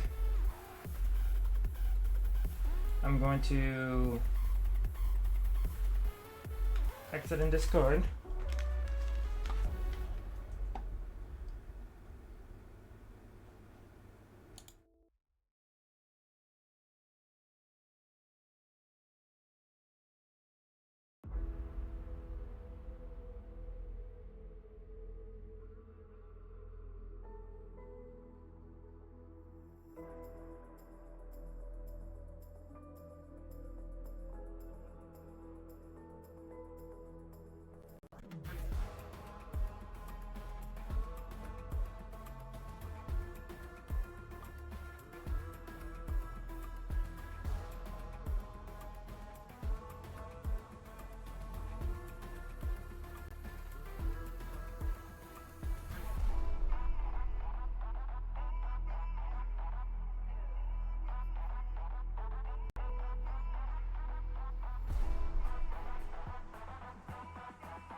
Okay. So, what I'm going to do then is I'm going to mute that microphone. And it shows 2. Oh, that's wonderful.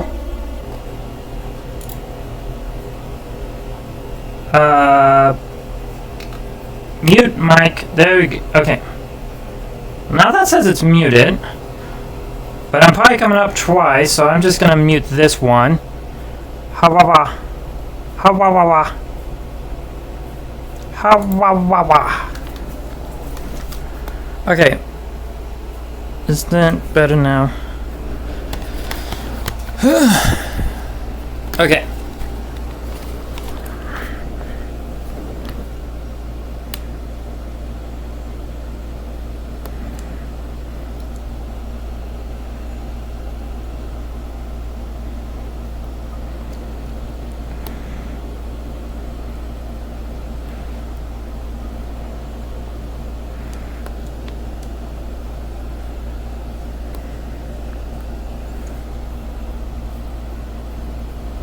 Okay, give me a moment.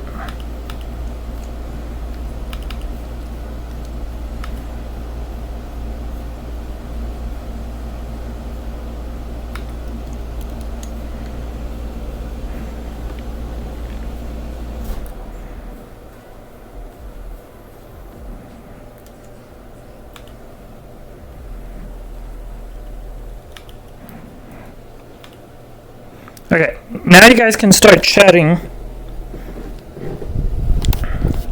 Okay, and you guys are able to hear me, correct?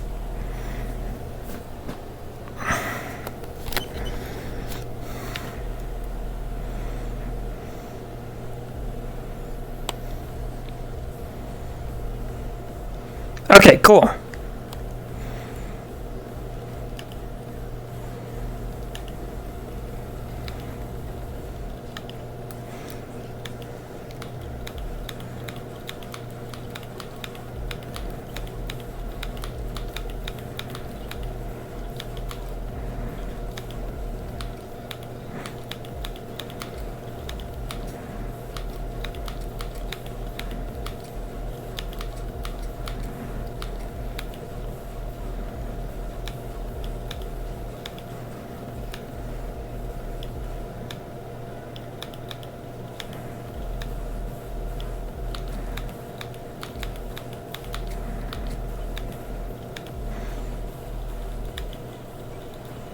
Okay.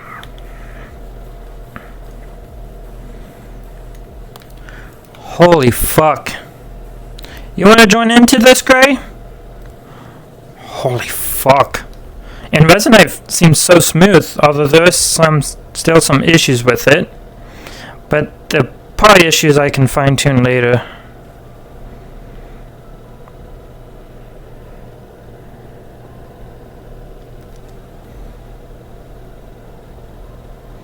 Yeah, the probably issues I can fine tune later. And you're able to see Resonate just fine, right? Yep. Okay. Okay. Let me pop that to the bottom. Not today? Alright.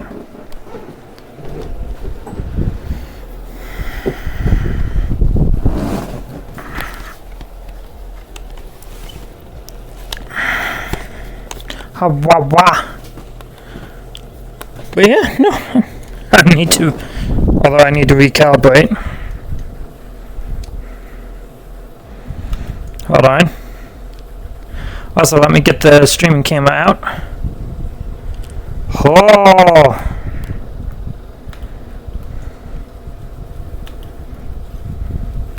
Dagnabbit. Okay.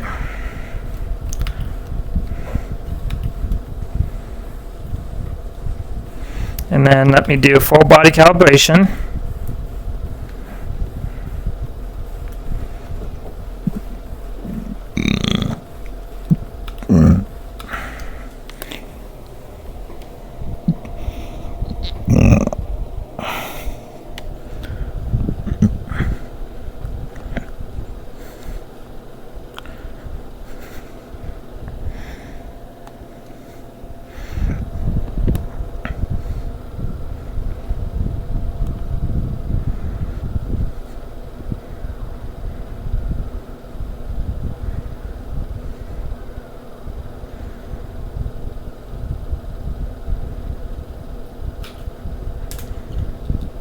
There we go.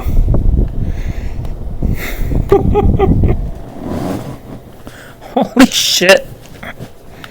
That's all I can really say at the moment. It's just holy shit. I was not expecting Steam VR to just suddenly work. Like I was not expecting that at all. Just out of nowhere, boop, Steam VR works. What the fuck?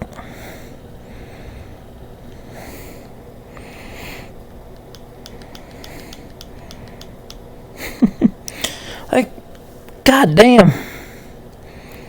There is some issues going on. I will admit that. Some issues. But it's really cool how it just suddenly started working. And I don't even know why. Again, it would be really cool if Valve put in more effort behind Steam VR for Linux and whatnot,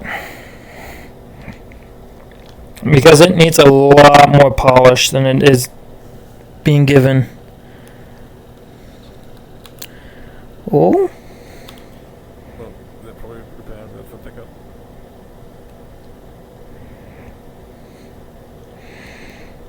Maybe, but it's funny how it just suddenly started working.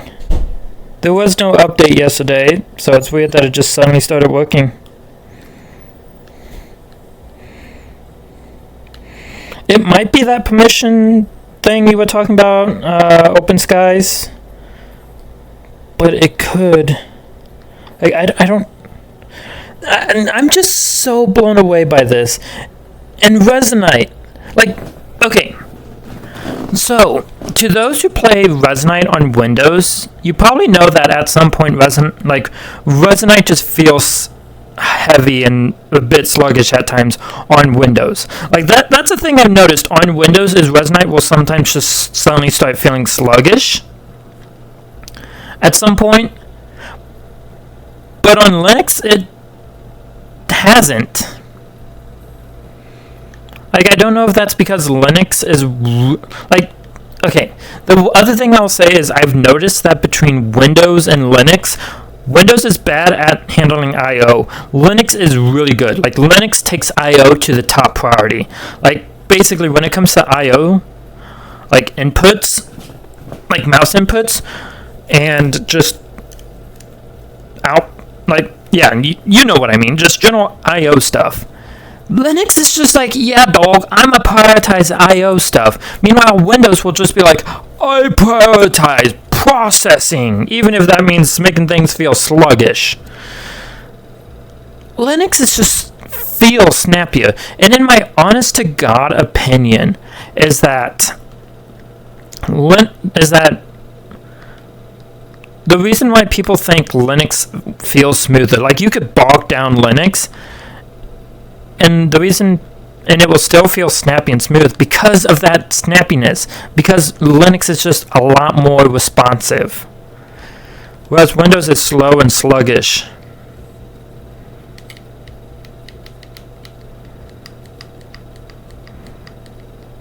So, like, yeah.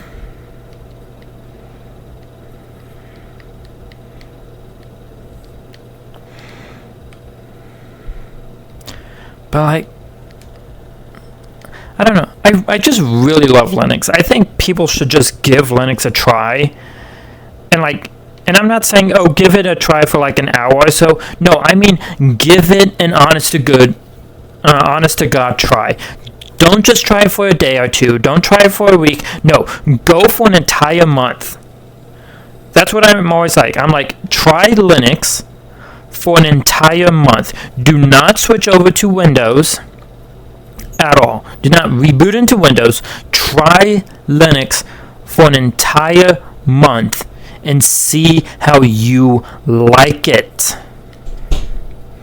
Because who knows? Maybe you'll end up loving... Because I'm like, you might end up loving Linux if you just give it a shot, give it a try. It's like, yeah, I know not everyone's a tinkerer. But, like, if you just give it a shot, give it a try. Not, it's like, yeah, I know not everyone's a tinkerer. But, like, if you just give it a shot, give it a try. Not, it's like, yeah, I know not everyone's a tinkerer. But, like, if you just give it a shot, give it a try. Not, it's like, yeah, I know not everyone's a tinkerer. But a lot of distributions are also great at being just consumer focused, like Linux Mint and Ubuntu. They're great for just general use. I run Arch Linux, so I'm kind of like the baller type person.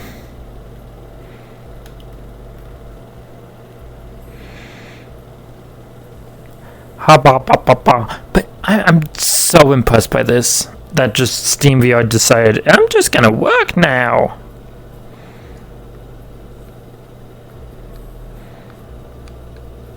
Awawawa.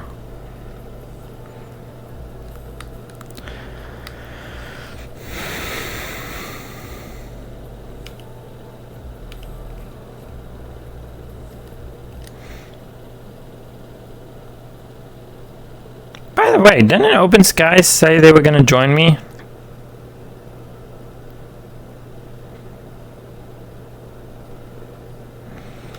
I feel like Open Skies said they were going to join me.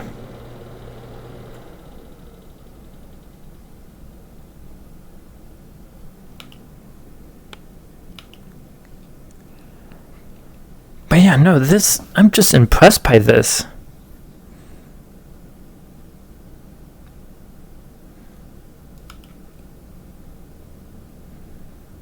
I'm just left impressed.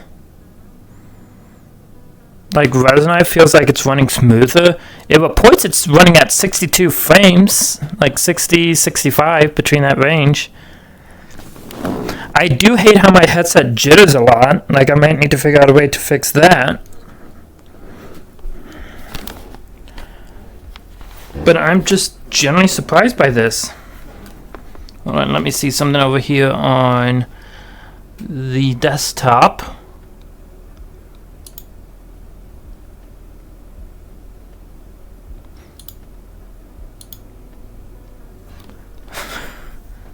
Resonite takes so long to start up. And for me it takes only like 5-10 seconds, maybe 30. I've never seen Resonite take over 2 minutes to launch. I will like at least my installation of Resonite.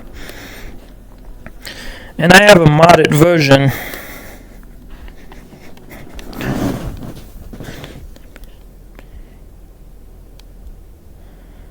How did they manage to make the asset loading? Which mods am I using? I am using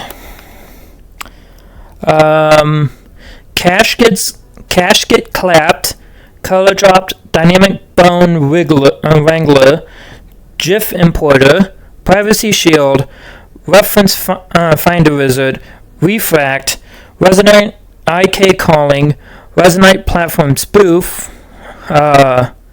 Show Delegates, Show Drive Source, and YT DLP Updater.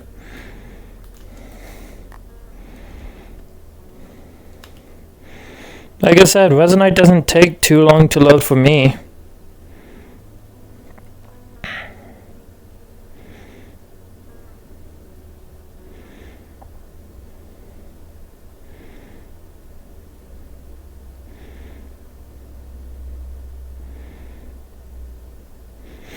Although, I will say the asset processing is a bit of a bitch.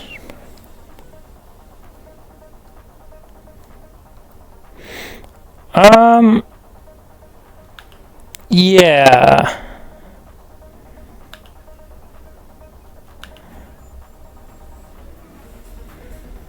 Probably at some later moment.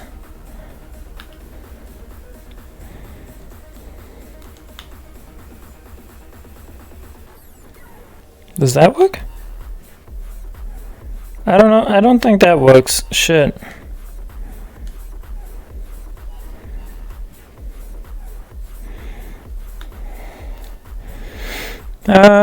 Let's see.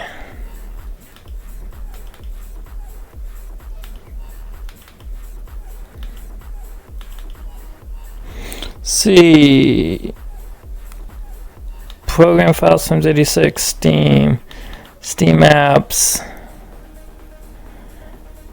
Huh? Interesting. Z. Home. Caillou.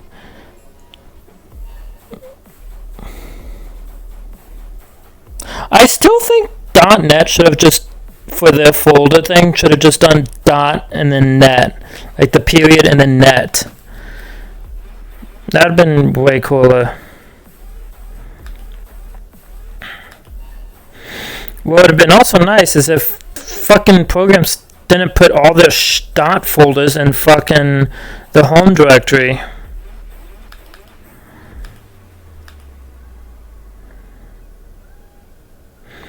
Whoop, whoop, whoop, whoop, whoop, whoop.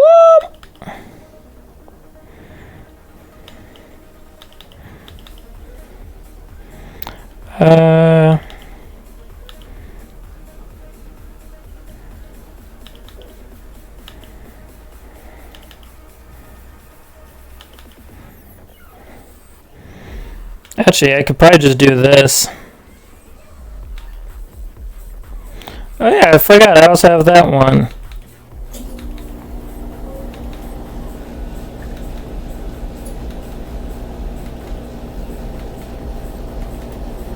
There we go. Look at all these DLL files.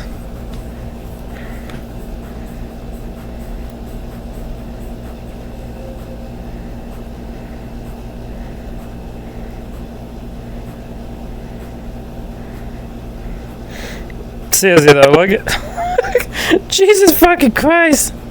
That's a lot of DLLs. That's a lot of DLLs.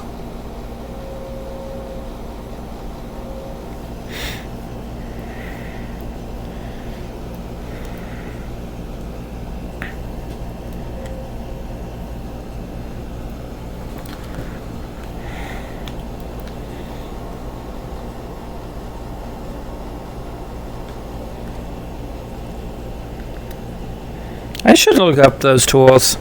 But yeah, no, I find it so annoying that a lot of programs will just put they're just like, let's forget about the .config and .local folder. Let's just store all of our shit in the home folder, but make it a dot so that way they don't see it initially.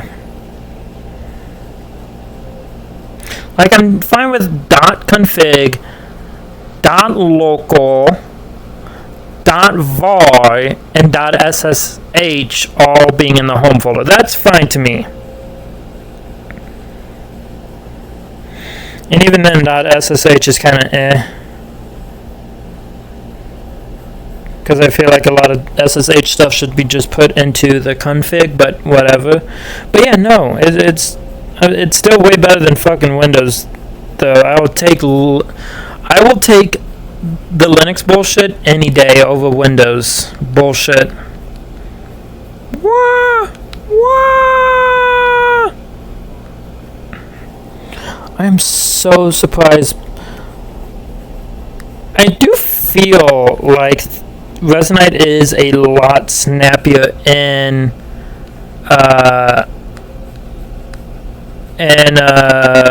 under Linux than it is Windows. Like, it feels a lot snappier.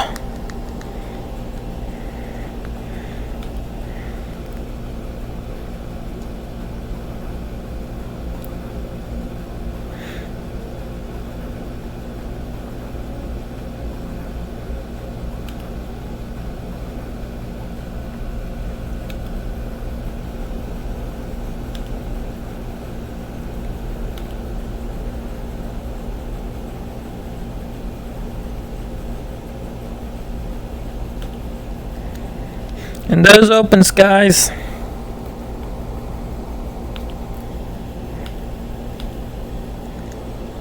Oh, and also, to anybody wondering,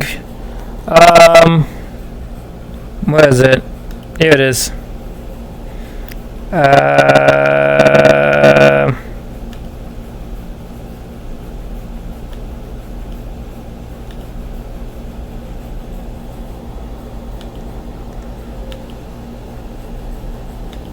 Yeah. Streaming audio still works.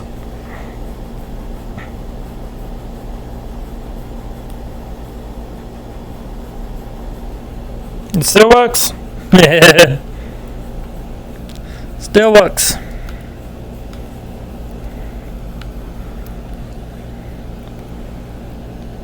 And like I said, there's open skies.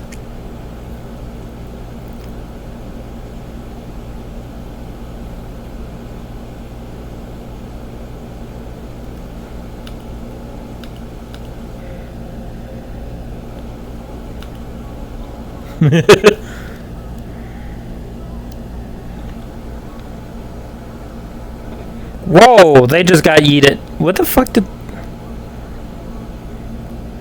They just...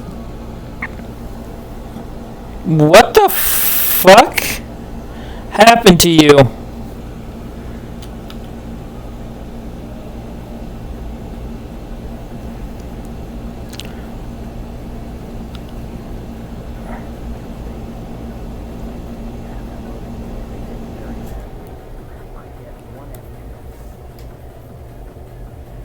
Oh. Interesting.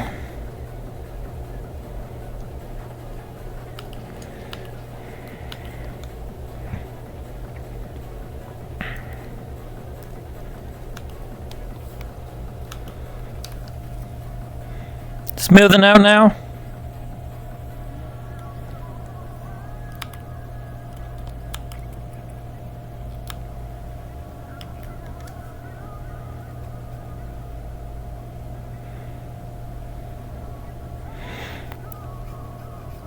Hey! It's a Doug.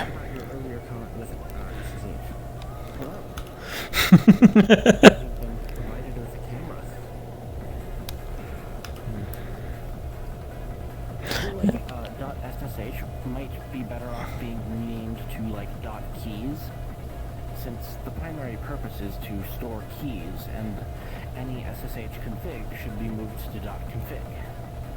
Yes. And then we can have a security domain that only the things that need to know about keys should have the .keys folder available. Yeah.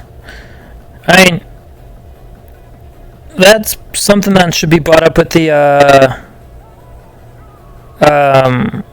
what is that? Like the XDG people?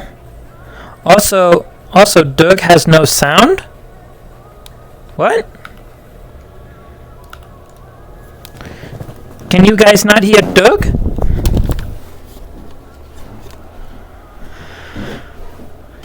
Can you say some stuff? Hello. It shows it's coming through.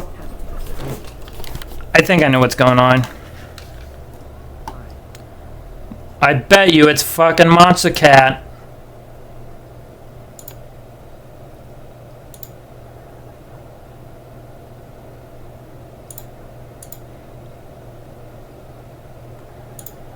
Hello, absurdist. There we go. I lowered the music. Try again. Say something. Hello? Yeah, you definitely do come up. Yeah.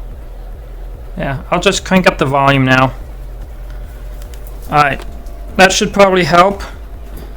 Gray, can you hear them better? Do they come through?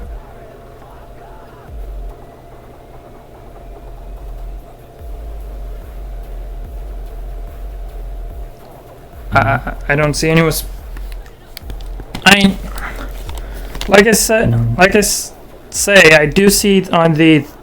I still don't hear. Really? Weird. Yeah, very. Hold on. Because I hear you, and OBS says you're coming through. Yeah.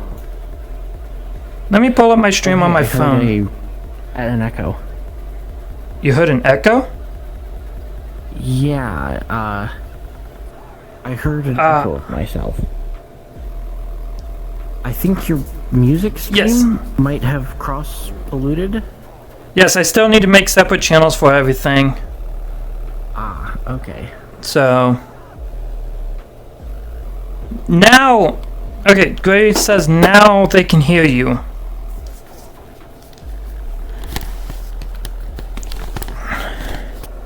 Yeah, it is so weird. I need to set up fake syncs and whatnot.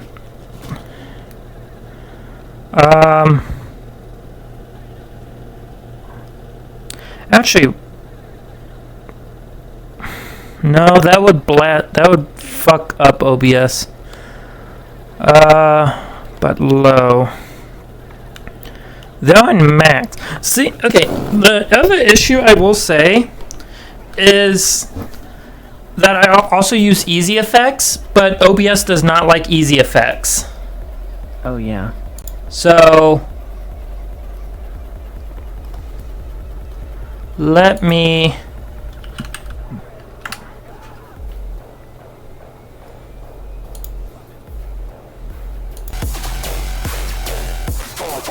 wow, the music is way louder than I thought it would be. Damn your mic. What do you mean, damn my mic? Why are you damning my mic?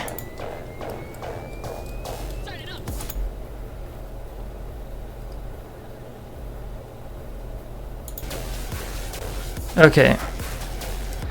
But can you say stuff? I am still here. This is test audio. You are a lot louder now that I disabled easy effects. What the fuck? Let me try something here real quick. Let me just do this. Say something. This is test audio. That jumped it a lot higher.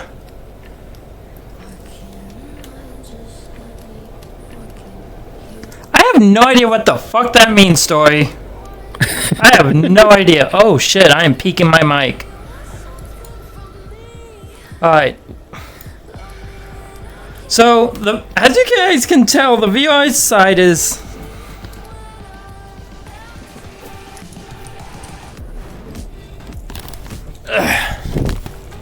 And as you guys can tell, the VR side is clearly not ready for prime time, apparently.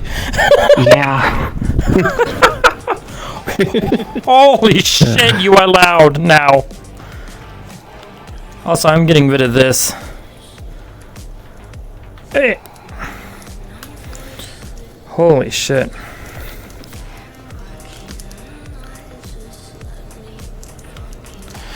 VR mic is clearer than your sexuality and other mic.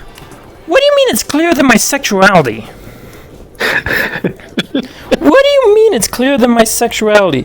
My sexuality is pretty clear. I am mostly attracted to females.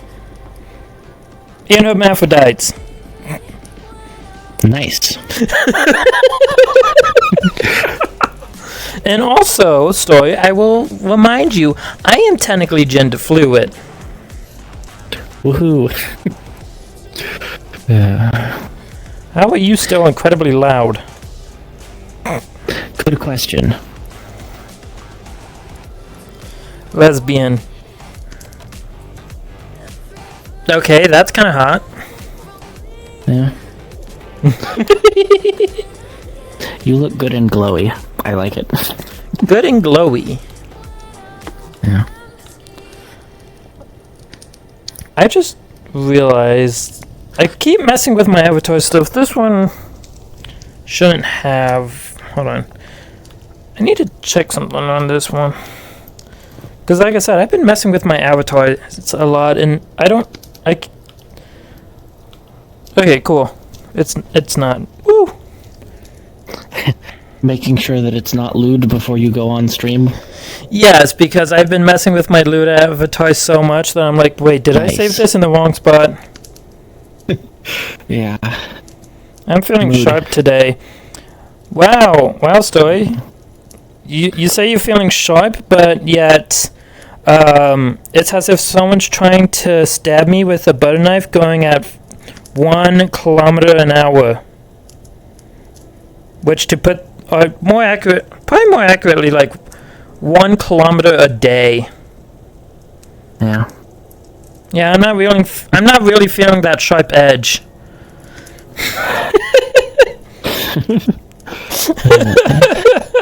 Yeah. I occasionally try to do more avatar customization, but then I just run directly into Resident being bad at doing stuff, and I'm just not around often enough to put in the effort. Oh well, it's still fun. I really enjoy hanging out in VR in Resonate, being able to draw and stuff. There are actually things to do here. Then in VR chat. Yeah. Didn't think you tried to go emo with a butter knife. No. Because I at least have brains, unlike an emo person. Then again, some emo people do have brains. Yeah. So. But I do find it hilarious though how people are just like, oh, Resonite is so much slower. The performance in Resonite is so bad. Bitch, it's a bleeding edge VR social platform where you can build anything. They are literally building everything from the ground up. Why the fuck would you expect it to be has performance, has VR chat, which is using a pre-existing engine and are building on top of that pre-existing engine? Resonite uses Unity, same as VR chat. In a way, yes. They only use Unity for rendering. No, until last week they used it for the audio, and until 2 months ago they used it for the physics, and... Yeah. They use Unity, same as VR chat, for basically everything, but wrote their own engine and for some reason got way worse performance on everything. And now they've been ripping out all of the Unity components as if those were the problem and are attempting to improve their own engine. And, well... There are lots of problems with Unity, but, like, it is possible to make things performant in Unity. They haven't. It is possible to make things even more performant without Unity, but I don't have a great deal of faith in their ability to do that from what I've seen of their code so far. We'll see in due time. We'll see. Like I said, I'm hopeful. I hope it ends up being great. The major thing, though, is, as I like to point out, is they are technically they're basically building everything from the ground up. And they're very ambitious about it, so... Yeah, they are ambitious. Well, sort of. Yeah, they have a lot of ambition. Some of it is weird or misaligned, but it'll be great if most of what they're hoping for actually comes out well. We will see if it does. And if it doesn't, then at some point there will be a competitor to Resonite that does a better job. Yep. If there's no competitor to Resonite and Resonite ends up dying, then I'm basically just giving up VR. Yeah. Because there's no reason for me to have VR if Resonite's not gonna exist. If there's not something that I can both hang out with friends in and sketch things and play with things. I always love but VR chat is a thing, but VR chat is bullshit. VR chat does not deserve your fucking attention. Yeah. They don't deserve your money, they don't deserve your attention because they are pricks. They are massive pricks. Yeah, removing all of the quality of life features to add anti-cheat. Don't forget, they banned everybody who was protesting the introduction of easy anti-cheat. Yeah. I haven't launched VR chat since that happened. Neither have I. I don't intend to. Same. Yeah. But yeah, no, it's just like, it's just an anti-cheat thing. I mean, you have to deal with it all the time. No, I don't, bitch. I don't play any game. I don't. There's every game I have that I play that I enjoy does not have kernel level anti-cheat. Yeah. And I actually think I had one person be like, "Oh, but you have Rainbow Six Siege." Yeah, I used to play Rainbow Six when I was younger and dumber. But I haven't played Rainbow Six in like years. And I think one person was like, "Oh, but you also played Counter-Strike, but Counter-Strike doesn't use kernel-level anti-cheat." Yeah, Counter-Strike uses Valve's really nice VAC system. Yeah, and people say, "Oh, VAC's bad, VAC's bad." VAC, the nice thing about VAC is, one, it's mostly server-side stuff. Yeah. Two, is that VAC is, like, yeah, there's ways to get around it, but guess what? There's ways to get around easy anti-cheat and battle lie. Yeah. Valve is actually smart in that they follow the philosophy of trust the service, not the client. Like, if the client says, "Oh, I'm over here, server," and the server's last like, "Wait, but you traveled that much distance in just a few microseconds? Well, that's not right. No, you're not over there. You're over here." I also really appreciate that Valve's anti-cheat is possible to moderate, and like their moderators can actually check why a VAC ban was issued and make decisions about that. Yeah. And also, it can share the cheating information across all of the games using VAC, so that you don't get to just cheat in one game, then migrate accounts or migrate to a different game and cheat in that one too. Yeah. Yeah. And it's much nicer. And VAC is in. I don't know if you've heard at GDC though. Valve was at GDC and they're talking about bringing artificial intelligence, aka machine learning and pattern recognition, into VAC. Yeah. Which I'm like, that's actually a good use of AI. That's actually a good use of AI and how it works. Yeah. It sees patterns, it knows these patterns are bad, and then it can learn off of these bad good patterns. And think about it, you'd need, so it's like, think about it, if you have this small team of people who check over VAC ban reasons, and they're like, "Oh, well, the AI miscategorized this, or the AI didn't, the AI did a false positive on you, we'll just revert that," then it then tells the AI, "Okay, so this is actually fine." Only if they actually set that up correctly, which most companies, I would not bet on them setting that up correctly. But we're talking about Valve. But Valve, Valve might be able to. We're talking about Valve here. Like, Valve is good at setting things up. And hell, they sold millions of Steam Decks. Yeah. With basically no really marketing. impressive. They sold millions of Steam Deck with no marketing. Yeah. Like... Oh, and that also brings up the funniest point. This is also why I don't trust Epic, because you know what Epic said? They said, well, more specifically, Tim Sweeney said that they would bring Easy Anti-Cheat / Fortnite to the Steam Deck if they get millions of users. The Steam Deck has millions of users, and Epic never did that. Well, but they can't bring Easy Anti-Cheat to the Steam Deck because it has a Linux kernel, not a Windows kernel, and is a fixed image. You can't mod probe your driver in as an unprivileged user. So, also thank you for the follow, Bitcrack IGN. That's an interesting name.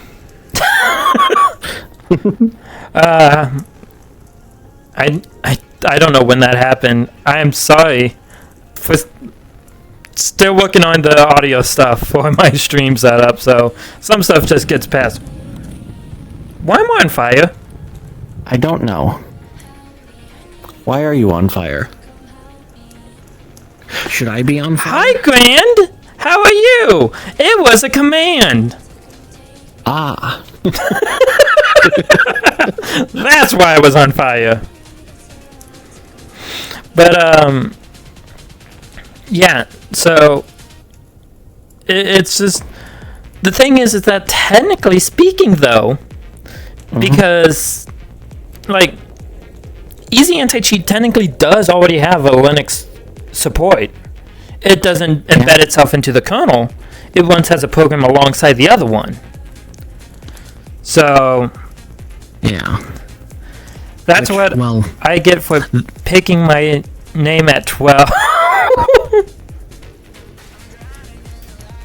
Also, don't worry, you weren't late, lol.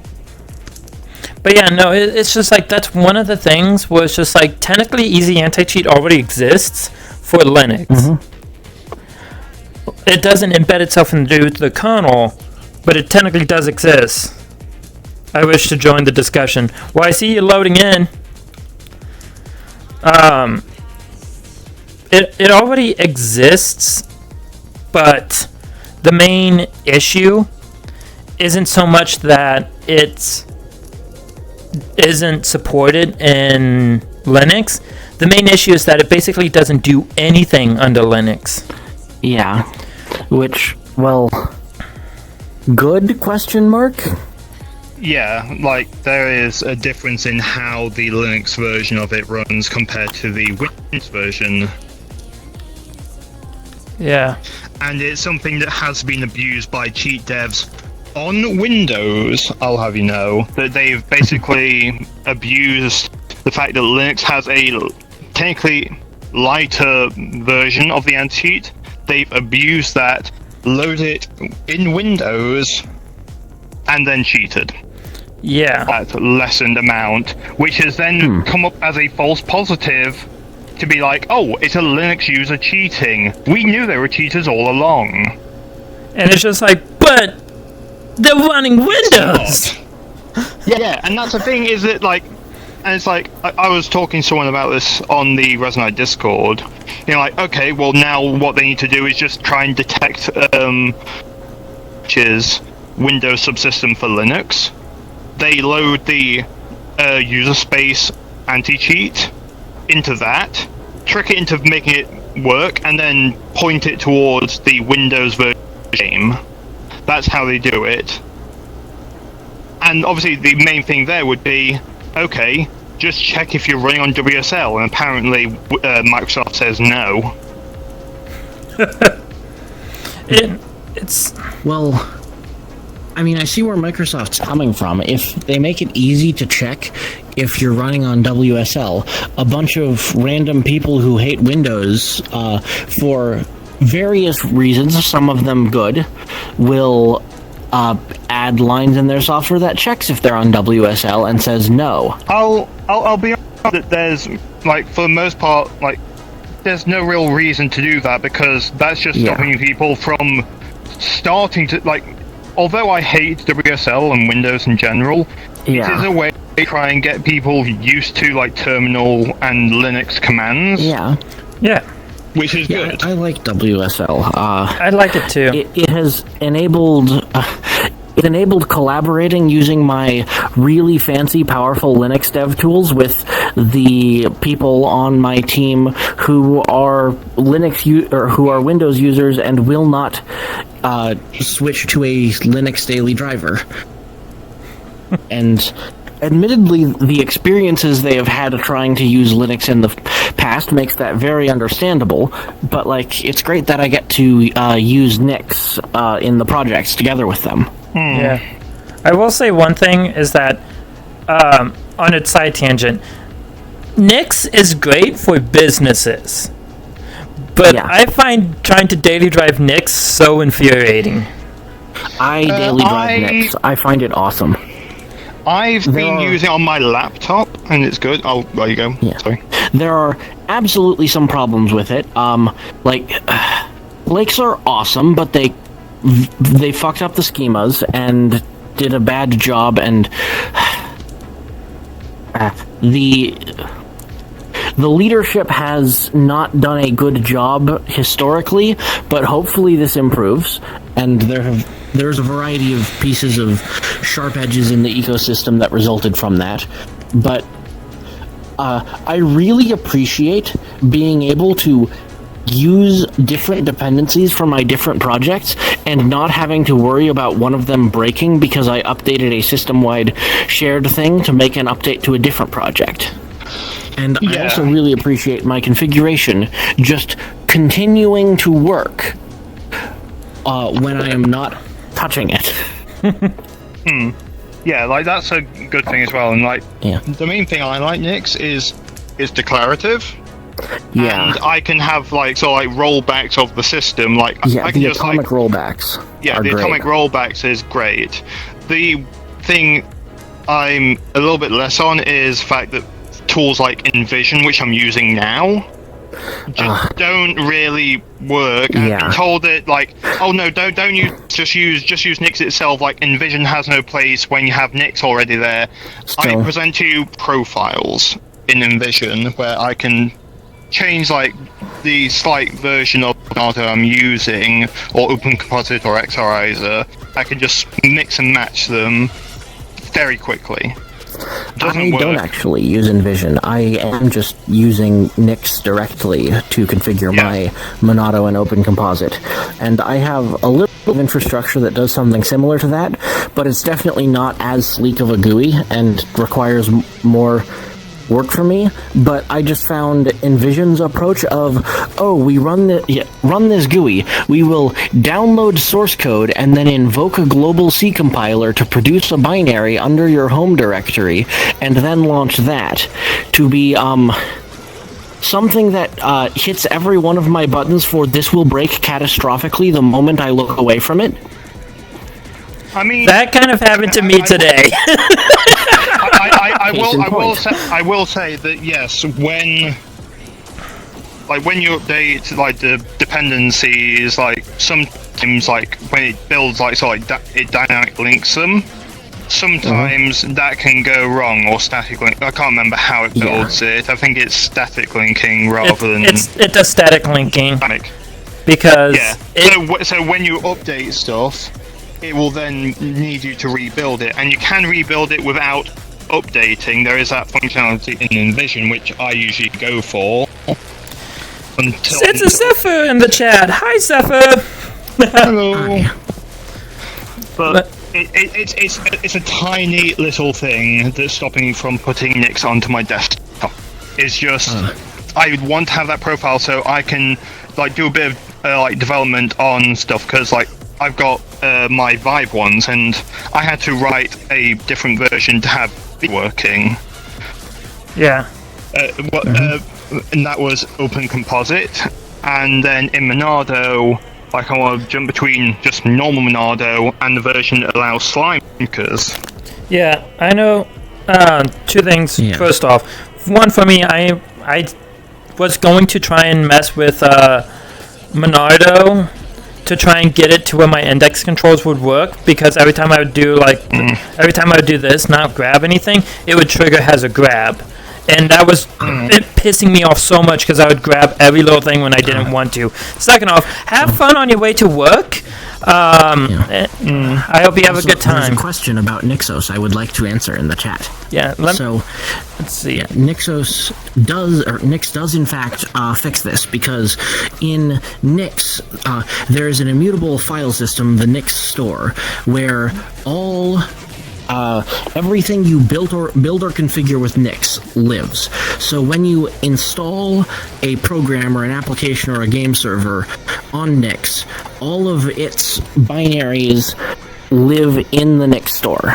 And then, depending on how you configure it, you can either configure it declaratively, which puts it in the configuration in a different part of the Nix store, and then ensures that when you attempt to run the thing, it reads its binaries from the one place in the Nix store and its configuration from the other, and just works that way, so that when you uninstall it, all of that vanishes completely.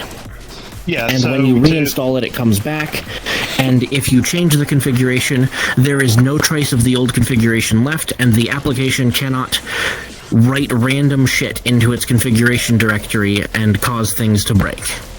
Yeah, so to add on to that, I will say that that Nix Flakes does sort of that kind of thing of like if you've done like sort of like the thing of like sort of searching down a rabbit hole to try and fix something. And it's like, oh, here, run these few commands and it does it, and then you forget that you did that, and you then have to reinstall for whatever reason, and then you need to go down that rabbit hole again. With NixOS, it's a single file like a blueprint, like when you're building a house or like a neighborhood of houses, like typically they will have a blueprint that's a kind of like they'll just bang it out a few times rather than like redesign the house every time they build a new one. Yeah, one thing I would say is how I kind of think of NixOS is it's like SteamOS that you configure, because SteamOS is also immutable. So in NixOS it's like that too, but you edit it. Immutable.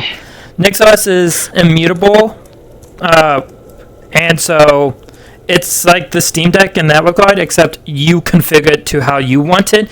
It is like Docker Compose, except for the entire operating system. Yeah, so you start off with... Nix is better at making Docker images than Docker is. Yeah. So you have a Nix file, like it could be a Nix flake, it could just be a Nix config. Hold on real quick. That's kind of meh showing up on the thing. I'll switch color. I was gonna say use. Oh my god. I was gonna say use this tool. It has a pen on it. Okay. And the pen is unlit. Give me. I don't have permissions because it's a dev tool. Yep. There you go. You got permissions. Okay, so it should be under like more tool. Tools. Pen. Okay. See, it's got nice. Yeah, it's okay.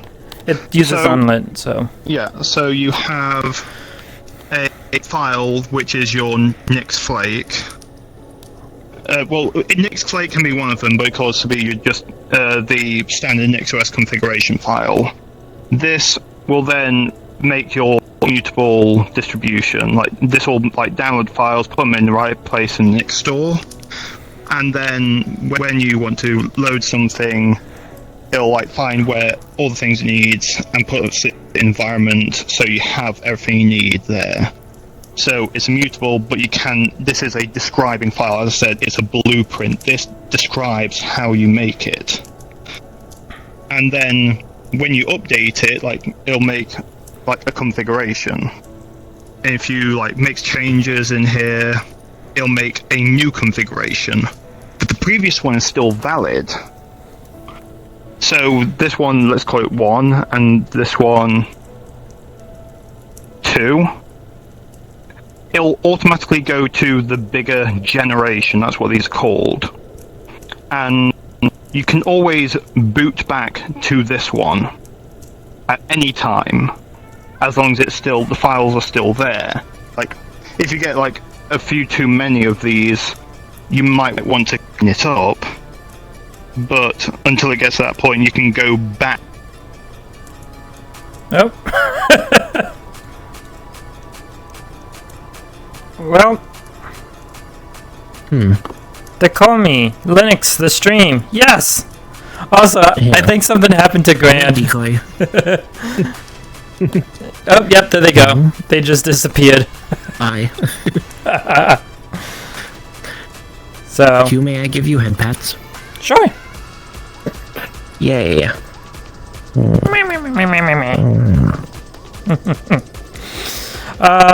Let's see. Oh man. I know. That's the best ad for Linux I've ever seen. Grand crashing. Hey, I'm also on Linux. We're both on Linux. So only one person. They were on Windows. No, were they on Windows? I thought they were on... Yeah, they'd mentioned they were running Windows on their desktop because they didn't want to, they were not running Nixos. I don't remember if they specifically said they were running Windows. I don't think they were, because they did have the Linux Penguin on the nameplate. So, which, I mean, you're missing yours. Yes, sadly. So. I miss it. I mean, that's why I use Platform Spoof to just give me the little Linux badge. So, Yeah. guys, why is my FreeBSD running slow? So, actually, fun fact, I used to dual boot Linux and FreeBSD, more specifically GhostBSD, on my laptop. Yeah. Yep. Oh, hey, Grant's back. But yeah, I used to, like, don't get me wrong in that, I'm just going to leave this right here. Don't get me wrong in that Linux is great, FreeBSD is great, but FreeBSD, the issue I have with that is, well, look at Mac OS, look at Sony, look at Nintendo. They forked BSD and then make it proprietary. So that had weird networking shit. Yeah. See, they didn't crash. No, my networking just shat itself. I get that. I'm still trying to figure out why sometimes I just get a 502 bad gateway. So I don't know. need to gonna be drawing some stuff. Yeah. All right, there you go. You got permission. Oh, thank you. But I will try not to break anything too badly. don't use. I would say only use the pen tool. That's it. Yep. Yeah. Yeah, So- NixOS is really cool. It's just that one small thing of InVision doesn't work. Yeah. Let's see. And also, Decoy, it wasn't Linux that caused me to crash, it was just my networking, because I've been doing some weird shit recently. I have no clue how, but my stupid child thought it would be great to start my Linux hosting adventures with FreeBSD. It's not it's not that bad of a choice. But at the same time, Yeah. it's kind of like you went from diving into the deep end to diving into the Marianas Trench. You didn't dive in the deep end. You dived into the Marianas Trench. More specifically, you dived right to Challenger's Deep. Yeah, like that's a bigger leap than going just to Gen 2, because at least with Gen 2, it's still Linux.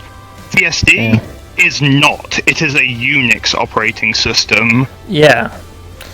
Like, Linux is Unix-like, but FreeBSD is definitely a Unix operating system. It's a very different environment. Okay, one thing I gotta say on that has a correction, is that technically some Linux distros out there do have the Unix badge, because they got authorized to be Unix compatible.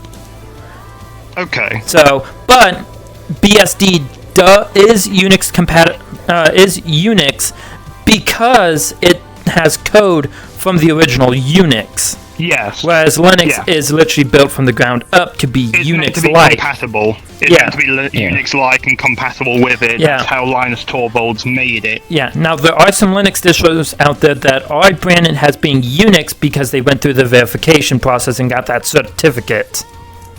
Yeah. I didn't know that there was for it. I just thought that Unix generally was just referring to the original thing, and so things derived from it. It used to, but then it kind of got spun out to be a standard that you can get your OS certified as. Yeah. So BSD jails are cool tech. I like them. Jails, from what I can understand, are kind of like Docker containers. But I haven't. A little bit. They're just They're a little bit lighter than Docker containers and much better integrated into the OS. Oh, so they're like LXCs. A bit, yeah. Okay. Yeah. Because it is a shame, though, that Docker went away from using LXC to their own thing. Makes sense, because they just wanted it to be their thing. So if it's LXC, then why use Docker when you can use something else? Yeah. But also Docker has become so universal that who's going to use LXC? Well, you can just use Podman. I mean, Podman is compatible with it, so you can just use it there.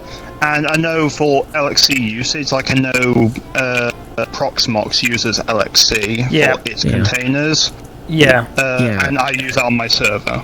And the process namespacing feature that's dropped in, or that's come into Linux recently is also quite nice. It's a bit hodgepodge, but it is very nice to have.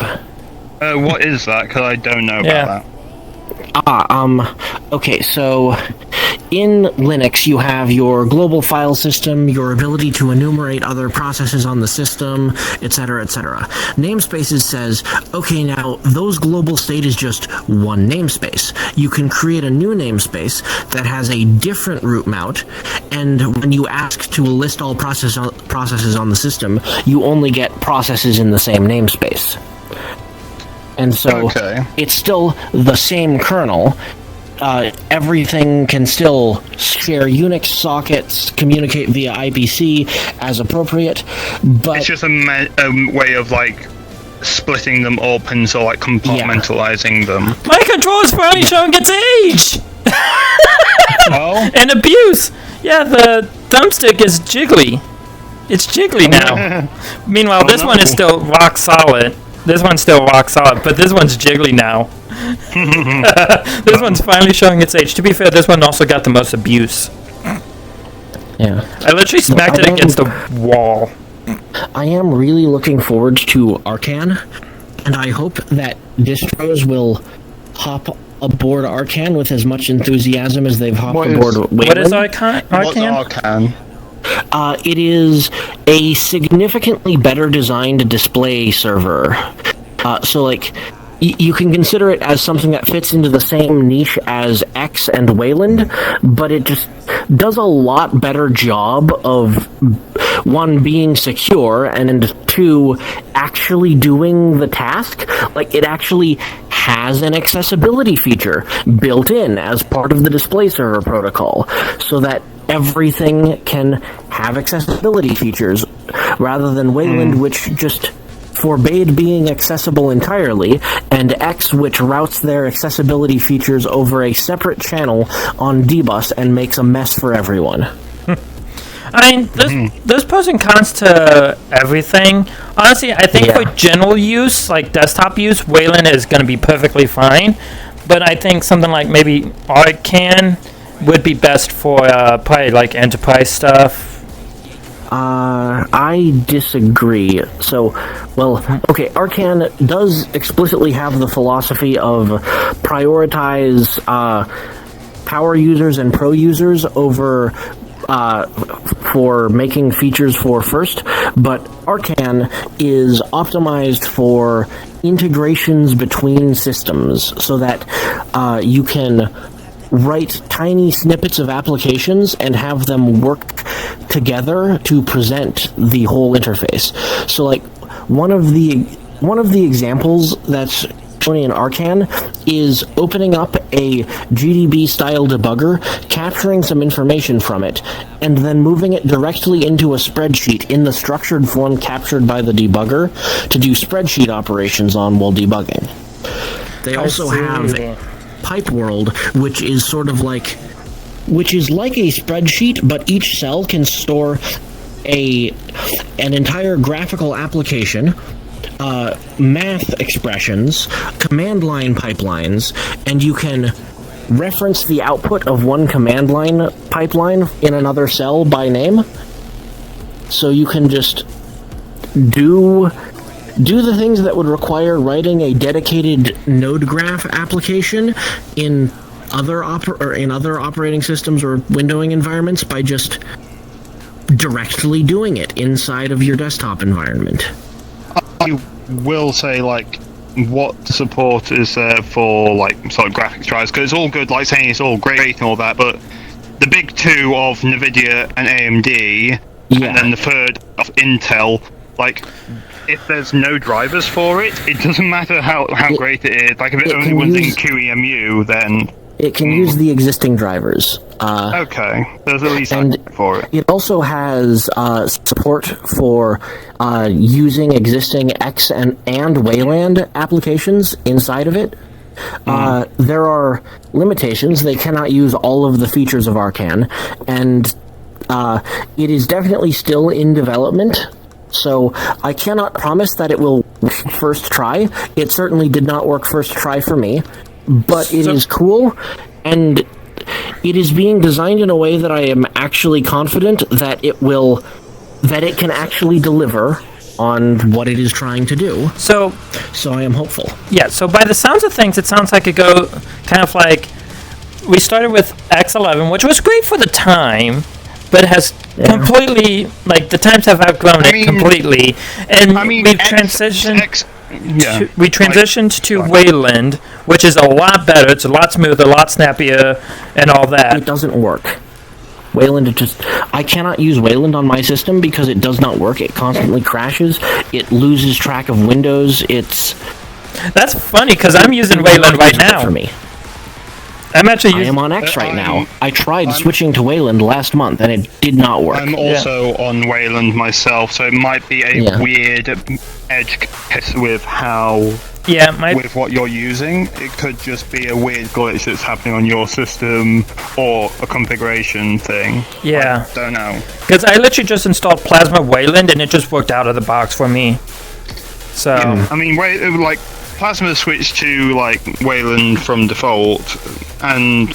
yeah. Like, I think, like, with X being as old as it is, like, X11, there's a reason why X11, like, it's, like, that was, like, so many versions that go back to the original X, go, like, back to, like, what, 80s, maybe even before? I think the first iteration of X11 was 1983, I believe. Yeah, like that was the original X windowing system, and they went like X, like, and then versioning until it got to X11, which came out in. I think X11 came out in like 1998. Yeah. So we had that's 20 years where we've been on X11, and we've been adding extensions and patches and basically. Having it together with sellotape. It's become so bloated. Yeah, like, it's not being designed, it's basically just being like add-on bits as and when we need them. Wayland is basically like sort of building up from the ground up to be like, okay, what do we need? The other thing I will say is maybe But Wayland is also really haphazard, though, about bolting on random things when they're needed. Wayland has like its core protocols, and then it has like its extensions as well. Yeah. And because of the way it is, like, there's a whole lot of sort of like bureaucracy around like projects that want certain extensions. It's like how Vulkan is designed. Vulkan has this core set, and then like AMD can come in and make AMD specific Vulkan extensions that developers can use, or NVIDIA can come in and make NVIDIA specific extensions and whatnot. I mean, but it's a similar way to OpenXR itself, which like Vulkan and OpenXR are both made by Kronos, by the same people. Yeah. So I do kind of like that kind of strategy of just like here's the core set, and then you can make extensions off of that, and then if we upgrade the version number, we can include some of those more popular used extensions into the new core set. But both of those things manage their extension system much better than Wayland does, and both of them have Kronos demanding that implementers actually make compliant implementations. Yeah, that's kind of why I kind of like how Valve is doing it, where they're kind of just going around Wayland and saying, this is the extensions we support, and if you want us to work on that type of stuff, then... Yeah, like I've got 2 points there. Like, with Valve doing that, I think it was like one Valve developer made Frog extensions. It was basically just because they were so sick and tired of like the length of time from someone suggesting a protocol to it actually being in there, that it just took so long to do that because of the way that the process they took with it. And with OpenXR, like, we recently had Meta or Facebook, let's be honest. Let's go in there and like be like, okay, here's our tool to help you build OpenXR things in Unity, a plugin to help you like manage it, and it just breaks on anything that isn't Meta. Yeah. They've since gone back from that and are like using sort of standard tooling now. But they basically pushed it, and for a long time, like, Kronos just didn't really sort of tell them off for it. Yeah, it would have been nice if Kronos said, hey, fuck you for breaking this shit.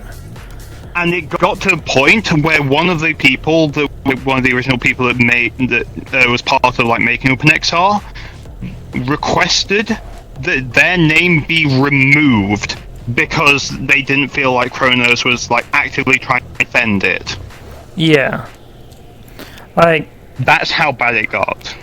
Yeah. It's. I will say though, it is one of those balancing acts where it's just like, it's nice that everybody gets a voice, but it's so annoying when it's just like it takes so long.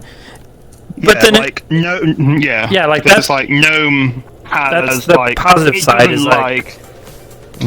Yeah, that's the positive side. It's just like with consortiums, is everybody has a voice in it. Everybody can talk about it and whatnot. The downside is it can take so damn long for stuff to get through because you have to convince a lot of people. On the other hand, having a company like Valve come in and be like, we're just going to make our own extensions and implement it, like that's nice, that's cool, that gets it going. But the downside is now Valve controls those extensions. You don't want one company controlling it because then they can do what Microsoft likes to do, which is Triple E, kill everything that tries to implement it. I think part of the problem is poor management of the extension surface. They don't have good places to slot in the extension and provide compatibility features to allow. Okay, here is an extension, things will start developing against the extension, and then later, when it gets brought into the base, there will be a standard script that rewrites calls to the extension into using the common base features, so that things will continue working. One thing I would do is if I was in charge of one of the like big like API stuff or whatnot, like in control of like a program that a company makes, the thing I would say is like, okay, so we roll out a new API that's meant to replace an old one. Alright, so when we roll out the new API, we mark the old one deprecated. The old one stays in there, stays fully functional for 3 years. After 3 years, we then just completely get rid of it. If you try and call it, it will throw an exception. It will throw an exception saying like, "Hey, this method is no longer here. Use this API." And then after another 3 years of that, it's completely removed. I mean, the idea of deprecating something is like have that sort of comment on the code, so new code doesn't use it, and during the deprecation period, anyone that's still actively using it, like if there's like a project that's like being developed for a time, it's switch over to the new stuff. So like you don't use the old calls, use the new calls. So there's a time where there's overlap. Yeah. So like, I think another part of the problem is designing interface surfaces that don't expose versioning or that either don't do versioning or don't expose it in a legible way. So being able to version the APIs makes managing new versions and deprecation a lot easier, because you can just not change. If you just realize that some behavior of some feature needs to change because it's causing problems, you just make a new version with the same name that does the new behavior, and everything that uses the old version will still see the existing code for now. Yeah, so, and for that it would be like V1, V2, V3 would kind of have to be part of that kind of naming scheme. But like in the API side, like on the programming side, that kind of makes code a lot more messier on the code side to do something like that. Really? Not if you do it right. You can just use, okay, how familiar are you with, like, Captain Proto, protocol buffers, OCAPs?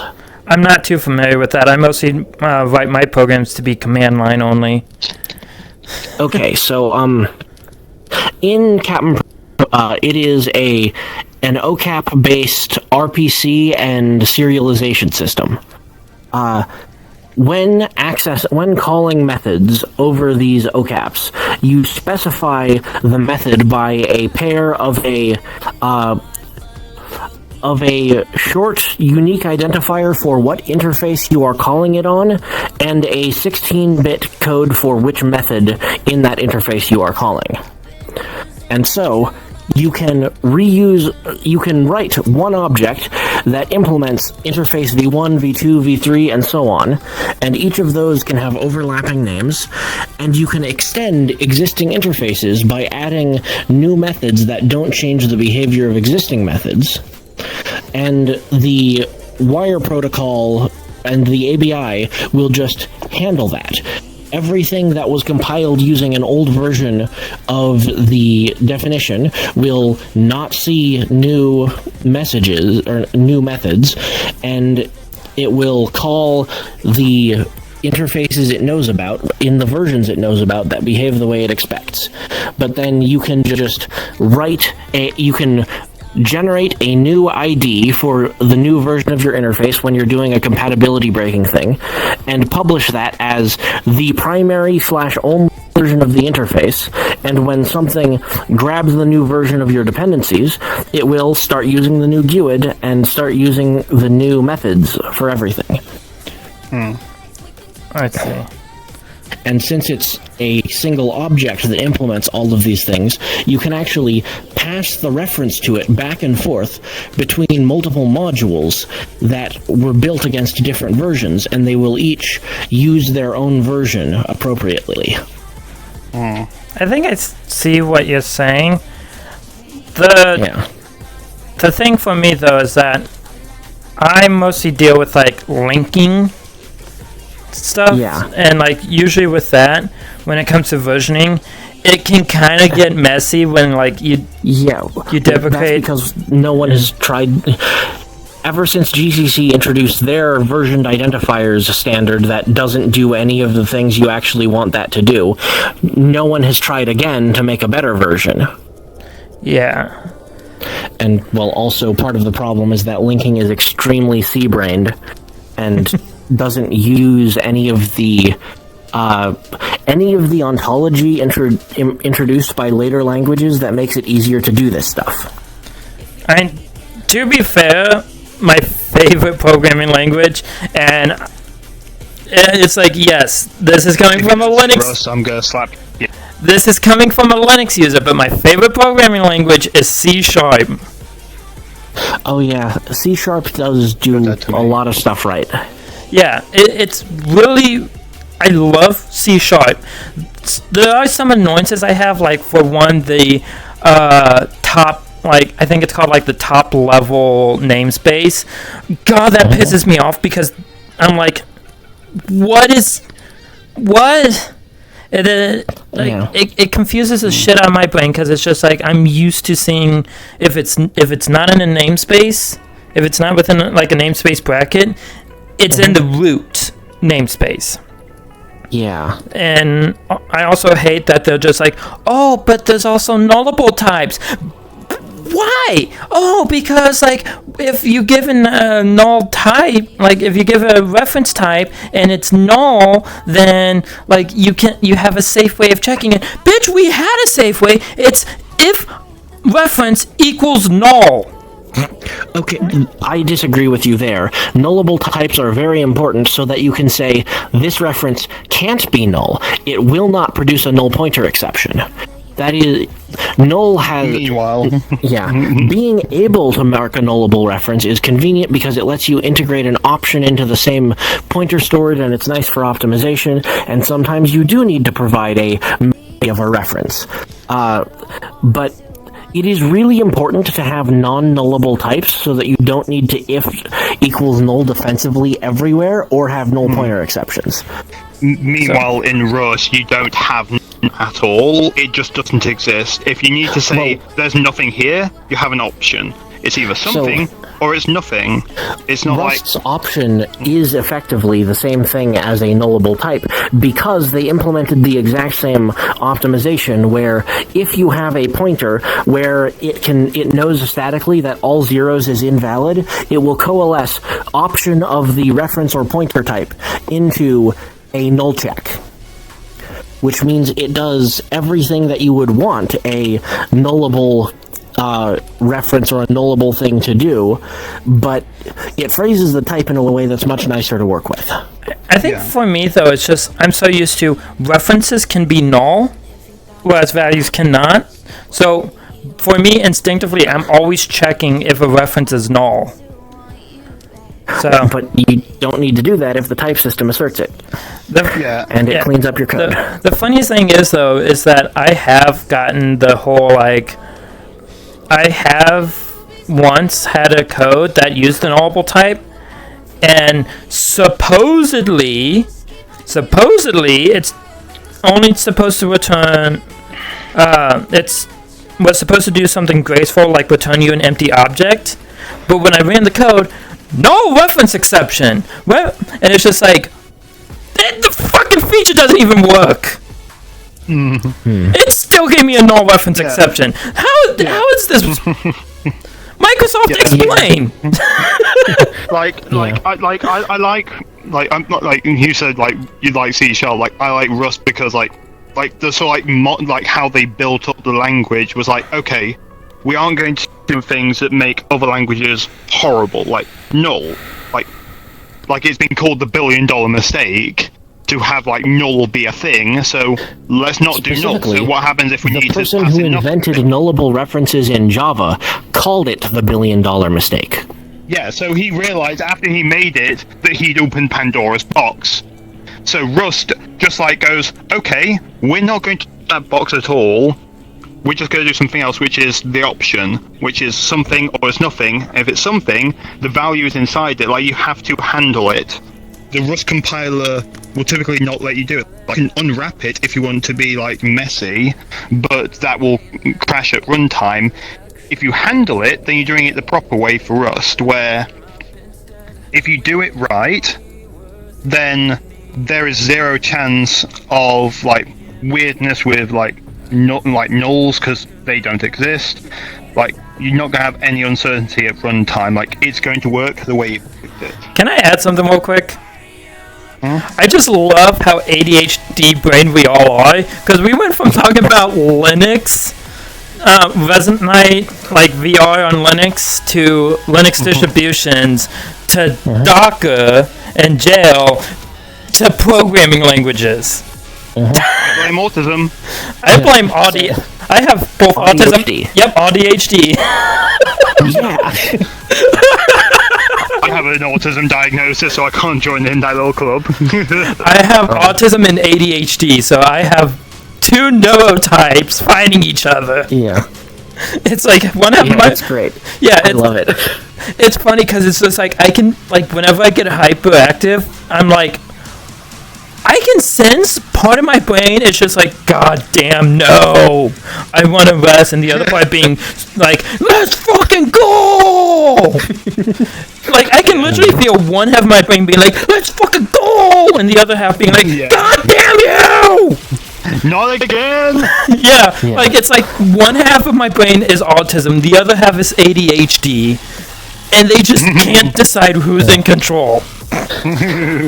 C#'s link and expression features are pretty cool. I like those. The link queue There's stuff? some weirdness with how they're implemented because they didn't have the tech to do it correctly then. Yeah, you're talking about link queue, right? Yeah. Language integrated notational queries. I got terminal birds. Yeah. God. Who the fuck did Yippee? Yippee! Yippee! You did Yippee? Yes. Autism creature, come on. Yeah. Oh, the yippies at the Vancouver dance competition were great. God. I'm kind of getting used to the jittering that Steam VR does when I move the headset. I'm kind of getting used to it. It's a little sickening, but I'm getting used to it. Yeah. I don't have that with mine because of Envision. Yeah, Envision was a lot smoother, Yeah. but like I it's so nice that I can really just appreciate the way Monato's doing that rather than Steam VR was very uncomfortable for me.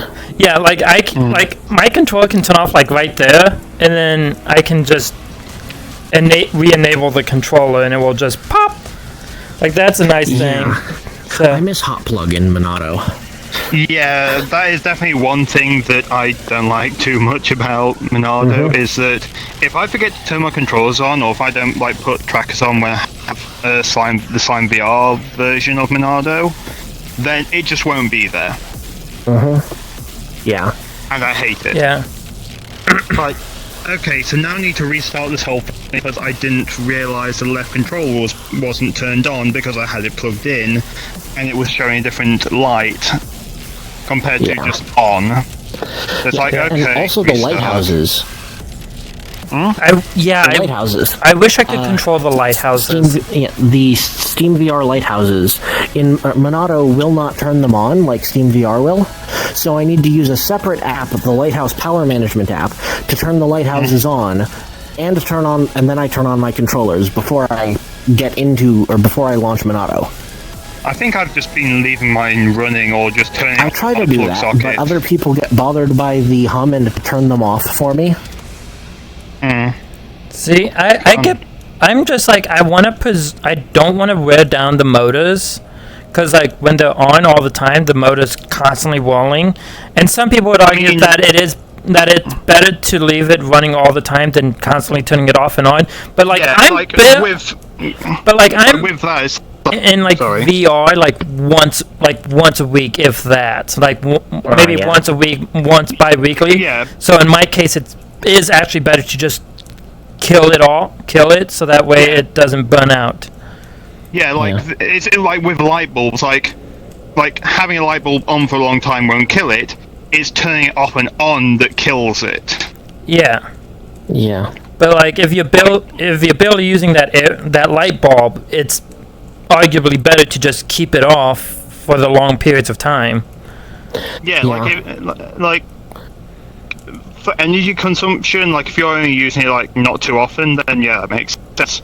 If you're going to be going in like every day or every other day, then it makes a little bit more sense to just leave it running. Yeah. I've been writing a programming language recently, but I need to go get a drink before I can continue the programming language discussion. Be right back. See you momentarily. Yeah, I mean, back on the sort of Wayland stuff we were talking about earlier, that like one reason it takes so long for it to go through is that everyone needs to agree to it, or at least we need no one to just knack it. Like if someone knacks it, then we need to make them happy. What happens is usually it's Gnome. Usually knacks a whole lot of shit because it's like fucking hate Gnome. Okay, where's the drawing tool? I kind of want to just rip the drawing tool out of that thing. Yeah, so when you have a window, you'll have this little like top bar above, and it'll like have like your X, it'll have your minimize, or like maximize. And you'll have the so minimize, maximize, and close. Yeah. Yeah. And then you'll have like the name of the thing here, and maybe like an icon up here. Right. Yeah. So this is like a pretty common thing for it. The thing that isn't is okay. What controls this thing? Like this thing up here. Who's in control of it? To Gnome wants it to be, oh, this is client side, so application is supposed to do this. Everyone else has gone, now let the server do it. So let like if it's like KD Plasma will do this. If it's like XFCE up here will do that. Like everyone else has agreed that server-side decorations is better than client-side decorations. Yes. GNOME disagrees, and because it can knack it to make it like server-side by default, we now have a thing where we have two things where it's client-side and server-side, and if you don't handle both, someone's going to be pissed at you. Yep. The thing... And that's a big thing of like why it takes so long, because like ideology and how people think things should be done differs from people to people. Honestly, I think server-side decoration makes a lot more sense. Yes, because like when you're making an application, like say you're making OBS or you're making Resonite or you're making a game or something like that, you don't need to worry about this. Why do you need to worry about this? Like, yeah. It doesn't make sense to be like, oh, I'll put the icon here, a little bit of text here, and the buttons to close it. Why do you need to be concerned with that? It's a minute detail that you don't care how that's done, just as long as it is done. I can see both sides, like, oh, but what if I want to style my title bar in a unique way? But, like, to that argument, I say, why the fuck are you wanting to do that? Yeah, it's like, you have the ability to, yes, but why? Like, if 99% of things don't need to be concerned with what's up here, because they've got bigger issues, why make them do it? Might be a dumb... Why force them to? Let's see. Might be a dumb question, but what if a browser wants to put tabs up there? That is actually a good idea for client-side decorations. Like... I mean, for some things, yeah, like, client-side decorations, some things do make sense, where, like, if you want to do, like, a nice, clean look to it, and, like, it's always an option, but I believe it should be server-side by default. That it should be, I don't need to worry about this, I can make my application and just care about what's in this box here. This is the only thing I need to be concerned about as an application developer. Plus, if I need to worry about what's up here, to make sure that GNOME is happy, then it's like, okay, now there's a problem of there are two standards. It's XKCD. Like, I've seen this shit before. Like, this is just a trope of like development where it's just like, oh, let's make another standard. Let's unite the standards by making another standard. Now we have 14 competing standards where there used to be only 2. Yeah. Like, it won't happen here because it's like, there's clearly only 2 ways to do this. If someone tries to prove me wrong by just like, basically just going in and being like, okay, let's make it a different way, fuck you. Yeah, no, like, it should be server-side for sure, 100%, because, in my honest to God thing, like, 99% of the time, that title part is only taking up, like, what, 20, 30 pixels? Like, it doesn't even take up that much. Yeah, like, here's your tabs, like, in a browser, say, Firefox or whatever. And, for example, like, if you have something like Zen browser, it's along this side. You have vertical tabs, and it's just like, okay, here's your vertical tabs and all the rest of it. Yeah. Like, yeah. Like, here's your canvas. Why would you worry about what the wall it's hung on is? Yeah. Also, real quick, to answer your question, server-side means that Plasma or XFCE or whatever display manager you're using will decorate the outside of the application. Client-side means that the application itself has to deal with styling of its border and title bar and all that. Yeah, so client would be an application, server would be a desktop environment or display. These terminologies come from the X11 days, when X11 used to be a server, and then the applications would be running on the terminals that would connect to that client, to that server. So you would have the client and server. Yeah, and the worst part of this is handling the drop shadow on the outside of the window. Yeah, I mean, the thing is, like, if your concern is like here, like you're an application developer, you don't need to worry about what's in here.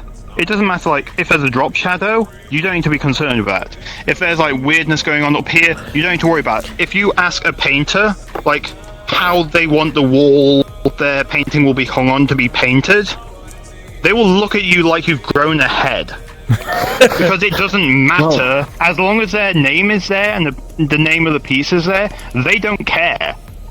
Typically. Yeah. They might care, like, where it is, but they don't care as long as it's on there and their name and all the rest of it's there. Depends on the art exhibit, really. For some pieces, that is a part of the artwork, is how it's hung and presented, but... Yeah, but for the vast majority of things, for the vast majority of pieces of art, you paint on a canvas, and then you could move that from one art gallery to another, and the piece would still be the same. Others would need like a specific installation for it to make sense. Like I know there's one where it's like a gate that constantly smacks into a wall, and it's called, and it's an art piece is for some reason, I don't know why, that's just art. But you can't move that from one to another because you'd need to move the wall and the gate.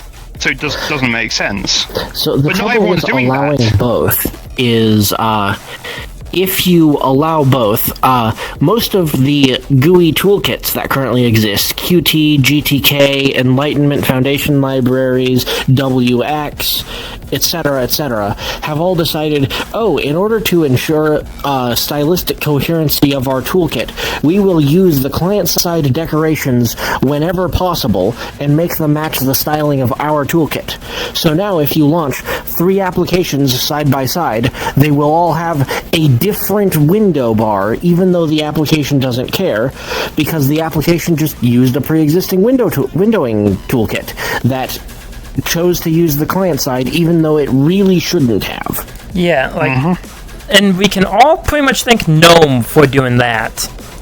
Yeah, like GNOME is the main person that wants client-side decorations. Everyone else, well, pretty much everyone else, has agreed server-side decorations is the way this should be. Yeah, so, there was actually a pretty good compromise in previous days where there was a restricted way to mark up the content that you wanted to put into the title bar, so that you could put your menu into the same horizontal space as the window decoration that holds the close button, for example, by just telling the window manager what menu items you wanted. And web browsers, in particular, benefit from being able to put their horizontal tabs there. I prefer to use tree style tab rather than the horizontal tabs, but it does benefit them. Now. However, client-side decorations actually have security implications. Because in some window managers, it is an important security feature that different trust domains, different privilege domains, will get different border styles and border colors on the windows, so that you can tell immediately upon looking at a window, is this window an application that I trust to do system management stuff and installed myself, or is it a web browser pretending to be that with a pop-up? Yeah. I honestly, I just think doing server-side decorations, but letting the client say, "Hey, I want this in the title bar," is way better than just saying, "Hey." And that's the thing, is that server-side decorations, like, you can always prompt the server, "Hey, I'd like these kind of things in here. Can you please accommodate it?" If they want to accommodate it, they can. If they don't, then things will break. But there will be some kind of standard for it. The one thing I like to show in favor of doing server-side decorations versus client-side is Plasma, and when you run like a GTK app where they have the rounded corners, and you enable drop shadows on Plasma, you just see these square drop shadows on a rounded corner, and it looks so out of place. I think Plasma fixed it, but like it was so weird seeing a rounded corner, but then a square drop shadow. Yeah. Like just let the desktop manage how to draw your area. Yeah. It's like, it doesn't make sense for client-side decoration because it's like you have bigger things to worry about than how the window looks like that you're putting your application in. Oh, but we like want the bigger is the application itself. But Come on. But you don't get it. Stylizing cohesion. Stylizing cohesion should go the other way. The desktop manager picks what style it wants, and the application follows it. Yeah. It should. Like, you will pick things from, like, say, like, okay, like, if there's, like, icons, like, okay, here's the icons that are going to be across everything, and if a desktop wants to, like, make a different icon, sure, fine, whatever. Yeah. If I want my desktop to be in dark mode, I shouldn't have to separately configure GTK, KDE, Qt, and the Firefox user CSS file to accomplish that. Yeah, although I love how Plasma does it, where it's just like you select a dark Plasma theme, and Plasma will automatically go and try to apply dark theme to GTK as well. It's so nice. But it's a thing where they have to consider GTK because it does things differently, so it'll have to set something different rather than one global thing. Yeah, it's so annoying that like GNOME is just this big, kind of annoying voice. Thank you, neighbor, for starting your motorcycle. How long are you gonna idle there for? Like the next 10 minutes? But yeah, like, gee, I wish I was in Germany because that's fucking illegal. Yeah, like for most things, like GNOME is the villain of most problems in Linux. Yeah. The only other like organization or company that could be a bigger villain is NVIDIA. Yeah. And NVIDIA has actually been right several times where there was a big dispute over something like that, like with the explicit sync in Wayland. NVIDIA was absolutely entirely correct the entire time, and the entire rest of Wayland was being wrong and stupid. But but they will take that problems. to be like, but it's like, okay, you were right about this one thing. However, all the other times where you've basically gone, nah, I'm right, everyone else has stood against you and has provided reasoning why you're stupid. Yeah. They provided the receipts to say why you're stupid. I really dislike that the current state of stuff on NVIDIA is that using Wayland asks me to turn off the NVIDIA system management system, or the GPU management processor, the really nice and useful and awesome performance feature that NVIDIA added in the late, since the 2000 series. I would not know what you're talking about. Quick summary. NVIDIA added an additional CPU onto the GPU boards since the 2000 series that runs a firmware that manages the GPU hardware. So now, instead of the driver needing to send commands over the EFI bus to configure each individual part of the GPU separately, it will send a single command, this is what I want to do, to the firmware system, and then that management processor will handle on the GPU without going over the EFI bus, configuring and running the loops to keep the GPU operating correctly. So this greatly simplifies the drivers because now they just talk this wire protocol to the management processor instead of needing to know how to address every part of the GPU individually. And it moves a lot of the work that the CPU would be doing into the GPU, which means that the CPU is no longer spending as much time managing the GPU, which means everything gets better performance. The one downside that might happen from that is that now now you can like with what NVIDIA has done is they've made their kernel drivers open source. Yep. But the base and firmware are still locked down to hell.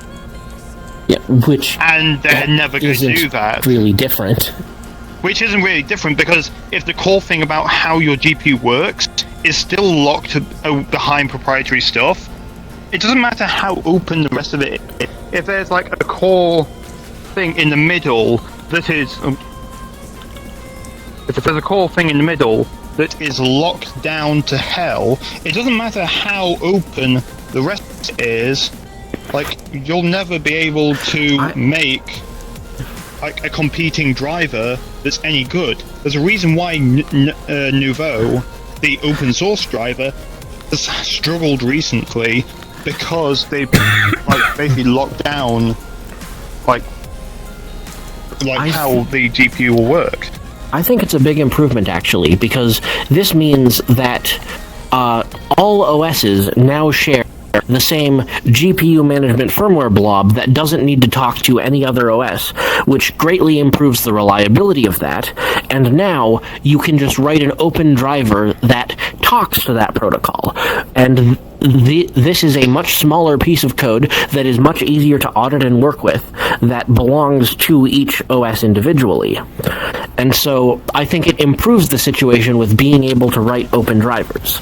Like, sure, you can't write your own firmware, but like, so you shouldn't be writing your own firmware most of the time.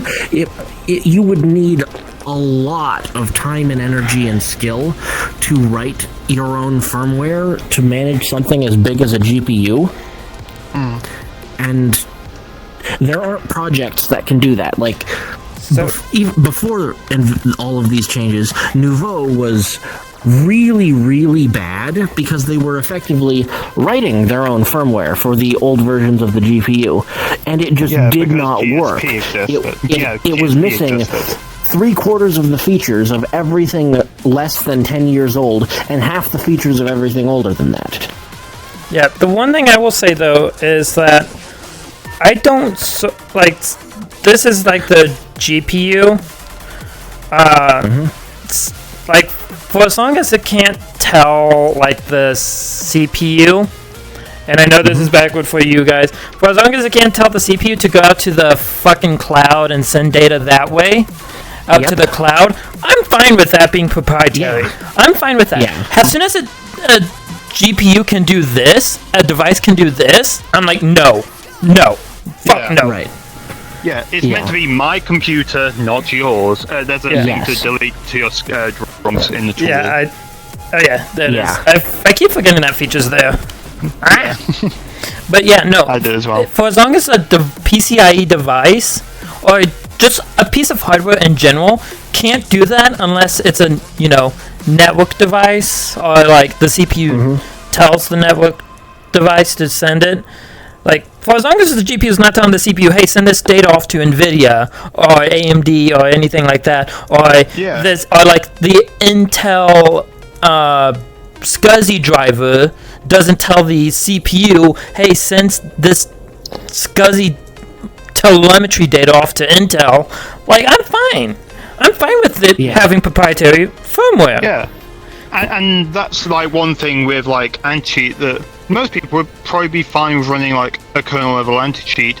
It's just it needs to be on there. The people that would never run it are never going to run it anyway, so you're never going to please them. Like me. The problem is that they'd want it like these anti-cheat companies will want you to like lock down like most of the system, so there's no chance that there could ever be possibly anything going wrong there. You know how they bypass that? Here's a clean PC.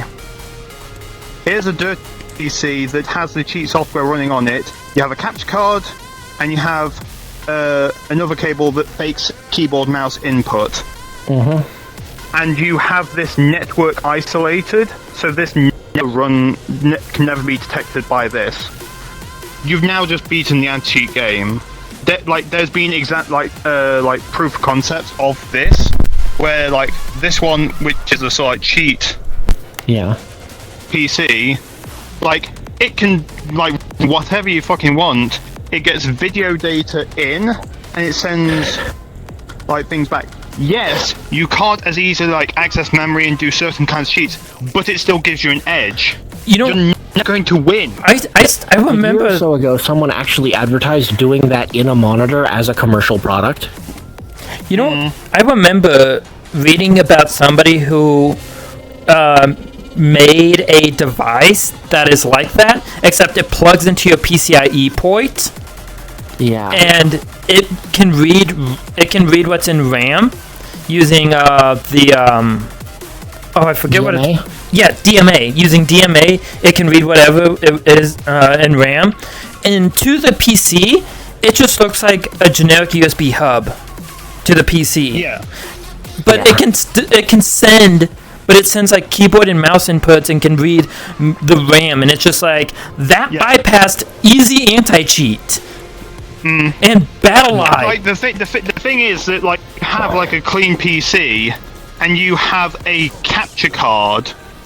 You can't break capture cards because then it's like you're gonna have a load of like streamers and content creators that can no longer stream your game because they have a 2 PC setup. Yeah. The only thing you can do is try and combat like the USB input, the fake USB input, and try and like be like, oh, this can't possibly be device, or like, Yes, okay, the let's input's put a looking a bit secure shitty. enclave in every mouse and keyboard, and demand that people use the signing infrastructure and wipe the keys if anyone ever opens their mouse to do maintenance on it. Yeah, like that. Yeah, the thing is that it's a cat and mouse game, and they're Yeah. never gonna win. Yeah. Like They kernel don't level have was to if win, though. the They kernel just level have to was, make it hard enough that the remaining people who put in the effort are a small enough fraction that people don't generally care, and also a small enough fraction that their moderator team can handle it. But at the Okay, I will just say this though, that like if we didn't have like Easy Anti-Cheat and BattleEye and all these like big off-the-shelf things, each game would have to make their own anti-cheat. So you'd have to break into this one, you have to break into this one, break into this one, all the rest of it. Now, you have Easy Anti-Cheat. Okay, you just bypass Easy Anti-Cheat, you can basically go and cheat in any game. yeah, you have a large use it. attack surface. It's a large attack surface, which means like you're making it easier for them to break your game and hack in your game by using it, because you're basically putting yourself in with hundreds of other games that do the same thing. They all use a similar product to you. That's why off the shelf isn't a good idea. Make your own anti-cheat. Don't make it kernel level. That's fucking stupid. I would say And to not even have it installed on the user's PC, have it run on the server. That's the crux. And that's the crux of it, which I believe that, okay, it's the client's PC. It could be running fucking anything. Like, you can give them, like, a package to, like, run in, like, the background, but that's not a guarantee that they're not going to look into that package and see what it does. So, instead of running it here, like, here's your server. Run it over there. One thing I will add on top of this is that if it's on here, guess what? People have found a way to create a VM that has all of that running just for that, and the kernel level anti-cheat doesn't even realize it. People have created a VM that does that. Yeah, there's ways of doing that. Like, I know there's, for example, like, I think it's Windows Hyper-V. Hyper-V? Yeah. Hyper-V. You can have, here's my Linux system. Here is a Windows VM. This then becomes a Hyper-V hypervisor. I run another one on top. This is now the VM that I can, like, run my game in. And down here is QEMU, like the typical thing people use for VMs on Linux. Yeah. This VM can only see Hyper-V and itself. It can never see a QEMU. And at this point, both the VM up here and Hyper-V both register Hyper-V. You don't know whether you're the virtual machine or whether you're the hypervisor. You don't know that. In fact, you can tell QEMU to say, "Hey, I'm Hyper-V" to Windows VM, Yeah. and Windows will think, "I'm running on a Windows system." Yeah. It's easy. Like there's ways around it to like run like things like this, and there's like people will do that, and some people will unfortunately get caught up when they eventually find like ways to slightly detect a few very minute things that it's running on a VM, Yeah. it's running on QEMU, and all the rest of it. But guess what? People find a way around it. As long as you run your anti-cheat on the client, it will never ever be secure. But you can never ever trust the client. The only If way it's on the server, then you know for a fact this server is safe because you set it up. Yeah, and I've heard the argument of like, oh, but how do you validate the data that comes in is actually trustworthy? You keep a fucking record of the data that's come in and analyze it using stuff like AI, like the technology that we've had since 1989. So VAC, like, although VAC on its own isn't the best anti-cheat, VACnet, like the sort of like machine learning, I'm not going to say AI, it's machine learning. Yeah. They like looks into things, will then like go on very obvious cases, it will pick out very obvious cases and go, that thing, that's cheating, that's wall hacks, it's like, this person wouldn't be able to know that. Things like CSGO, now CS2, has their Overwatch system, which players that play the game and know like how the game works review the footage and will go with additional info where other players are so that they can see through walls and they can see, okay, this person's trailing on this user or they're reacting like they can see it. I think this is more likely than not the cheater ban. Manual human intervention rather than just trying to get trust on a system you can never ever trust. Yeah, and of course, if the machine makes a mistake and falsely flags, and someone submits a report, it should keep a log of why it thought that. Human reviews it and can be like, no, this is right, or no, this is wrong, and then the machine can update to be like, okay, so this was valid. Like, okay, so something that recently came out, I don't know whether either of you two have heard of Spacetime DB. I don't think I have. I think I've heard of that. Yeah, but basically the idea of that is a better way of doing like data. So rather than having your server, so you have your clients over here that connect to a server that then connects to your data over here, rather than doing that, you just have your data here. They connect directly to it through like approved paths. And you can basically set it up so like if they try and send something that's invalid, like you basically turn like your server into a state machine. That's like, okay, is it possible like for this to happen? If not, refuse it. Yeah. Like that will like eliminate certain things of like trying to like suddenly like flick halfway across the screen to look at something. And now they've added something called row-level security, where you a can little just, bit like Terran Tool.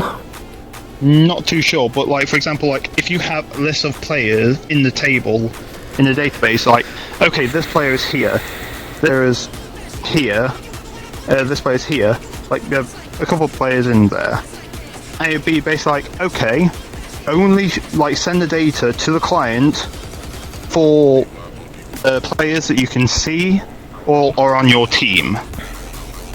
Yeah. Like, there's no other reason to see it, so that they don't know that, and they never have the, you don't, like, for example, if I draw this, and I've used this example multiple times, you have a player here, and a player here, and and 2 players on the opposite team.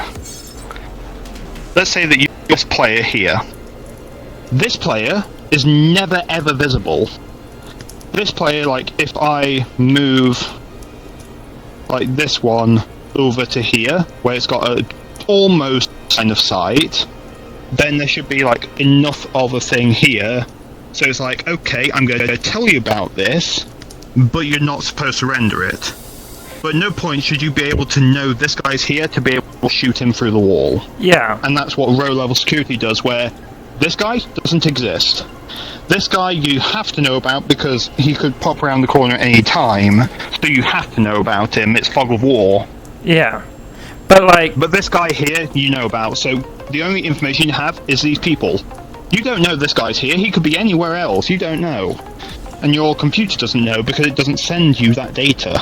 Yeah, and the other thing is, like, there's also an easy check that the server can do, because, like, someone could say, oh, yeah, no, bunch of packets were lost, but now I'm, like, over here, and the server will be like, well, I mean, that doesn't make sense, because there's a wall right here, and the player can only move this fast to get there, and you said this many packets were, that a packet loss occurred, and now suddenly over here, no, that doesn't make sense.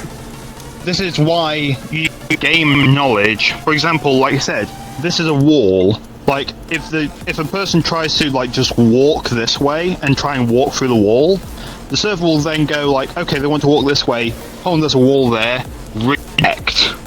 Like, it won't, like, do anything on the server side. Like, you could try walking through there, and you might get over there, but now you desync from the server. Yeah. And what you could do is, after so long, like, if you keep trying to do it, it knows you're trying to cheat, it just goes away from it. Yeah. Which will be a different thing, like, if it's top down, you can just, like, sort of click somewhere, and you just, like, constantly run this way. Like, if you try and ignore the server check, can't. Server, authoritative. Like, the server has the authority, and you have to respect the authority of it. I remember playing a game once where it was designed that way so perfectly, because I remember also searching up this game and whatnot, and one person was just like, yeah, this was engineered in the perfect way, because no matter what you tried to do, the server would just say, no, you can't do this. The server just kept saying, no, no, no, and it would also randomize the terrain a little bit, so it would detect bots, and if the bots were just trying to go in a straight line, but, like, the server said there was something there, and your client didn't put it there, it knew you were running a modified client, and just say, nope, you're out. And it was just like, that's kind of genius, because it would tell... Curious if VACnet could get so good, the only thing hindering it is false positives from Overwatch, which is why you have reviews. Like, for example, like, with, like, one thing I want to try and do at some point is with Spacetime DB, you'll have the ability to literally just roll back the clock for the data, so the client will have a sort of copy of it, and so will the server. And, like, you'll put your data forward, the server puts theirs forward, you can compare it and see, hey, is there anything weird going on here that wouldn't be because of, like, lag or something? So you can literally just sort of, like, be like, okay, here's my proof that I wasn't. Yeah. And... like... Yeah, sorry. And on top of that, even, like, I would say the company probably should put more trust in the server side for that, too, because if someone reverses engineers how the logging happens, they can make their log look like something else. You know? Yeah. Like, you can always, like, do that kind of thing. Like, I want to see how good of anti you can do, like, with an open game. Like, here's the code, like, how it all works, so, like, compared to players could be like, okay, this is, like, how it works, so the most optimal thing would be, like, this. Like, that'd be a pretty fun idea to be like, okay, you know exactly how the game's going to behave, more or less minus any randomness, so you know, okay, this is the optimal thing, and, like, you can, like, suggest things. I want to make an open source, so, like, shooter with this, where, like, you just know how this goes about, like, how the system behaves. to get better, both with skill and also sort of knowing how it works. But the main thing will be like cheaters, obviously. But I want to I see appear like. to have clipped through the floor, Oh. but I'm back now. But I want to see like if using like Spacetime DB and just manual review, manual looking into it and like reporting, because the big thing is like if you have a reporting system and you have reviewing systems and an appeal system to make sure it's not false positives, then that gets you most of the way without having to install shit to the person's computer, without having to like violate the computer with like your software that they didn't want to have on there. Yeah. That they could bypass very easily. Like, I want to see if that's possible to do. Like, yes, like there would be calls for like just add an anti-cheat, just add just add client-side anti-cheat, add kernel-level anti-cheat. Like, no, that hasn't solved anything. There's still cheaters using fairly basic methods. All they need to do is bypass that client-side anti-cheat, and they could use the same goddamn cheats they've always used. It's security. Use game knowledge to fix it. And on top of that, when you take IT security, the one thing they always say over and over and over again, every single time you take IT security, is never trust the client.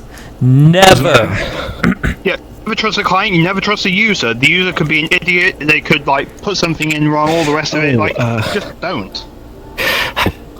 A couple years back, there was a really bad case of never trust the client that got resolved badly legally in Europe.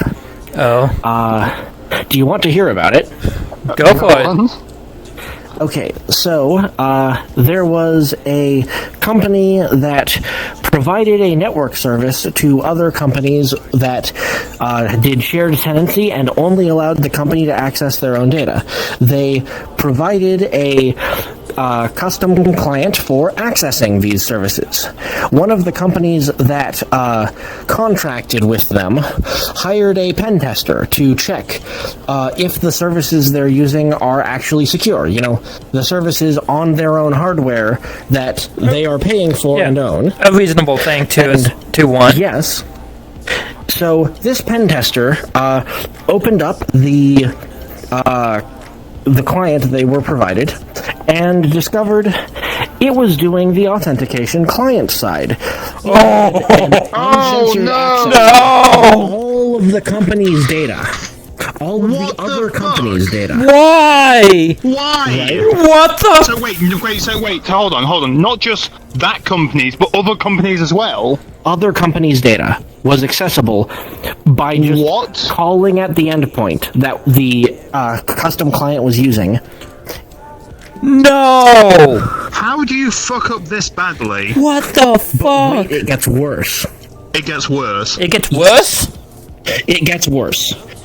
The company that sold this service sued the pen tester for accessing data they weren't allowed to, you know, the other company's data, because they took a screenshot to prove that they were allowed to see other companies' data and the service was insecure. They didn't actually read any of it. They just showed that it existed, and they won the court case. Yeah, because, let's be honest, like, if you don't look at the data, as a pen tester, you, like, here is your scope. Like, give them the client, they gave them, like, all the rest of it, and they thought, wait, hold on, there's data I shouldn't be able to access, even, not considering, like... That's kind of the whole job! Yeah, it's like, okay, it's like, here's, like, Company A, Company B, Company C, you can access all of them. Like your scope is here. But if you can see this, then you basically say, don't use this software, I see this, here's the proof of screenshots of it, but not actually getting the data.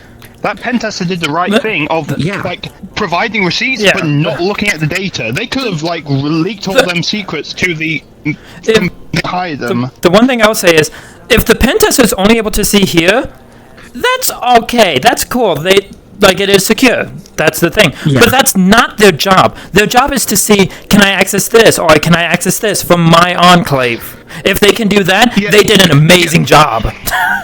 Yeah, like the idea is like if I can like be in this company and I can access your data, then that is something that is unacceptable for the software, and we should never use it. Yeah. And obviously, Yes. like if the client is holding all the data for all these customers, for all these companies, like company A, B, company C, and they have all the data available to every single one of them, and all you need to do is basically see like, okay, I want to see this company's data. If that's the only thing that you're doing, then your case is getting thrown out of court because you're But it basically didn't. giving them the keys to the kingdom. Yes, I agree, Yeah. but that's not what happened. The court decided the other way, that the pen tester was guilty of abusing the computer system. But that's their job! That the job. Okay, like I will say that like Yeah. the pen tester was meant to check. Okay, can get into this system. They weren't hired to check. Can they get into other systems? They just found that by checking the system. And they did a they correct, played- responsible disclosure of it. Yes. And I want to know, like, did they contact the like author of this software? Like, you have a big problem here. So I do not remember all of the details, but as far as I know, yes, they did correct, responsible disclosure. So they, like, I imagine that in this case of you find out you can do this. Firstly, you go to the company that makes the software and sells the software and tell them, hey, you have a major problem here. Well, And first then, thing like, you if do they- is go to the client that hired you and say, I have found a big security problem. If you, like, okay. And then First thing you you'll do is contact you the go- vendor and say, you go- hey, you have a major security problem. Yeah, okay, so what you do is, like, say company A hired you, and you get access to these other companies. You tell company A, there is a major security vulnerability here. I'm not going to disclose it to you because I need to disclose it to the people that made the software. That there is a major problem with this, do not use it. And then you go to the company saying, you have a problem here, here's the problem. Yeah. If you didn't do that, then fair thoughts might be able to get him on a technicality like that. Honestly, if I was that company, I'd be like, oh shit, thank you. Here's like 100,000 euros. Yeah, like it'll that- be a kind of thing. There'll be a kind of thing of, okay, sign this NDA and you get £100,000 pounds for disclosing this to us. Let's call it a bug bounty, and we'll Yeah. thank you for this because you just saved our ass from this. I can Yeah. guarantee you that after that court case, they likely there's a 50% chance they didn't fix shit. Which means, like, if they wanted to, they could just do corporate fucking espionage. And the thing on top of that is, if I was the pen tester who did that, you can bet your ass that I'm like, I just got paid nothing, and in fact, I lost a lawsuit because of them. So I'm just going to turn around and just disclose this out to everyone. Say, hey, this is how you do this. This is the company. They're dickbags.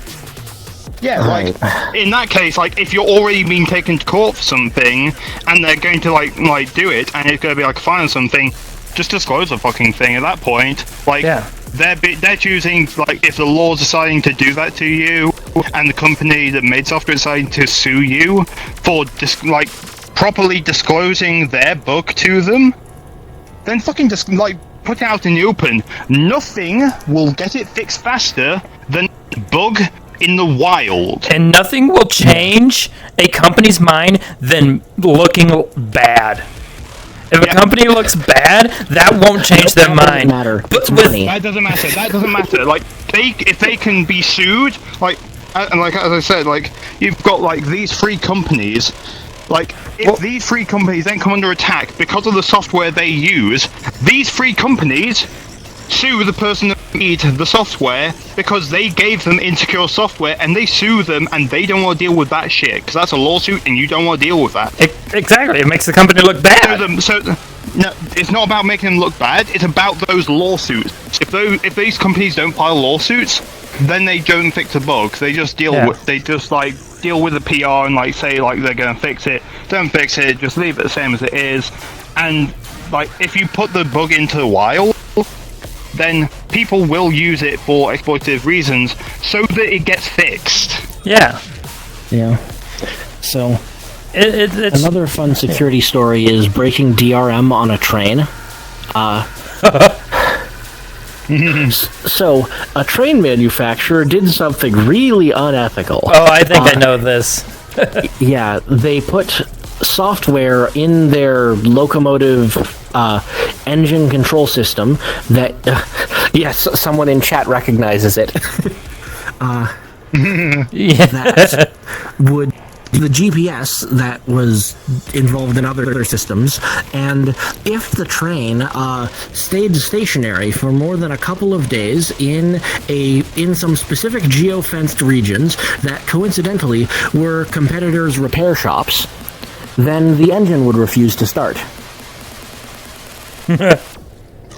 Yeah, that's scummy. Yeah.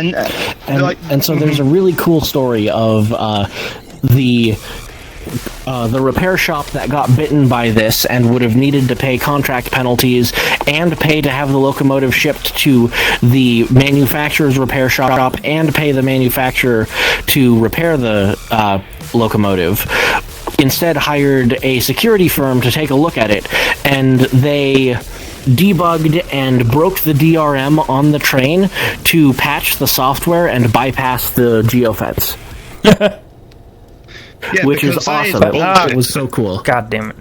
Okay. And almost certainly they got lawyers involved because you bypass our DRM, that's illegal! Yeah. Also, I think I know how you accidentally fell through the floor. It seems like you randomly grip the floor and move under. Yeah, that seems likely. I know that's what happened. Yeah. Okay. So, but yeah, no, it's just like, gee. DRM is bullshit. If you want to lock down a device, why? Why do you need to lock down a device? Like, for example, like Apple. Like, why? You don't need to lock down a device because it's like, okay. So if you lock down a device and make it unrepairable by anyone else, then yeah, you can get like the price of a new laptop, and you could just like tell them, oh, can't fix it, just buy a new one. For Apple, I would actually defend their use of DRM because Apple has had a long problem with repair vendors using counterfeit parts, like substituting in a lower resolution camera and charging the customer the full value of an Apple camera or whatever. And also, it's an important from users that don't know what they're doing stupid things. I will argue that to say that, like, okay, let's assume, like, that as there is, that you cannot access genuine parts without disassembling one of the other phones of the same model, and even then they put spare parts available. If they make spare parts available, and the repair shops still do that, then that's not Apple's problem. They just say, okay, you got a faulty part or like lesser quality part from this vendor, and then the customer just sues them because they didn't provide a good service. And they treated it as if it was the right service. So the trouble with that is that the customer generally can't tell. They won't realize, oh, I brought it in to repairs and then it started working badly. They'll just, oh, this Apple device sucks. Most customers will just do that. And okay, so let's say you have having a way to test this so that it tells the customer your device was repaired with non-genuine parts. Are you sure you want to accept this? That would be fine. I think that would be fine. The main problem I see there is that, yes, like being able to tell it's a genuine part is like a decent thing to do. But it shouldn't brick the device. But it shouldn't brick the device, and the thing is that they provide the parts. So they can't, so I'm making the argument that, they're like the repair shops are using substandard parts. Yes, they are, because they don't have access to the official genuine parts. So you cannot blame them that when the screen breaks, that they put in like the best screen they can find, which might be a donor board. The thing is, Apple, has like recently, like somewhat recently, been locking like the parts to that phone. Like the screen will only work with that screen. The like fingerprint sensor will only work with that phone. And if you try and don't like use it as a donor piece, it will not work. Yeah, I really appreciate Apple's work on secure elements, though. They've done a really good job of making hardware security elements that actually work, both on their phones and on their servers. I'll never use an Apple device again because it's such a closed ecosystem. I can't do the stuff I do with my computers. But I really appreciate the work that they have put into making this system work correctly, and I really hope that other people start doing it too. Yeah, like having like that security in there, and I will say that like just to slam my own government, the British government basically gave an order to Apple to give it a backdoor into its encryption stuff. Apple basically just disabled their encryption and for the whole of the UK. Yeah. Instead of complying, instead of complying with the UK government, they decided, you know what? We'll just turn off the encryption. Like option for British phones, so that we don't have to compromise the rest of the things. Because a backdoor is still a backdoor, no matter who you make it for. Like if you make it for the CIA, that doesn't stop MI6 from using it. Doesn't stop like Russian intelligence from using it. Stop a door does not care. KGB from using it. A door does not care who walked through it. And I heard one person say, "Oh, we'll just put a check in there to, so that way, if it receives the correct like signature, it can be opened by that signature." Bitch, no. All it takes is a single leak of that key. Like Neither door locks care who holds them. Yeah. So let's say you make a key for the UK to access UK data, a key for the US access US data. All it takes is for someone to leak this key, and suddenly now you have a key that can access both. Yep. Fun fact: TSA compliant locks. TSA agents took selfies with the master key for TSA compliant locks in frame, and now everyone who wants a TSA master key can get one for $5. Yeah, because you know what that is? That they have the photo of it. Yeah, you just given a photo. You clone the key by being like, okay, here it is. Like although like it might be a bit skewed, like you can unskew something fairly easily, and you can test it fairly easily. And then it's just okay. Here's a like once you have like the first one and it works well enough, you make a template based off that one, and like now you just have access to all like the locks. This is also why whenever I'm obscuring sensitive data in any of the screenshots I take, I don't use pixelate, I don't use blur, I put a black box around it. This is the correct way to do it, the only correct way. Blur is not destructive. You can undo that shit. Yeah. And if the thing under it is moving, pixelate isn't destructive either. So the funniest thing is the more you move around, like if you're given a video that has pixelation, if the video moves and the pixels change, you can use that information to reconstruct the data that it's supposed to hide. And and how many times have you looked at a blurred face on TV and was just like, I can vaguely make out their facial details? Like, blur does not work, pixelate does not work. You want to retract data, you need to destroy that data. Yeah, so if you like have something in here, like a bit of text that's there, instead of like trying to pixelate it, just block it out. Yeah. Like, if you cannot see that don't data... just scribble. Don't scribble with a marker that has transparency. You just straight rectangle. You just basically with the black rectangle, you just grab it and delete. That's basically what you do. So, though, and also don't be like the FBI where they released a PDF of some information with redacted data, but didn't realize it was on a second layer. And that's like I think I have to mention my favorite video video information extraction technique. So, do you know what rolling shutter is, right? Yes. So, Somewhat. rolling shutter. So, in most typical digital cameras, it reads out the pixels one row at a time from one side to the other. So each pixel is captured at a very slightly different time. So if you take an image of a fast-moving object, it will get blurred and it will get stretched diagonally in the order that the pixels were scanned. So if it looked like this, it would kind of look like this, and it would look kind of like that, where it just starts bending weirdly and whatnot. So, the implication of this, if you have an LED on a computer, phone, or smart card in frame of a video, the rolling shutter will capture the brightness of LED at a whole bunch more samples than the frame rate of the video.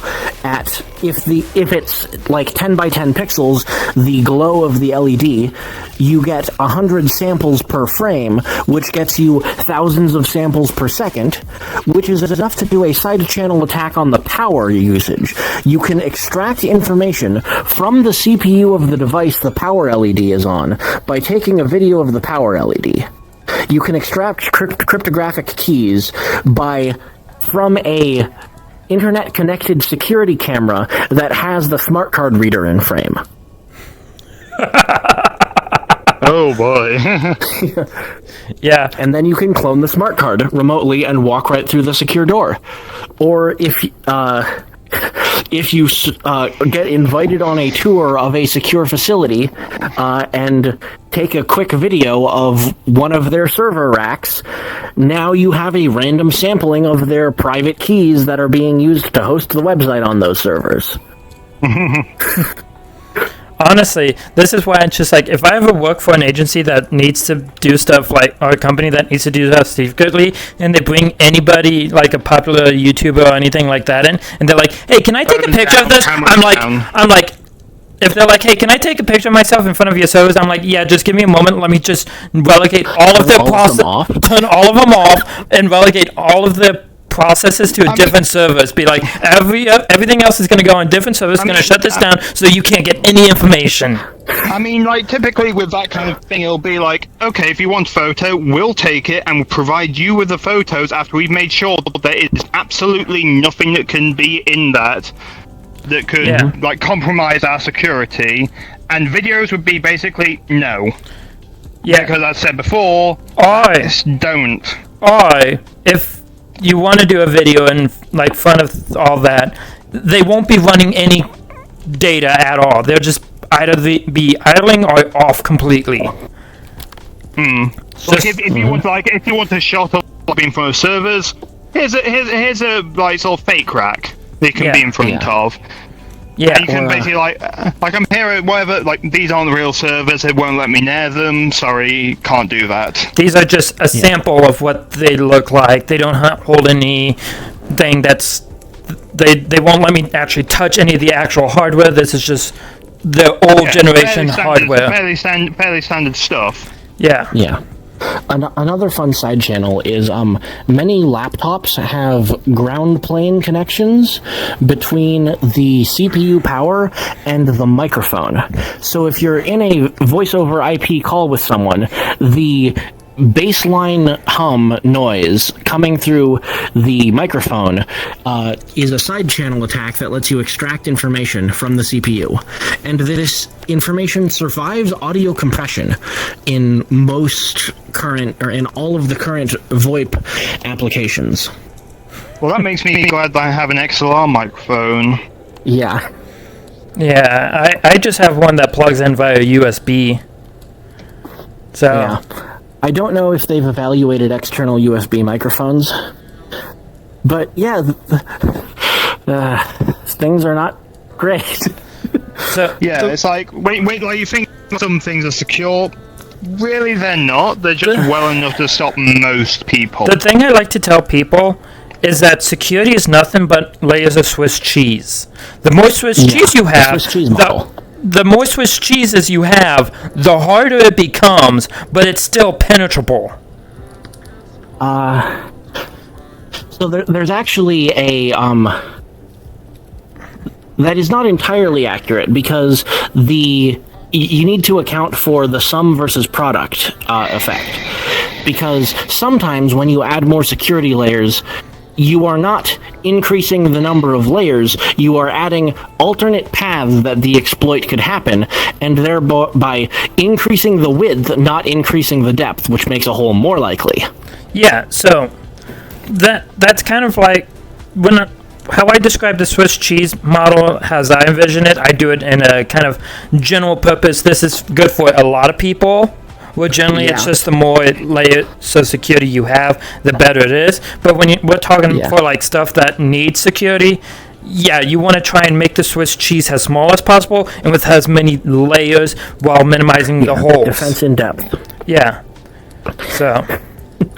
Yeah. Throw everything you've got at it. Heck, if you can stick a rocket under the kitchen sink, throw that too.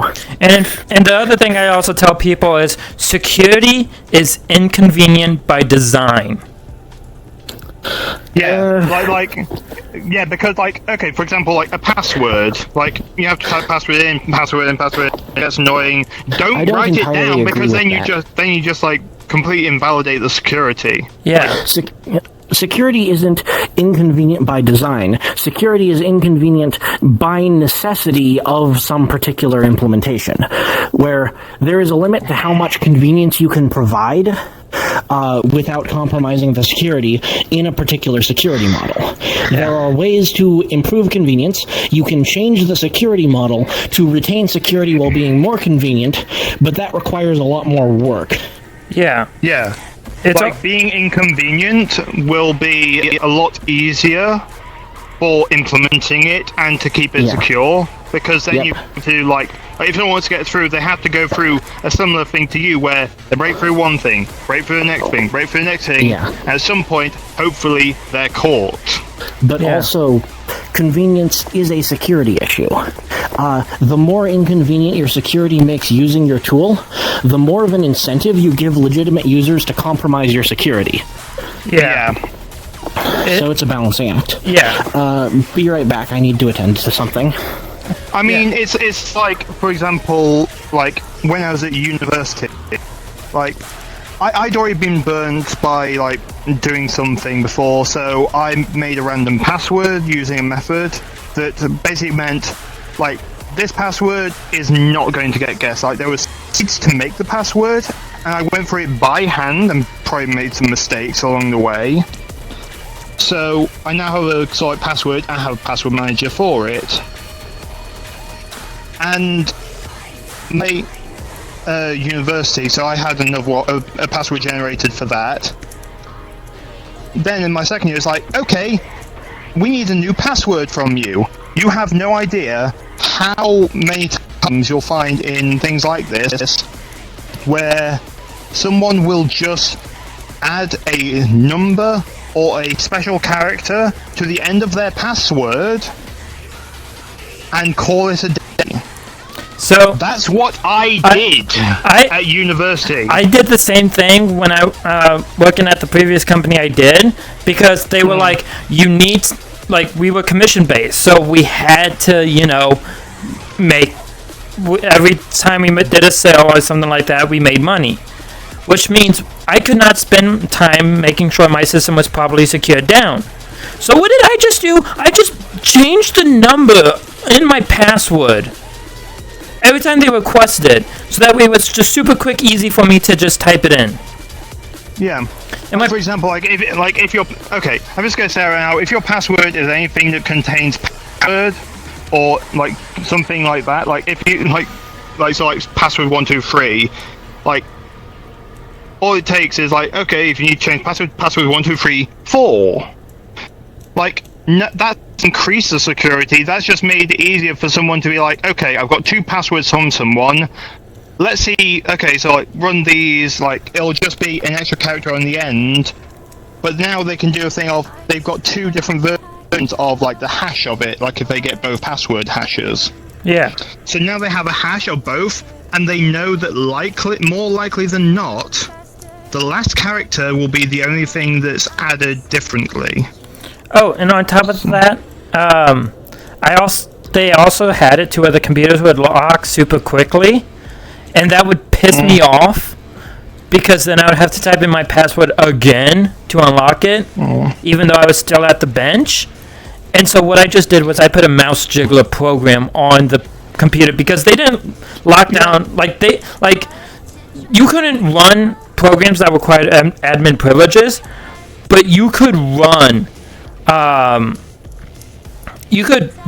user programs. So any exe that runs within the user account, it will run it. They didn't deny those.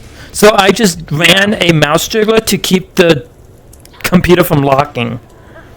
Yeah, and the thing is that, as they were saying, like, if you make it inconvenient, if you make your security just pure inconvenience, then you'll end up with things like that, where, like, they will just do that to be like, I don't want to put my password in for the 5th time because I left it for a few moments to talk with a customer.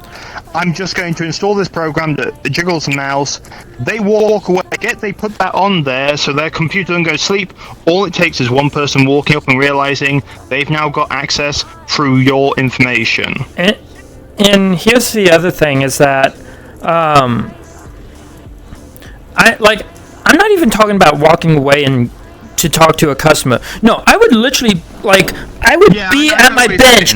Like, my computer would be like, I'm gonna move the camera real quick. The computer would be right here. Here's the desktop I'm working on. I'm working on it. I'm trying to think what's going on, or trying to get my hand jammed in somewhere tight. And then I'm like, okay, cool. I found this. Let me log in, and my computer's locked. Yeah. And if it's like a couple of minutes, 2 minutes, say, before it auto locks, because that's what I was assuming that it was 2 to 5 minutes auto lock. Within that time, then you could definitely, while still at a desk, be doing something else and keep an eye on the computer, and it would still do that, and you'd be able to go. And I'm just here and it locked. Let me type in my password. Alright, cool. Now I gotta wait for Windows to unlock and go to the ticketing systems, and I already forgot what I was gonna put in the ticket. God damn it. And it would just be that. So then I just have okay, well, I'm gonna install a mouse jiggler so that way I have instant access to the ticketing system and I can put notes in quickly. Yeah. And all that means is it's instant access to anyone that gets physical access to your machine. Yep. A better thing would be to put in this ingrained idea of when you walk away from your machine, lock it manually yourself. Or better yet, give the employees a small ID tag that has an NFC chip in it.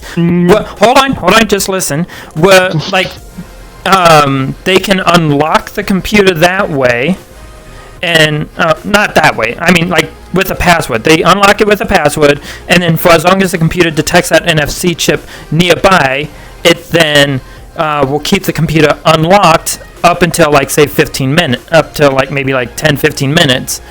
But as soon as it detects that NFC chip is no longer there, it locks. It immediately locks. Yeah. It does not wait or anything like that. And I think it should be more of the chip has to be laid on the sensor. Have that communication super close by. I mean, with NFC, when you have an NFC chip, say this is a chip, this is a sensor, you'll basically need to have it not too far away for it to even register at all. If it's over here, just on your person, away from the thing, it doesn't detect it at all. Yeah. So you'd have to basically take it off and leave it there, which then means that someone can forget, which puts it back to the same problem of someone could walk away to the bathroom, leave their tag there, and oh no, someone's got access to it.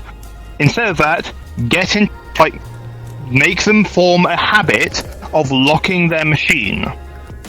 If they want to be lazy, then write them up on it so that they eventually learn they can't be lazy, otherwise they ain't gonna be here long. And actually tell them. Actually give them, detailed reasons and force it into them. Don't just say what you did is bad and then say vague shit. Fucking don't do that shit. Yeah, like, if you give someone a reason for something, like, I think, like, recently, like, on a slightly different thing, like, I was doing Switch Homebrew, right? And I was like, okay, I want to update it so I can like, play, like, mods of, like, new Zelda game. Assuming they exist. So, I was asking, like, in the Homebrew Discord server I was saying, okay, how do I go about updating? So they pointed me to where it is, and I was like, okay, can I do this? Update it. If so, if I can't, if I shouldn't, then why shouldn't I? Yeah. And they were like, okay, like, I think it was like an updater, like, utility on it, which would, like, grab the firmware from a third-party server, and they said that's a bad idea. That's condoning firmware piracy. Like, not a good idea. And that explanation meant, oh, cool. I'm not going to do that then because that's a bad idea. On top of it being firmware that you don't know the source of. Like one example, it's not really tech related, but one example was I got written up for being disrespectful to my manager. And I asked, okay, how was I? How was I disrespectful? They said, you were being extremely disrespectful. Okay, what the fuck did I say that was disrespectful? Yeah, because if you just say, okay, you were disrespectful, that doesn't tell you how you can improve. Like, if it was because, like, I was constantly interrupting them, and I didn't realize that, tell me that so that I can better myself. If you don't tell me what was wrong, how do you expect me to fix it? I think some of that might be that if they admit what you were doing to be disrespectful, they would then have to say out loud what it was, and that really wouldn't look good to them. Like saying that. Like, it was disrespectful to tell your manager that the thing they asked you to do was illegal, so you're not doing it. It was disrespectful to ask for that instruction in writing. But it's like, for example, like, if it's that kind of thing, they can then go, like, if they, like, say, oh, it's disrespectful, like, you'd then be able to, like, fight that, being like, no, that wasn't disrespectful. That was just me trying to make sure the company didn't do something stupid, like accidentally breaking law that it didn't realize it was subject to. Which, a side note to my example, I later found out that I was being disrespectful by simply telling the manager, who asked that I answer honestly what my honest thoughts was about the actions. Yep, that would do it. So you spoke your mind, and they didn't like that, so they said you were being disrespectful. Even though they asked me to speak my mind, after 3 times asking if that is what they really want, because I even told them I can be brutal. Do you want me to be brutal? And they were like, yeah, sure, go ahead. See, they wanted you to realize they were lying and spare their feelings. Yeah, like, if they, like, the thing is with that, it's, at that point, they're just showing themselves to be a dick, and they actually just want you to say something so they can do whatever. Like, yeah. At that point, like, you've given them enough warning. Like, if they still, like, say that you're being disrespectful, you say, well, if it was disrespectful for me to say my mind when they asked me to say my mind, and after I confirmed with them that that's what they wanted me to do, since I can be pretty scathing, if they still have a problem with that, then that's on them, not on me. I was doing a respectful thing. I was in telling them that kind of thing. Yeah. At that point, like, oh no, the lag's getting bad. And also, if you, as a burn light, so I say, speak your mind, you're then not really, unless someone goes like super stupid with it, you're not allowed to like say they're being disrespectful if you tell them to speak their mind. Yeah. Because you're literally asking for them to speak their mind, which could be disrespectful, it would be a better way of making sure you're not doing something stupid. Because the last thing you want is a yes man. Yeah, but I just find it hilarious because, like, with that side note thing, it gets stupider and stupider because they wanted me to like express like what I thought about the actions and whatnot, and like how I was feeling and whatnot, and I'm like, the one thing that triggered them the most was I said I do not like how you are using power tripping statements around me. And they got so butthurt by that.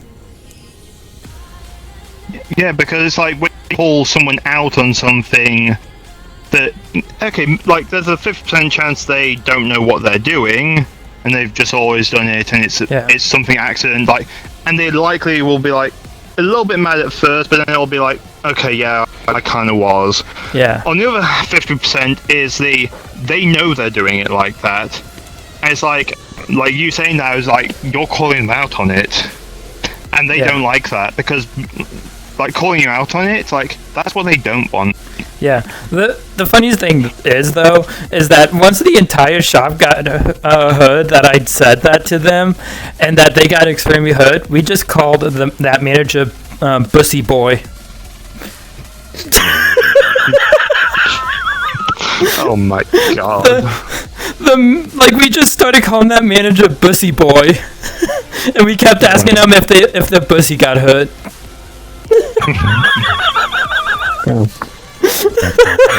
I mean, that point is like you asked for it. I'm guessing that like it was the entire department or something like that. Yeah, just like referred to him like that. Yeah, it was at that point. You can't replace all of us, so it's like, okay, your pride was hurt. Okay, we don't give two shit.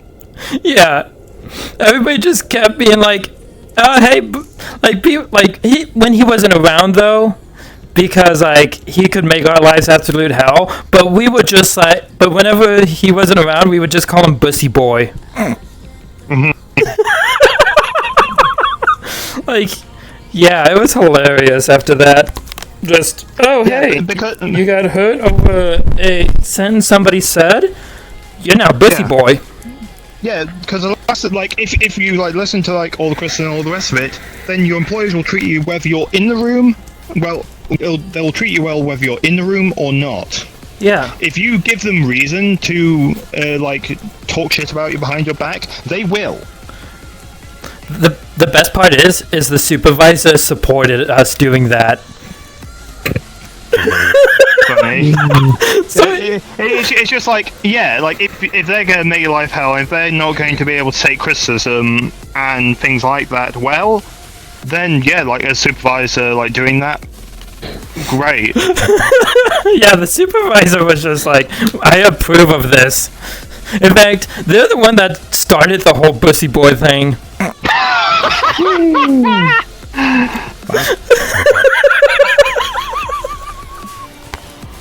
It was fucking great. They're the ones that started the Bussy Boy thing, and it was just like, it was hilarious. But yeah, no, it's just when it comes to the security stuff, it's so complicated. If you give someone a reason for why something is the way it is, then firstly, you can find out whether something's stupid for doing it that way. Because it's like if something's traditionally done one way because of a certain reason, hold on, they give can me a like moment. point out. Oh my yeah, fuck! No worries. What the fuck? Ah! Whoops! No. Oh fucking! What the hell? Hmm.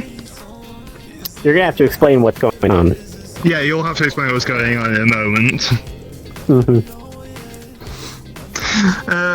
One moment, chat.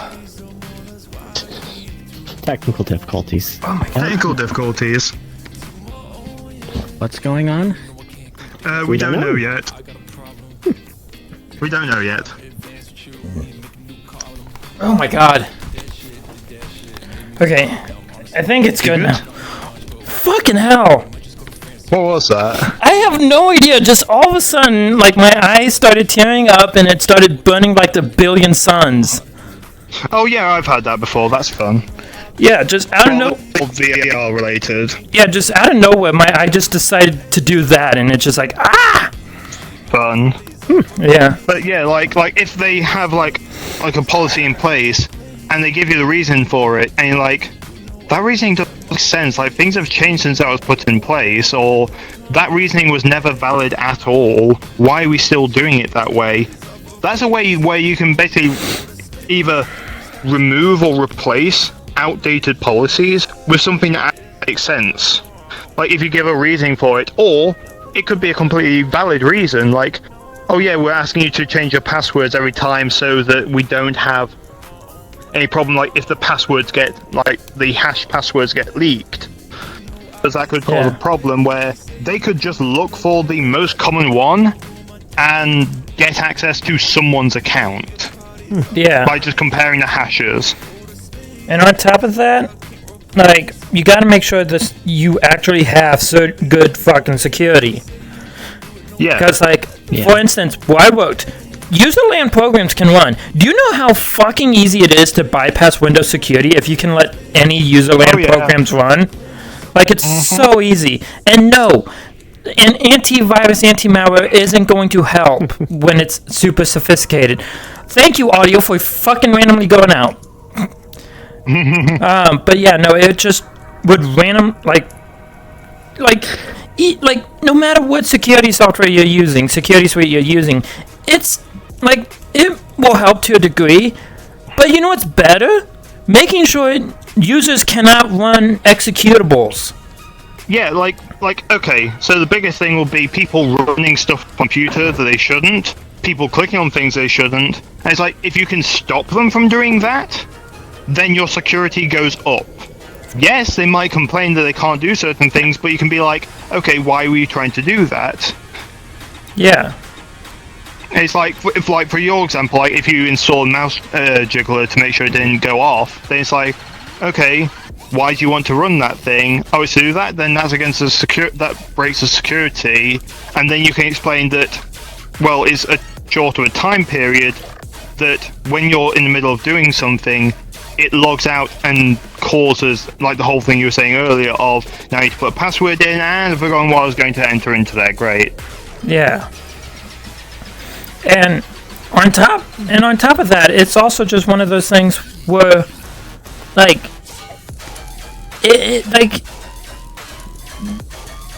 what? Like, don't apply Band-Aids. Band-Aids are not a good fix for stuff. They fix stuff in short term, but not long term. Yeah. So, it's just, like, also, they were like, oh yeah, no, so you cannot have you have to connect customers' computers to this network using these Ethernet cables. And then it's just like, okay, cool. But here's the problem, though, is that if we hooked up if we have to connect to Wi-Fi, you know what's funny is that we never remove the Wi-Fi, the SSID and the login stuff from those computers if we connect it through Wi-Fi. So customers can just come by, like, sit outside the shop and just connect to that Wi-Fi and use up our data. And another thing too is we would hook our own personal devices up to that Wi-Fi. So we would use that because it had unrestricted access to the internet. Meanwhile, the corporate network had restricted access. So we would just connect our personal devices up. And in fact, funny enough, I would hook my Steam Deck up to that Wi-Fi, and the only and it got blocked once because somebody on Discord sent me porn. So my Steam Deck got blocked. But you know what I just did? I just told my Steam Deck, yeah, just create a new MAC address, and it connected right back up. Yeah, because you can just do that. Wait, what? Yeah, like How did the network even detect that you were being sent porn over Discord? Because that connection should be encrypted. It should be using TLS. Well, it probably saw data was being sent/retrieved from e621.net. Yeah, that'll be it. Okay, I suppose if you were sent a link, that it then had to do an embedding. Yeah. I thought Discord did the embedding processing server side. Not even that. It's like, okay, so putting an image on there, being like, like it only happened like if there was an embedding, but it's like, okay, it embedded it, so it needs to get that image, which means it makes a request saying, which can though be easily blocked. Yeah. Or like detected, being like, yeah. Yeah, but like, I suppose I don't actually know whether the Discord embedding happens on the receiving client or on the server. Pretty sure it's receiving. It's on the client side. Ah, okay. Yeah. So on the server side, because that's just like, because on the server side that could be a very bad exploit. Yeah. In the making, being like, oh, we'll run this embed and make this embed, and whoops, we've accidentally given someone access to our server. Yeah. To execute on our server. Yeah. I don't know like the full extent of what embeds can do. But if they can put any kind of JavaScript in there, then luckily they can't. They can't do any of that. But they can send either like the entire HTML document, or they can send the Open Graph standard. Yeah, the HTML document is the Open Graph standard. There's also another one that uses JSON JSON API that you can send stuff. That you can send like to a server and whatnot to do an embed that way. But like there's no code running. So like there's no way for a remote code execution. At least not an easy one to be done. Yeah, but the thing is that like if you open that up, then it's possible, because you're basically saying, okay, we need to run this, like generate this thing on the server, which means there's some kind of code running there, which all you need is a way to break out of that environment. Yeah. But it doesn't run code to do that. Like, the image decoding is a better vulnerability because they need to do thumbnailing and rescaling server side of images sent over Discord, and there's a long history of image compressors and image libraries having sandbox escape vulnerabilities. Yeah. But it's that kind of thing. Oh, there was the really fun one where the layers ended up being Turing complete, and so a nation-state actor made an image that implemented a virtual CPU out of layers in an image, and just put code to run attack code in the virtual CPU that used a memory exploit to jump out of the virtual machine onto the real hardware and then exfiltrate data. Yeah, because the moment you give any kind of way in, even if it's like just a tiny little crack, they will find a way to pry that fucker open. Yeah. Because if you give them an inch, they will try and see if they can take it a mile. Yeah. Yeah. But like that was an image compression vulnerability rather than anything else. And circling back to Arcan a little bit, Arcan actually has a really cool mitigation for attacks like that. So Arcan actually has the architecture set up so that decoders that are likely to have vulnerable surface areas like that, rather than being libraries that are dynamically linked into every single process, instead you make dedicated process that the display manager starts in a sandbox that has access to nothing, and then feeds it files to decode over a stream, and then gets bits back out elsewhere, so that you don't ever embed a potentially insecure video codec or image codec in your application. Interesting. Yeah. So, I also just noticed what time it is. Yeah, you've been going for, it says, about 7.5 hours. Yeah. So, so I should probably end it here. Yeah. So, let's see. I am going to have to go all the way over here because I don't have a way to access my desktop yet. I should probably find a way to do that. WLX overlay. Yeah, WLX overlay S. At the moment, I'm using Steam VR though. It works on both. It works on both. Okay. Both. I hope I can figure out how to install it on. It's an app image. Okay, cool. Gonna have to do something like this real quick. Let's see who. Also, it installs itself to run. Also that. I see. I've Let's. got an Arch logo though. Let's see here. I think I know who we shall raid out to. There's this Foxo named Nico, so I'm just gonna do /raid. Fox Nico. I hope that worked. Yay, that worked! Yes. Alright, cool. So you beans have a wonderful, wonderful time, y'all.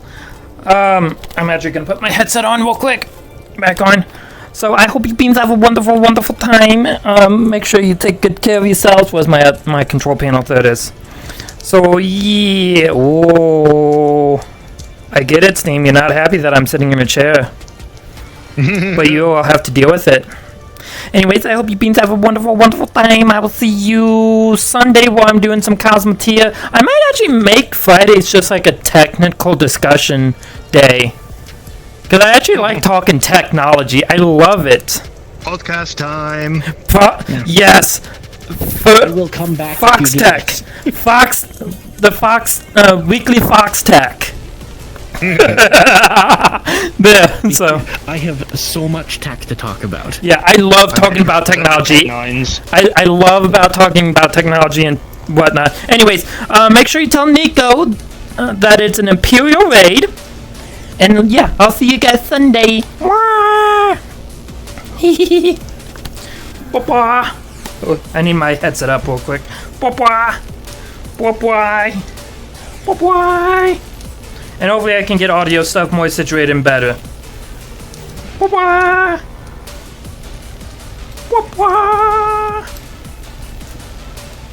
And then